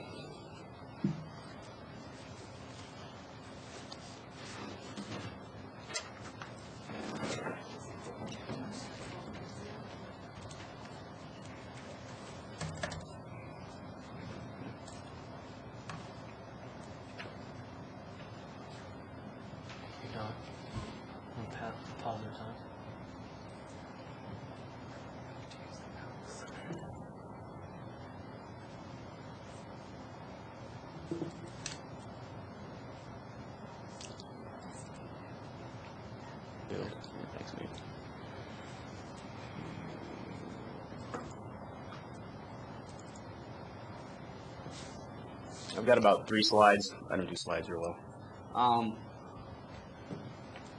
My name's Andrew Couch. Thank you very much, Mr. Mayor, council members, for hearing our arguments tonight. I am within the traffic appeal. That was my purpose for being here. And my problems with the appeal, I understand the position of the city. I understand that the planning department has said the checkbox has been checked. There is a multi-mode plan. There's no doubt about that. They do have sidewalks and swimming pools and dog parks and roads within their complex. My problem is with how it joins and does it do it well with what already exists in the local community. And I took issue with the fact that in the section that I was pointing at that it needed to integrate. It didn't say does this multi-mode need to abut or need to join or be up next to. Does it integrate? And the question is, is that important, or is it simply that they have to pour concrete up to where we've poured concrete as a city? And then we're good, because then the checkbox is done. My mama used to say, I don't care about the bathtub water as long as it stays in the bathtub. And this is what we're looking at here. So the point I would like to beat to death tonight is, and I'm taking a clip from the webpage that marks the safe routes from the schools. The safe route from the school goes down Clover Basin. It goes right past this development. Kids, I live right on the north side of Clover Basin. I see dozens of kids go past via bike, via foot, every day, both directions. It is a designated, recommended, safe route. Kids go this way, please.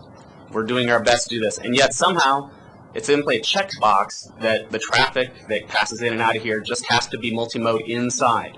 Once you get outside, we only look at cars. That is a little bit irregular to me, and I'm going to skip ahead. So, and I'm going to drag you back to high school math for just a little bit, but I want to say, if you only measure one variable, you end up with a straight line. You can measure, are more kids eating pizza this year? You can measure, are there more cars at the light in this hour than the last one? But you get individual points of data. Without multiple variables, you cannot measure an area of intersection. And the formulas there we're all well aware of from back in the day. But you can measure areas of intersection only by accounting for multiple variables.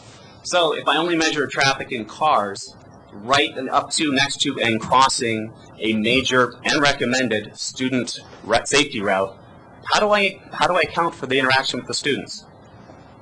We took this up in planning and zoning. Planning and zoning, we pointed out to them, you have no data for this. You don't know how many students are out there. You don't know how they cross the light. You think you've got a good situation with a turn lane and you can set your timing. How are you going to set your timing to accommodate the students? Do you know how many cross? Do you know how long it takes them to cross? Well, we'll set it for longer. Will that mess up your traffic? You don't know. You've got zero data. We are all whistling past the graveyard on this one. And how many cars are going to be turning in? Well, it'll be 4,000 trips a day. That's nice. Now, let's take a quick look at the people who will be making these trips. This is an apartment complex. Nothing against people in apartments, but they're transient. They stay for a couple of years, they move on. That place will be occupied by someone else who have to relearn the behavior. So the first group will learn, oh, there's kids here. They'll move on. The next group that shows up, they'll have to relearn again, hey, there's kids here. So to not take into consideration anything besides cars is a little bit short-sighted.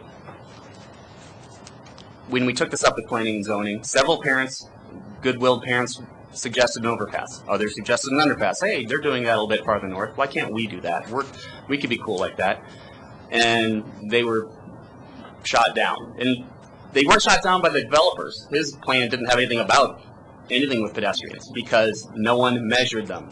He has a good solution for cars, but absolutely nothing on how cars will interact with, or cross at those two intersections on the north end of the, and this is going to be a little bit dated because apparently there's, there. At those two intersections on Clover that cross, how are cars going to do that? How are students who are going to pass randomly, not thinkingly, and texting? I've seen it all. How are they going to react with this? We'll measure them by 2 meters, so they're going to walk at about 2 miles an hour. That doesn't take into account how brainless some of them really are. And I love my kids to death. They don't pay attention. And to not measure them, to assume that cars are the only metric in this very busy intersection seems to be a failure. It's mathematically a failure. I've proven you can't look at one set of numbers and draw any sort of integration. But as a social situation, it's a failure. Yeah, so when the suggestions for mitigation came up, the chairman of planning and zoning said, kind of stick into the ribs of a lot of well-meaning parents by saying, hey, just because these guys are the last ones to the party doesn't mean they need to buy gifts for everybody. They shouldn't mitigate anything.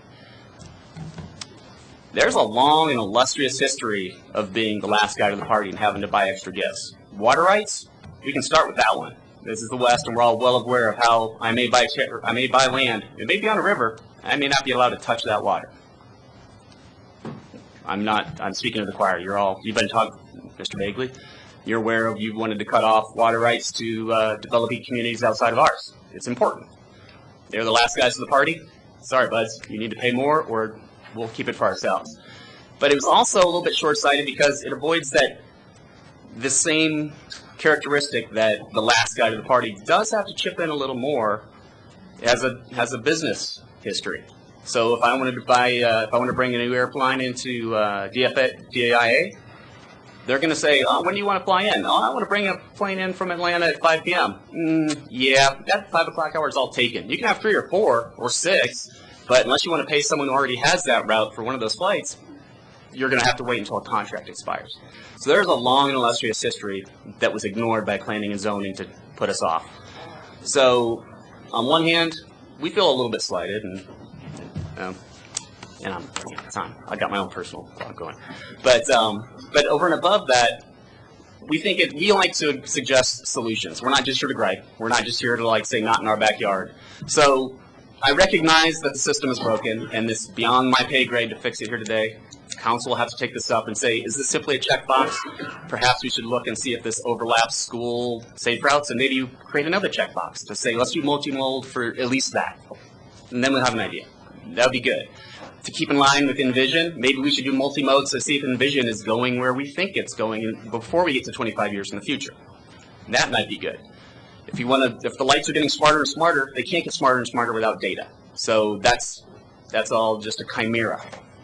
But there are things we can do now knowing we only have one bit of data. One, we can just reduce capacity. We can just ask for a drop in density, of population density in this apartments, and say, well, a 25 or 30% drop in apartment population, that means 25 or 35% fewer cars. We only have one data point, that's cars. We know that there'll be 30% less cars interacting or possibly interacting with students. We have no idea about students. Or B, we can drop our one data point to be, where are our points of intersection? Let's make all of our intersections those ones with the manually flashing lights so that students can activate their own crosswalks at each of those points of intersection around this new development. So when cars are trying to cut to the right and cut across another lane to get to a left turn lane at Clover and Airport, or when they're trying to cut across another lane and students become background noise to their vision and their thinking process. They just want to get into their home. They just want to get to their coffee shop if retail ever comes.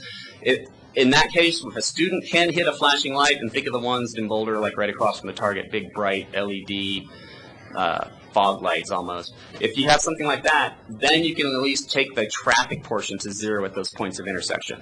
And being the last person at the party, I would suggest that rather than cash in lieu for the student, perhaps this developer should pay cash in lieu for the development of where those student safety routes will cross the entrances of his, and he should pay for flashing safety crosswalk lights.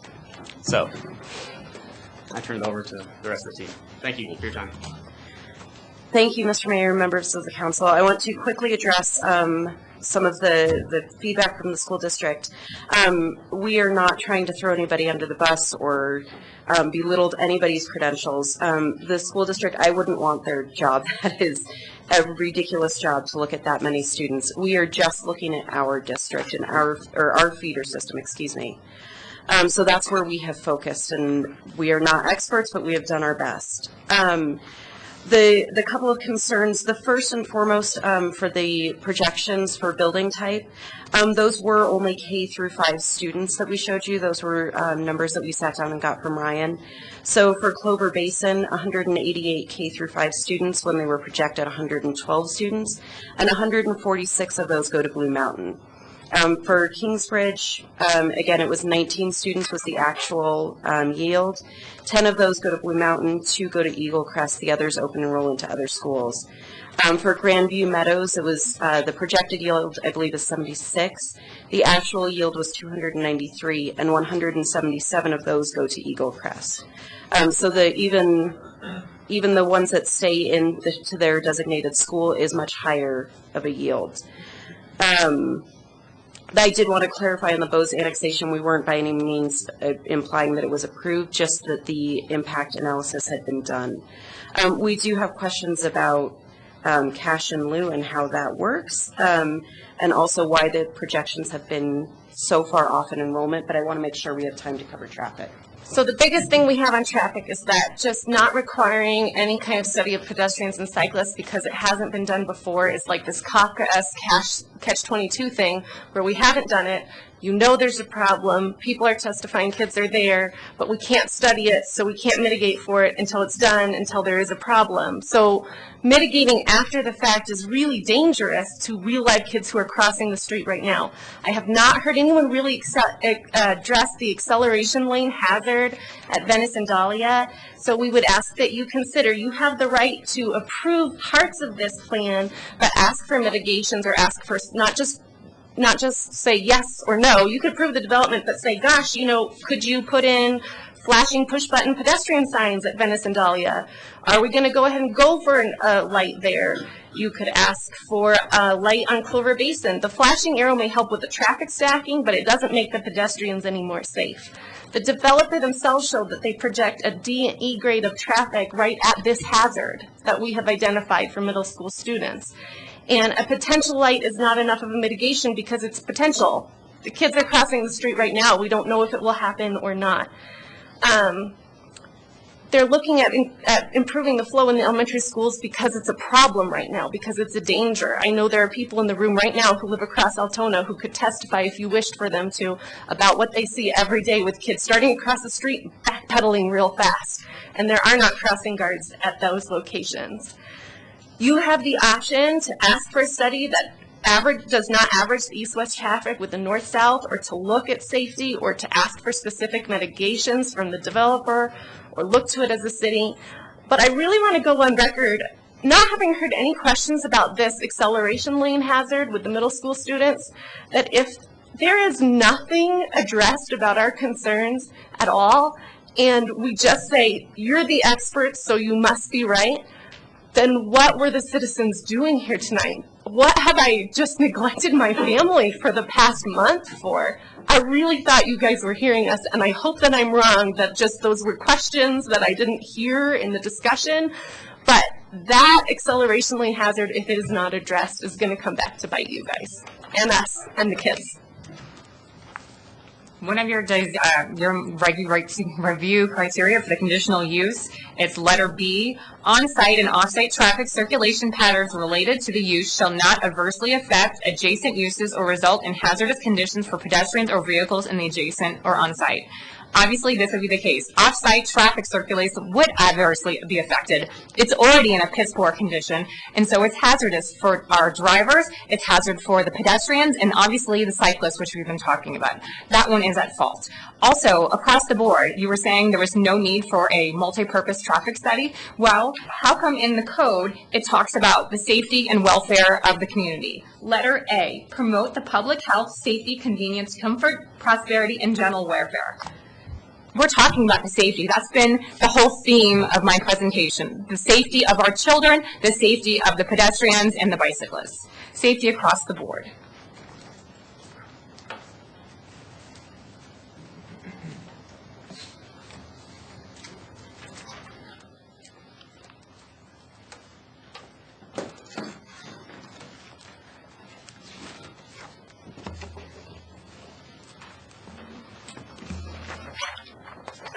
Okay, I guess the applicant now has 15 minutes. Thank you, Mayor and members of council. Can I just switch this back? I think I can. Okay.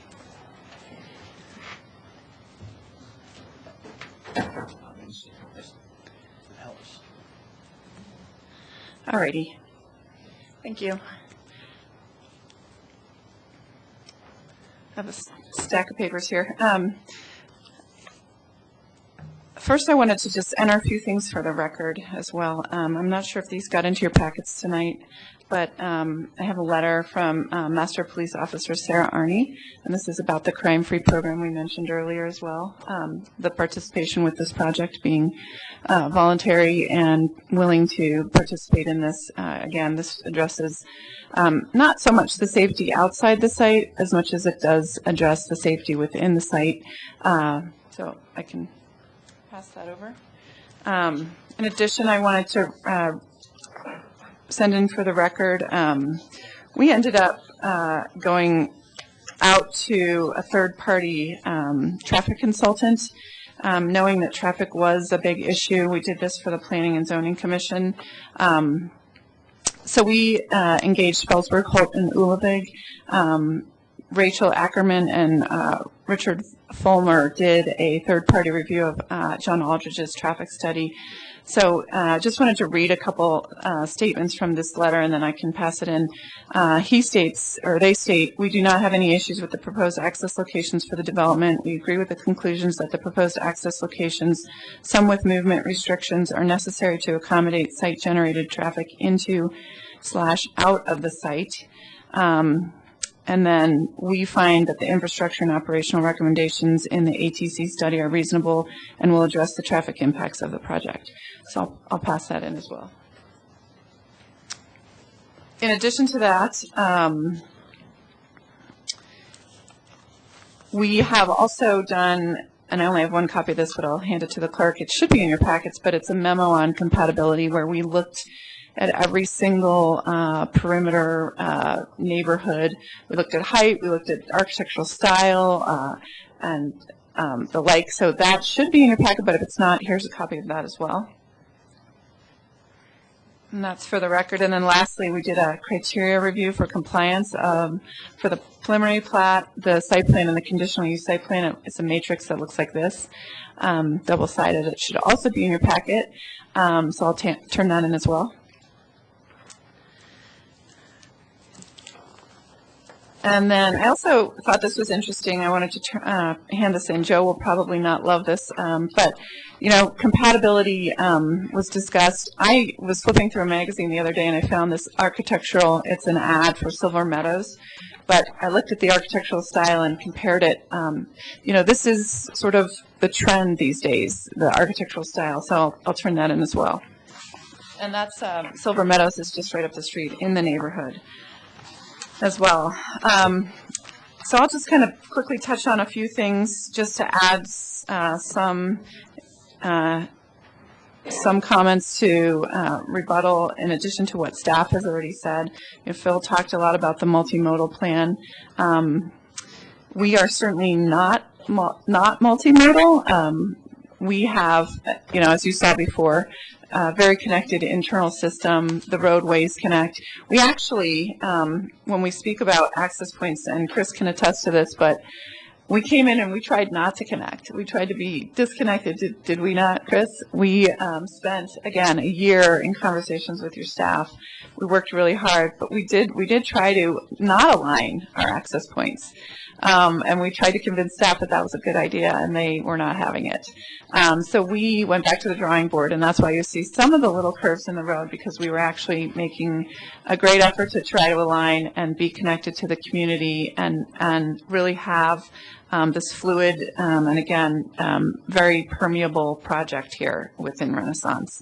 The access points, the main drives, we've done neck downs. So here's a possible, traffic calming mechanism, but we've internally used neck downs as a way to slow traffic through the east-west drive lane at Vermonti, and again, that would be a private street, privately maintained. Again, I mentioned we've been a year in review. We've studied this. We've looked a lot at revisions. We've got 360-degree architecture. We've got on Clover Basin, we talk a lot about safe routes and the safe route map. There's 10-foot sidewalks on both sides of that street. That's a very wide sidewalk when it comes to, that would be considered actually a trail. We would typically not build sidewalks that wide. And then in addition to that, there's bike lanes right adjacent to the project. I'm going to have John just get up and just address very briefly the pedestrian, rebuttal to the pedestrian traffic count. Yeah, I just wanted to be quite brief, but of course we look at pedestrians, we look at bicyclists, and we look at another member of society, and that's the disabled. So you look at every intersection we build, there are 88 ramps, we have timed the lights, so anybody comes up and pushes the button, they get, the walking speed is very low. We program in about 3.5 feet per second. So that gives school kids, people in wheelchair, those on bicycles or choose to walk their bicycle across the street, they have ample time. And you can see on the pedestrian signals, there's a countdown. So it gives you the amount of time that you have left to cross the street. It gives you a signal not to cross. So we build in, stop bars, crosswalks, everything to really help assist not only the school kids, but also the disabled cross these streets safely. At low-kill, driveways, we make sure there's an adequate sight distance. So the cars, the drivers have a responsibility here to look for the kids. So they have to have adequate sight line to be able to see and react properly. I wish I could, I can design a very good intersection, very safe intersection. I can't design safe drivers, and that's I wish I could, but I can't. Accidents are going to happen. You see, that already happened all over the city. It's usually a fault of the driver. Someone made a mistake. But we're doing a better job, more and more with our signal systems, with our markings, with pedestrian signals, etc., to make sure that everybody has an opportunity to cross safely. Thank you. And lastly, I just direct you to this slide. Want to reiterate the comp plan designates this as a use. This is a mixed-use project. However, it's a multi-phased mixed-use project. So we really are building both facets of this project. It's just not happening at the very same time. I consulted with Richard. He said we are good with the condition if we need to add that in to have the 6 acres develop as commercial. So if that's a condition of approval for this evening, we accept. We are investing in this community. We're building a first-class project here. It's an infill site. It's going to have 48% open space. There's obviously a market deficit in Longmont. Your staff has worked hard with us, and we'd like to thank them for the last year of conversations, back and forth, negotiations, but ultimately recommending approval. We'd like to thank your Planning Commission. After 6+ hours of testimony, they felt that we also meet the conditions of approval, meet and exceed, and approved us in a vote of 5-2. And in just conclusion, we'd like to thank you for your time tonight, and we are available to answer any final questions you might have, but we would ask you to uphold the decision of the Planning Commission. Thank you. Okay. So now we go through the council discussion, if there's any at this point. But when we go through this, we'll have to have another staff and applicant brief rebuttal. So is there any further discussion from council at this point? Councilmember Levison. Yes, Mayor. I'd like to know, do we have any crossing guards at Airport Road in Clover Basin? None? At all? Okay. So are there any other major intersections in the city that we have crossing guards on that major intersection? Councilmember Levison, Mayor, council members. They're typically at mid-block crossings. They're also at intersections. Just thinking through, we have a crossing guard up the road, Airport and 17th. It's unsignalized, and for the neighborhood on the north side, they can cross south and come down to Westview. We probably have a few others, but we don't have any at a signalized intersection. So would it be, the city, remind me, the city funds the crossing guards, or do we do half and half with the school district? Half and half.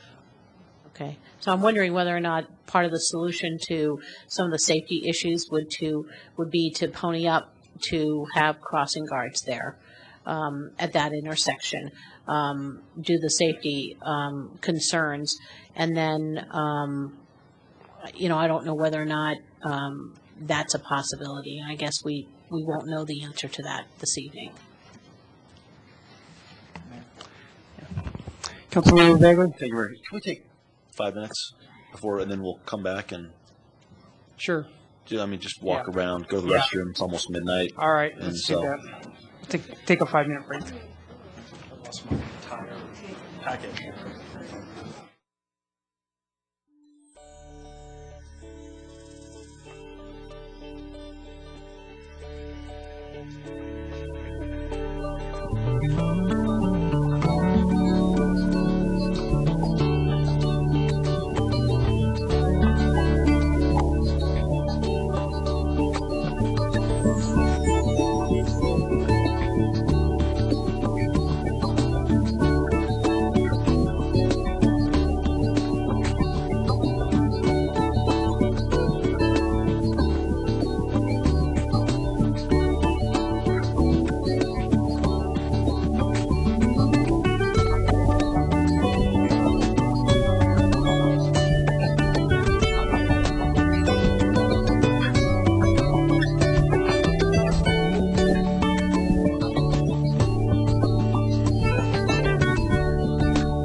It's working. It usually happens around. Probably. But it usually happens underneath. Councilmember Hagley. Hey, Mayor Coombs. I guess a couple of things that just come to mind that aren't obvious. The way the city council's set up is that we've got a mayor, we've got two at-large reps. Wait, 2 or 3? 3. Thank you. And then we have a Ward 1, 2, and 3 rep. And it's nights like this that kind of make me go, you know what? I kind of like the way it's set up because it's an election year.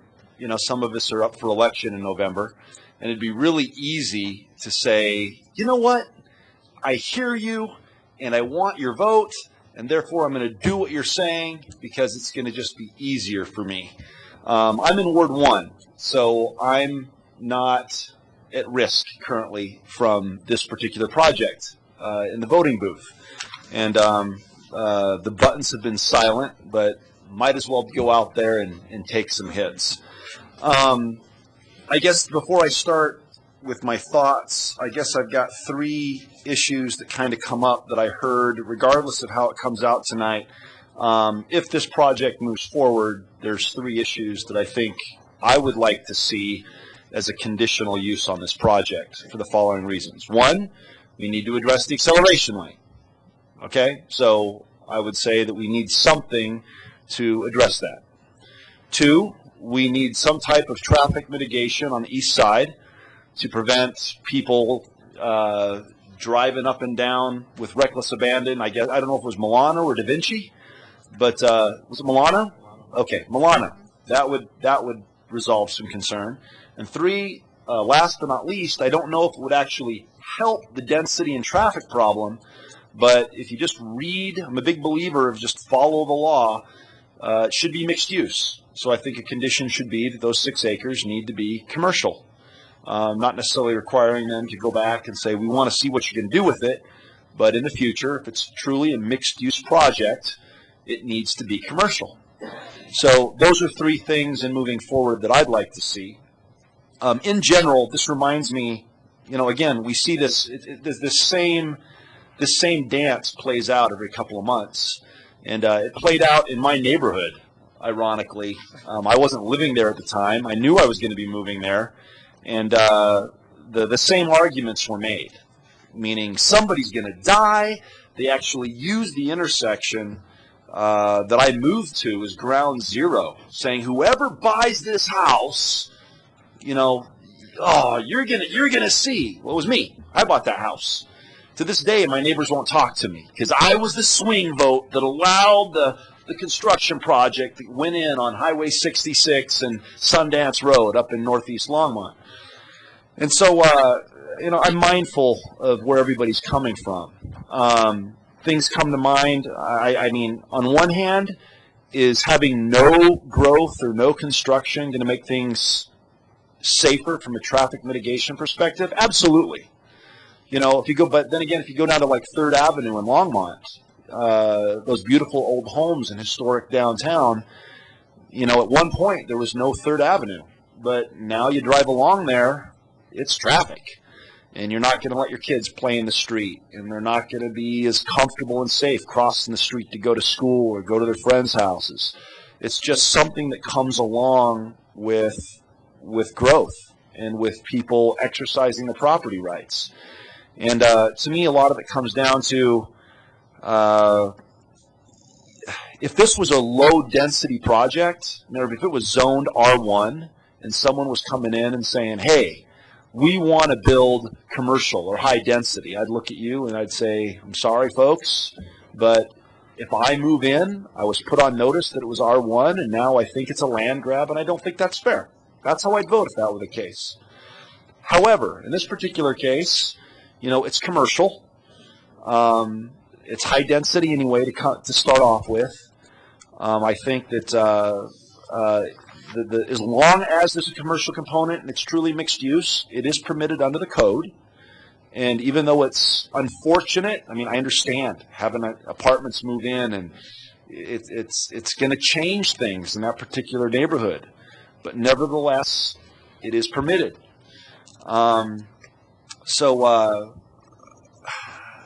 It's tough to look at constituents and say, I hear you.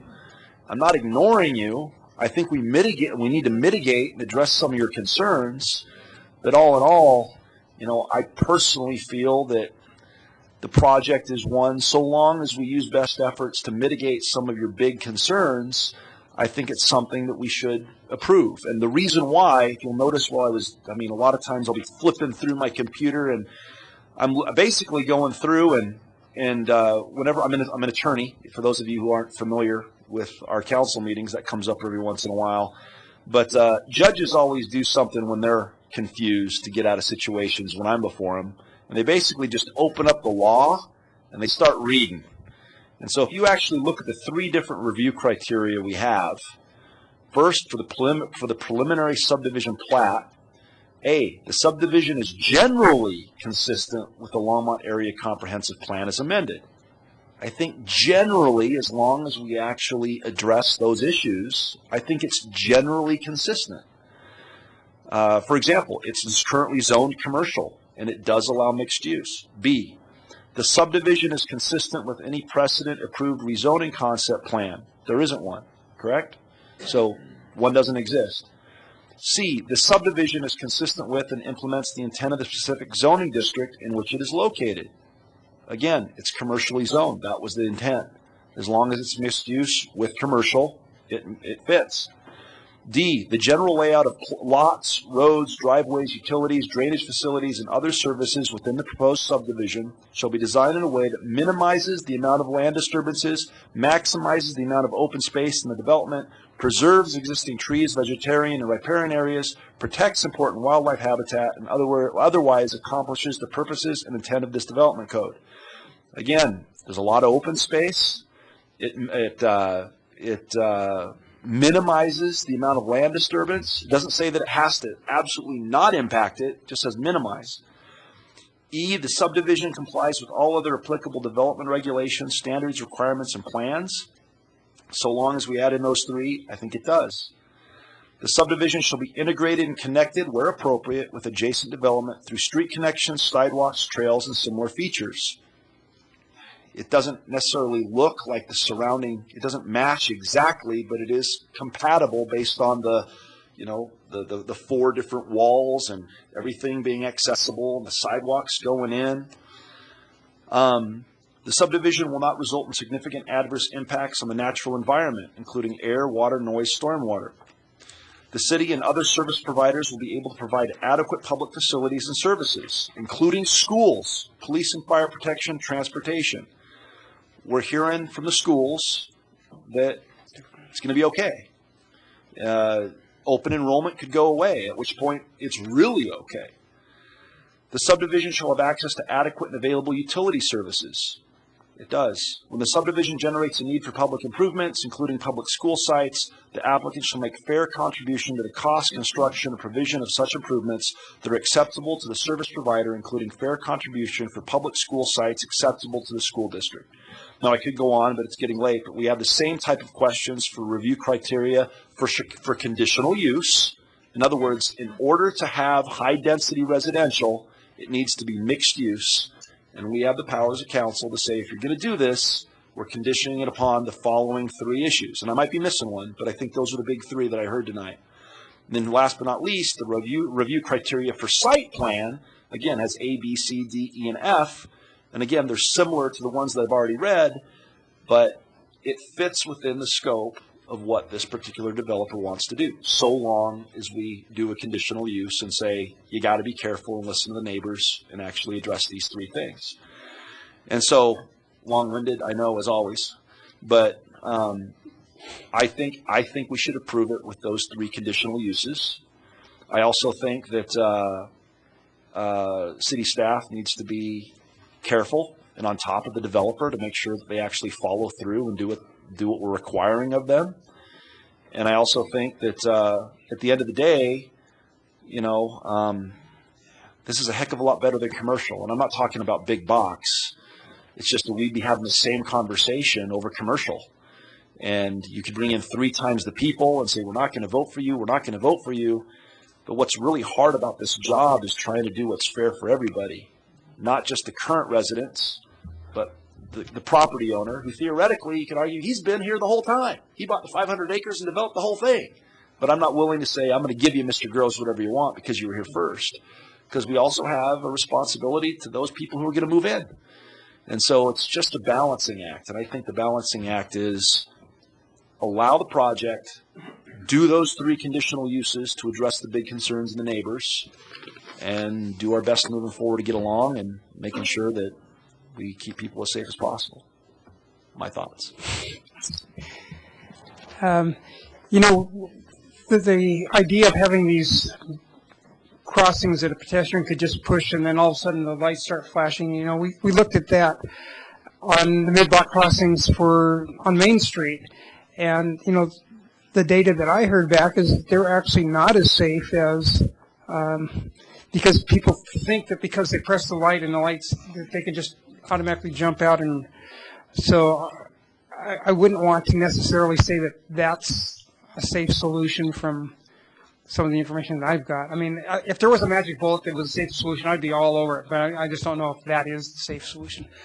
You know, we had 70 people in here, I think, talking about affordable housing and that we need more apartments. And, I mean, I guess how do we discount those people's?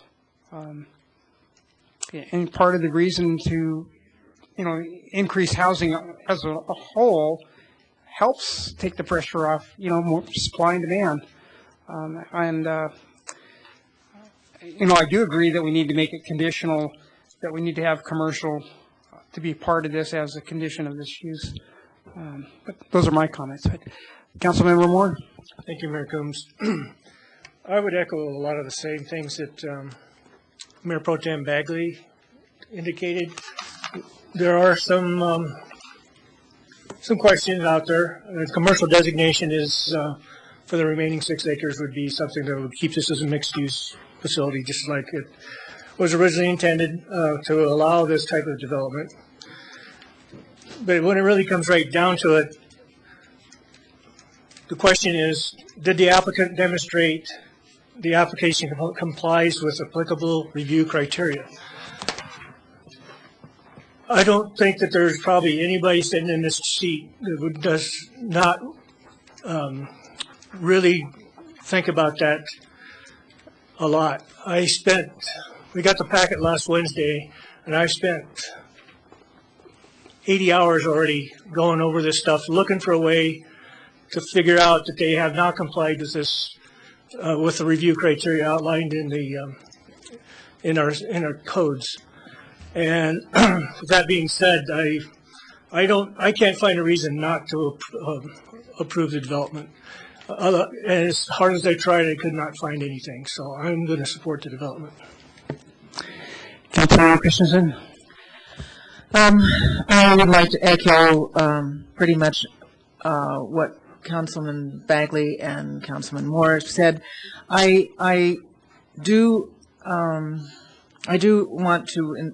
I think we must insist upon stipulating the retail, which the applicant is agreeable to, and I think we need to continue having safety discussions with city staff, because, as I said before, the problems with Airport Road are not that we have them now.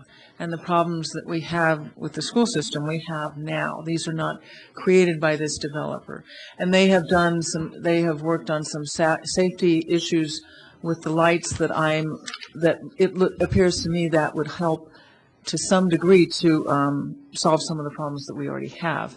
But I think it would be very helpful to have an ongoing discussion with the developer, the city staff, and some members of the community, because the safety issues with children and the number of children going from various ages, and as he said, you know, kids are not paying attention, they just aren't. But neither are commuters who are in a hurry to get to work, and this is a terrible mix. So we need to have continuing discussion to that, especially the acceleration lane.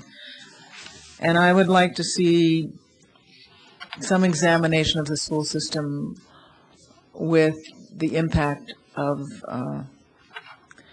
these, and a study 5 years down the line as to how accurate these prospects or projections were.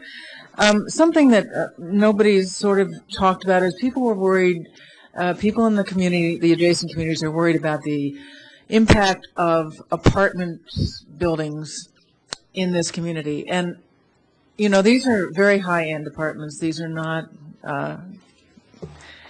low-rent places.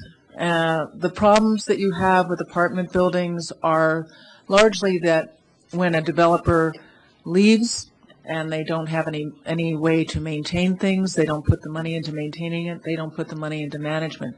I think this developer has a pretty good record of doing just exactly that. So if we're going to have apartments, this is the kind of quality we want. And we are going to be building more apartments in Longmont, and so let's go for the best we can get instead of sticking our head in the sand and saying, we don't want to do this now, we're not ready. You know, I think if we stipulate some of these things and continue having an ongoing discussion with the community, this would be very helpful, because we have a lot of really smart people here from the community and from city staff, and we can figure out how to make this safe and how to make it good with the surrounding communities. Thank you. Councilmember Finley. Thank you, Mayor Coombs. I echo what many of you say. We need to also take into account that this is a use by right. This man has a right to develop his property within the comprehensive plan, and this is a use by right. He has a right to build apartments there. Now, if there's a problem with the school's numbers, which they have a less than 1%, error rate, so I have a problem saying their numbers aren't right. The traffic is a problem, but the traffic is a problem now, as Polly said. It's a problem now. It will not be helped by more people, but it certainly isn't something that this development will create. It's a problem now, and we do need to address it as such. I don't have a problem with saying that Mr. Groves needs to develop the rest of it in a commercial way so that it is mixed use. I think that's fine. I don't have a problem with that. But there is no reason to say that this man shouldn't develop this property in the manner in which it was, it was planned. Councilmember Santos. Thank you, Mayor Coombs. One thing I would add to Councilmember Bagley's suggestion regarding the plat, regarding the acceleration lane and the Milano traffic, is a tab at the Transportation Advisory Board that we look at the safe routes to school in that particular area, especially on Airport Road. But there are a lot of areas, to be honest with you. I think of Deerwood going to Fall River. It's the mad rush of I got it both ways. I got Fall River going this to the north, and then to the east I have Trail Ridge Middle School. So traffic can be somewhat crazy, but and I'm not looking to add this to if someone made a motion to modify, but I would hope that Transportation Advisory Board would look at, and we do talk about safe routes to school, but where are the large intersections throughout the city that we potentially have some issues with students crossing, and work with the school district too. We have our meeting with the school district coming up, so the suggestions that Councilmember Christensen made and the one that I'm making about talking about those large intersections, even though the school may be a quarter mile down the road, I think that would be at least calm some nerves, and hope calm some nerves of not only the residents, but also helps out the applicant as well. The presentation, I've been through many appeals. The presentation from the residents was awesome. It was. It's when people try to get too emotional or starts throwing not nice things. Doesn't really work. I appreciate it. Thank you. But as Councilmember Moore said, going through and making sure, and I know it's a box, however, it's what we have currently and what we work with now. To try to go back and make them do a study that is not required doesn't work. That is going above and beyond. Should we look, are we looking at an envision? Yes. But that cannot go with this current development because the way the code is written is how it is written. So, those are my thoughts. Councilmember Levison? Yes, I have also been struggling with this, and, I think that we don't really have a firm, the condition about commercial could be changed by a future council, number one, and they could just end up doing an acre of commercial, and that would fulfill the requirements. Or the commercial could be true mixed use, where they might have a mixture of apartments above office space or small retail. I think that if we're going to look at that as a condition, that we patently say no additional units of housing at this location on the commercial end of it, because we already have 75% of the land being taken up in commercial. I also have a problem with the compatibility of the architecture. I know that this is meeting a desirability in the look of things, but I think that the applicant did a very good job with keeping the height of the buildings, even the three-story buildings, to be very close to or less than what the surrounding properties, even single-family homes, have. However, I think it really doesn't fit this view into the neighborhood. If you're looking at a house that you have that's maybe more traditional looking, to the anticipation when people drive by this development would be that maybe there's more modern architecture in that neighborhood than what you're going to find. So I have difficulty with compatibility. It's not that I don't like the design. I think that the way the structures look are good, but I think there could be a better fit. So I'm not. I think the way the architecture was done was a very nice design, but I don't think it's compatible. I'm also not comfortable with how we have addressed the safety concerns, the acceleration lanes. I would like to see some more ironclad protections for pedestrians and young students and middle school students crossing through there, and also look at Milano Lane. I think that the folks that have to turn left from the north part of the development will never, like the woman said, you'll never leave your house anymore. I guess unless you're driving like a troop carrier or something very large, and you stick your nose out onto Clover Basin. I have difficulty saying yes to this wholeheartedly, and I may have to vote no just because there are components that I don't think we're going to address.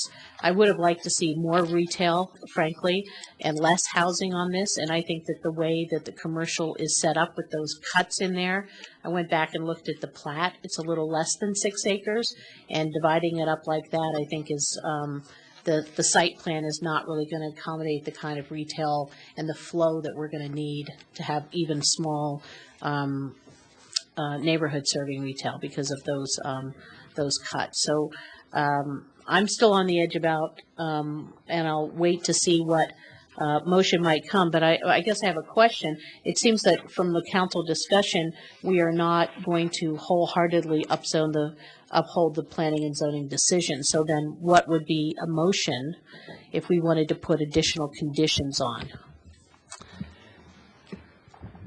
Councilmember Bagley? Thank you, Mayor Coombs. Well, I was going to give it a shot.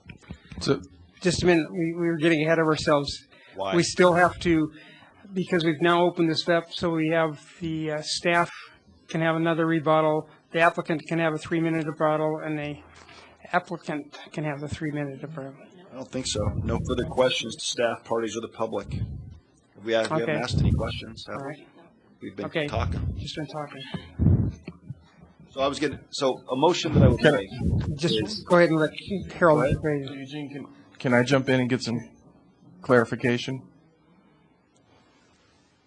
From me or from them? Sure. So I do want to get some clarification on the traffic mitigation piece, so that we can understand in terms of what that's going to look like, so we can make sure that we're carrying out council's direction. So here's the clarification that I would propose. So, and it's going to be a convoluted motion, but basically I would move that we find that the review criteria for preliminary subdivision plat as well as the review criteria for the site plan have been met, and that for the most part, so has the review criteria for conditional use, with the following exception, which would be B, on-site and off-site traffic circulation patterns related to the use shall not adversely affect adjacent uses or result in hazardous conditions for pedestrians or vehicles in or adjacent to the site.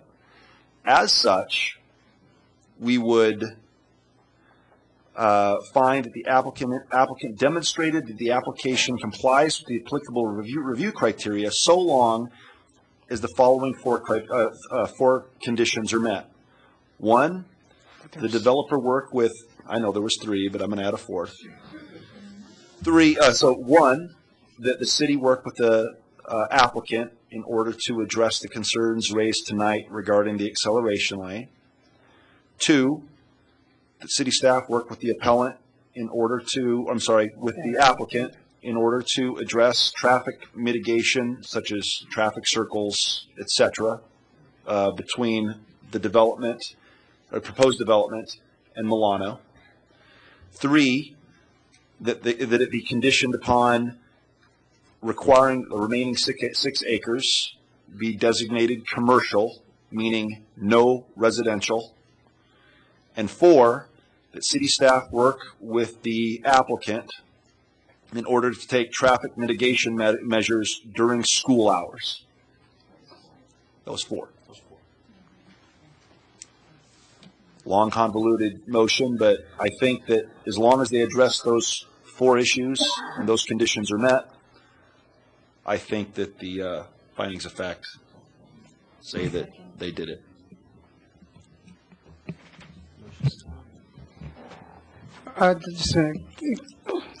City Attorney? Mayor and Council, just a procedural suggestion. So I don't think we're thinking as clearly as we might after midnight. Yes, absolutely. And I would suggest a motion whereby we could draft a resolution to modify the decision of planning and zoning modeled after the resolution upholding the decision, which is finding that the criteria were met, with the conditions that Council Mayor Pro Tem Bagley put forth. And I'm sure we'll do a better job if we do it when it's light out. Great. Do you mind if I? And then, so the fork in the road is you could either authorize the mayor to review this resolution, make sure it's consistent with the motion, and execute it then, or bring it back to council for full council review. If we were to, Number 2. yeah, I was just going to say that so moved, if you'll let me, Councilmember Finley. So my next question would be, could we have city staff bring back the essence of what I moved, and we just pick it right up where we left off? If I can, I want to make sure that we're clear on some things. So what I understand is some traffic mitigation here as it connects from, so it goes into Da Vinci from here, and then Milano has a connection like this. So I'm hearing some type of traffic mitigation here that comes into play. I'm also hearing mitigation in terms of the acceleration lanes in this location as part of the technical piece. Just a little bit further down. Let me make sure I'm, oh, right here. Right here. That's what I'm hearing. Yeah.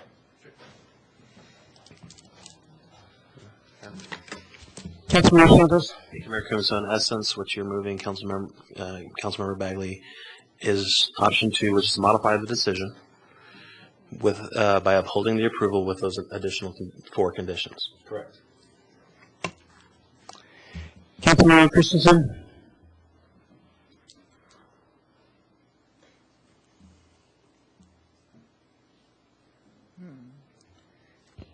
Never mind. Okay. Councilmember Levison. And I think that outside of this motion, I really do think that the city, however we do it, have to address a global view of what happens with traffic flow, pedestrian, bicycle in this area. Because if we don't, we will have the same, we should look at having a multimodal test every intersection, test every future development, and put it into the mix right now so we actually have information that the public needs to be able to be responsive and know what is really going to be going on. And, I will support this motion because by and large, it meets the conditions. But I would also like to make sure that we have a crossing guard at Airport and Clover Basin. Councilmember Santos. Thank you, Mayor Coons, and that's why I mentioned the tab. I mean, it'll come from Transportation Advisory Board. We do. As I said, I'm the liaison. They do from time to time. And Bob, I don't remember when the last time we looked up safe routes to schools.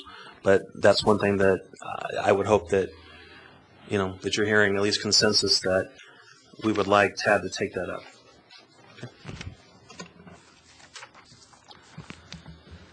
Okay. Go ahead. Mayor and Council, Eugene May, City Attorney. Just want to make sure I understand. I think it's option 2, the modify the decision upholding with the conditions. And then the mayor is going to be authorized to review, make sure it's consistent with the motion, and sign without further council review. I would like it. I'm just asking for clarification. Yeah. I'm not suggesting that. I'd be fine with that.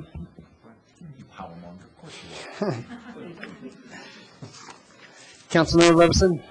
Due to the amount of public input we've had on this, I think the most transparent way to do it would have it to come back at council for the 29th of September and have it so that a week ahead of time, everybody who spent time and a whole month looking at this issue, they can make sure that they are comfortable with the language and that it meets with the spirit of our discussion tonight. That's what I would like to have come back. So I don't know if I need to make a motion, so. You already motion on the floor.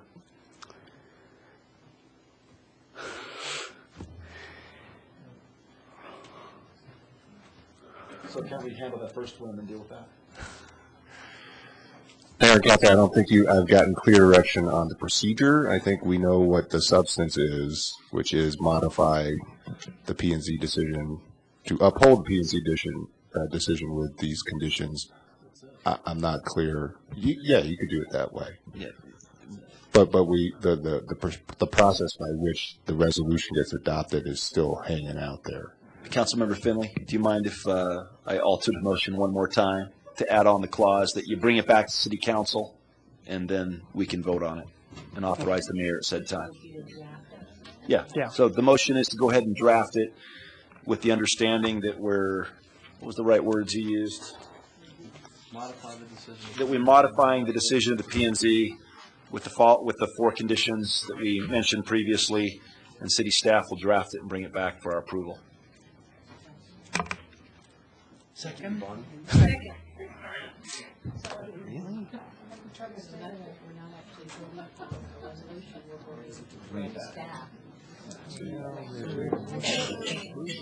No reason to bring it back.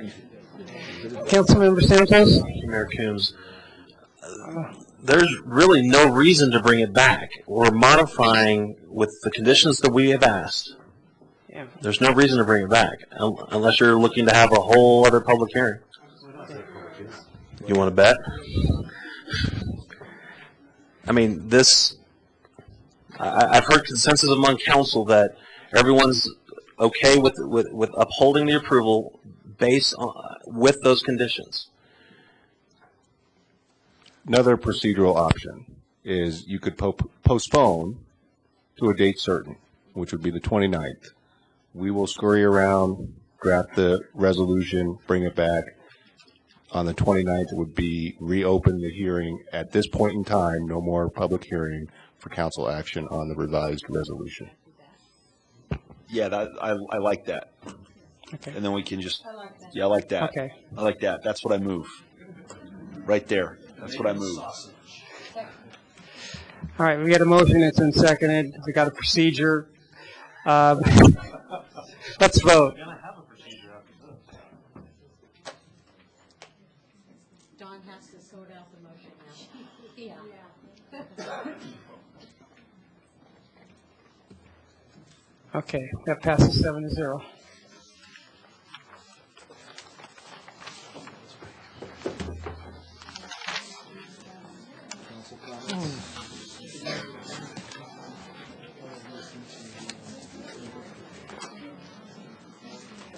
So now it's time for final call, public invited to be heard. Is there anybody from the public who'd like to speak at this time? All right, I'm going to close final call, public invited to be heard. So now it's time for mayor and council comments. Councilmember Moore. I move to adjourn. Second. All right. Nothing that needs to be said. All right. I have a business of the week. Hey, you're not stop it, man. Next week. Let's vote. Happy birthday, Harold. Okay, we've had a motion to adjourn. It's been seconded. All in favor? Okay, that passes 7-0. This meeting is now adjourned.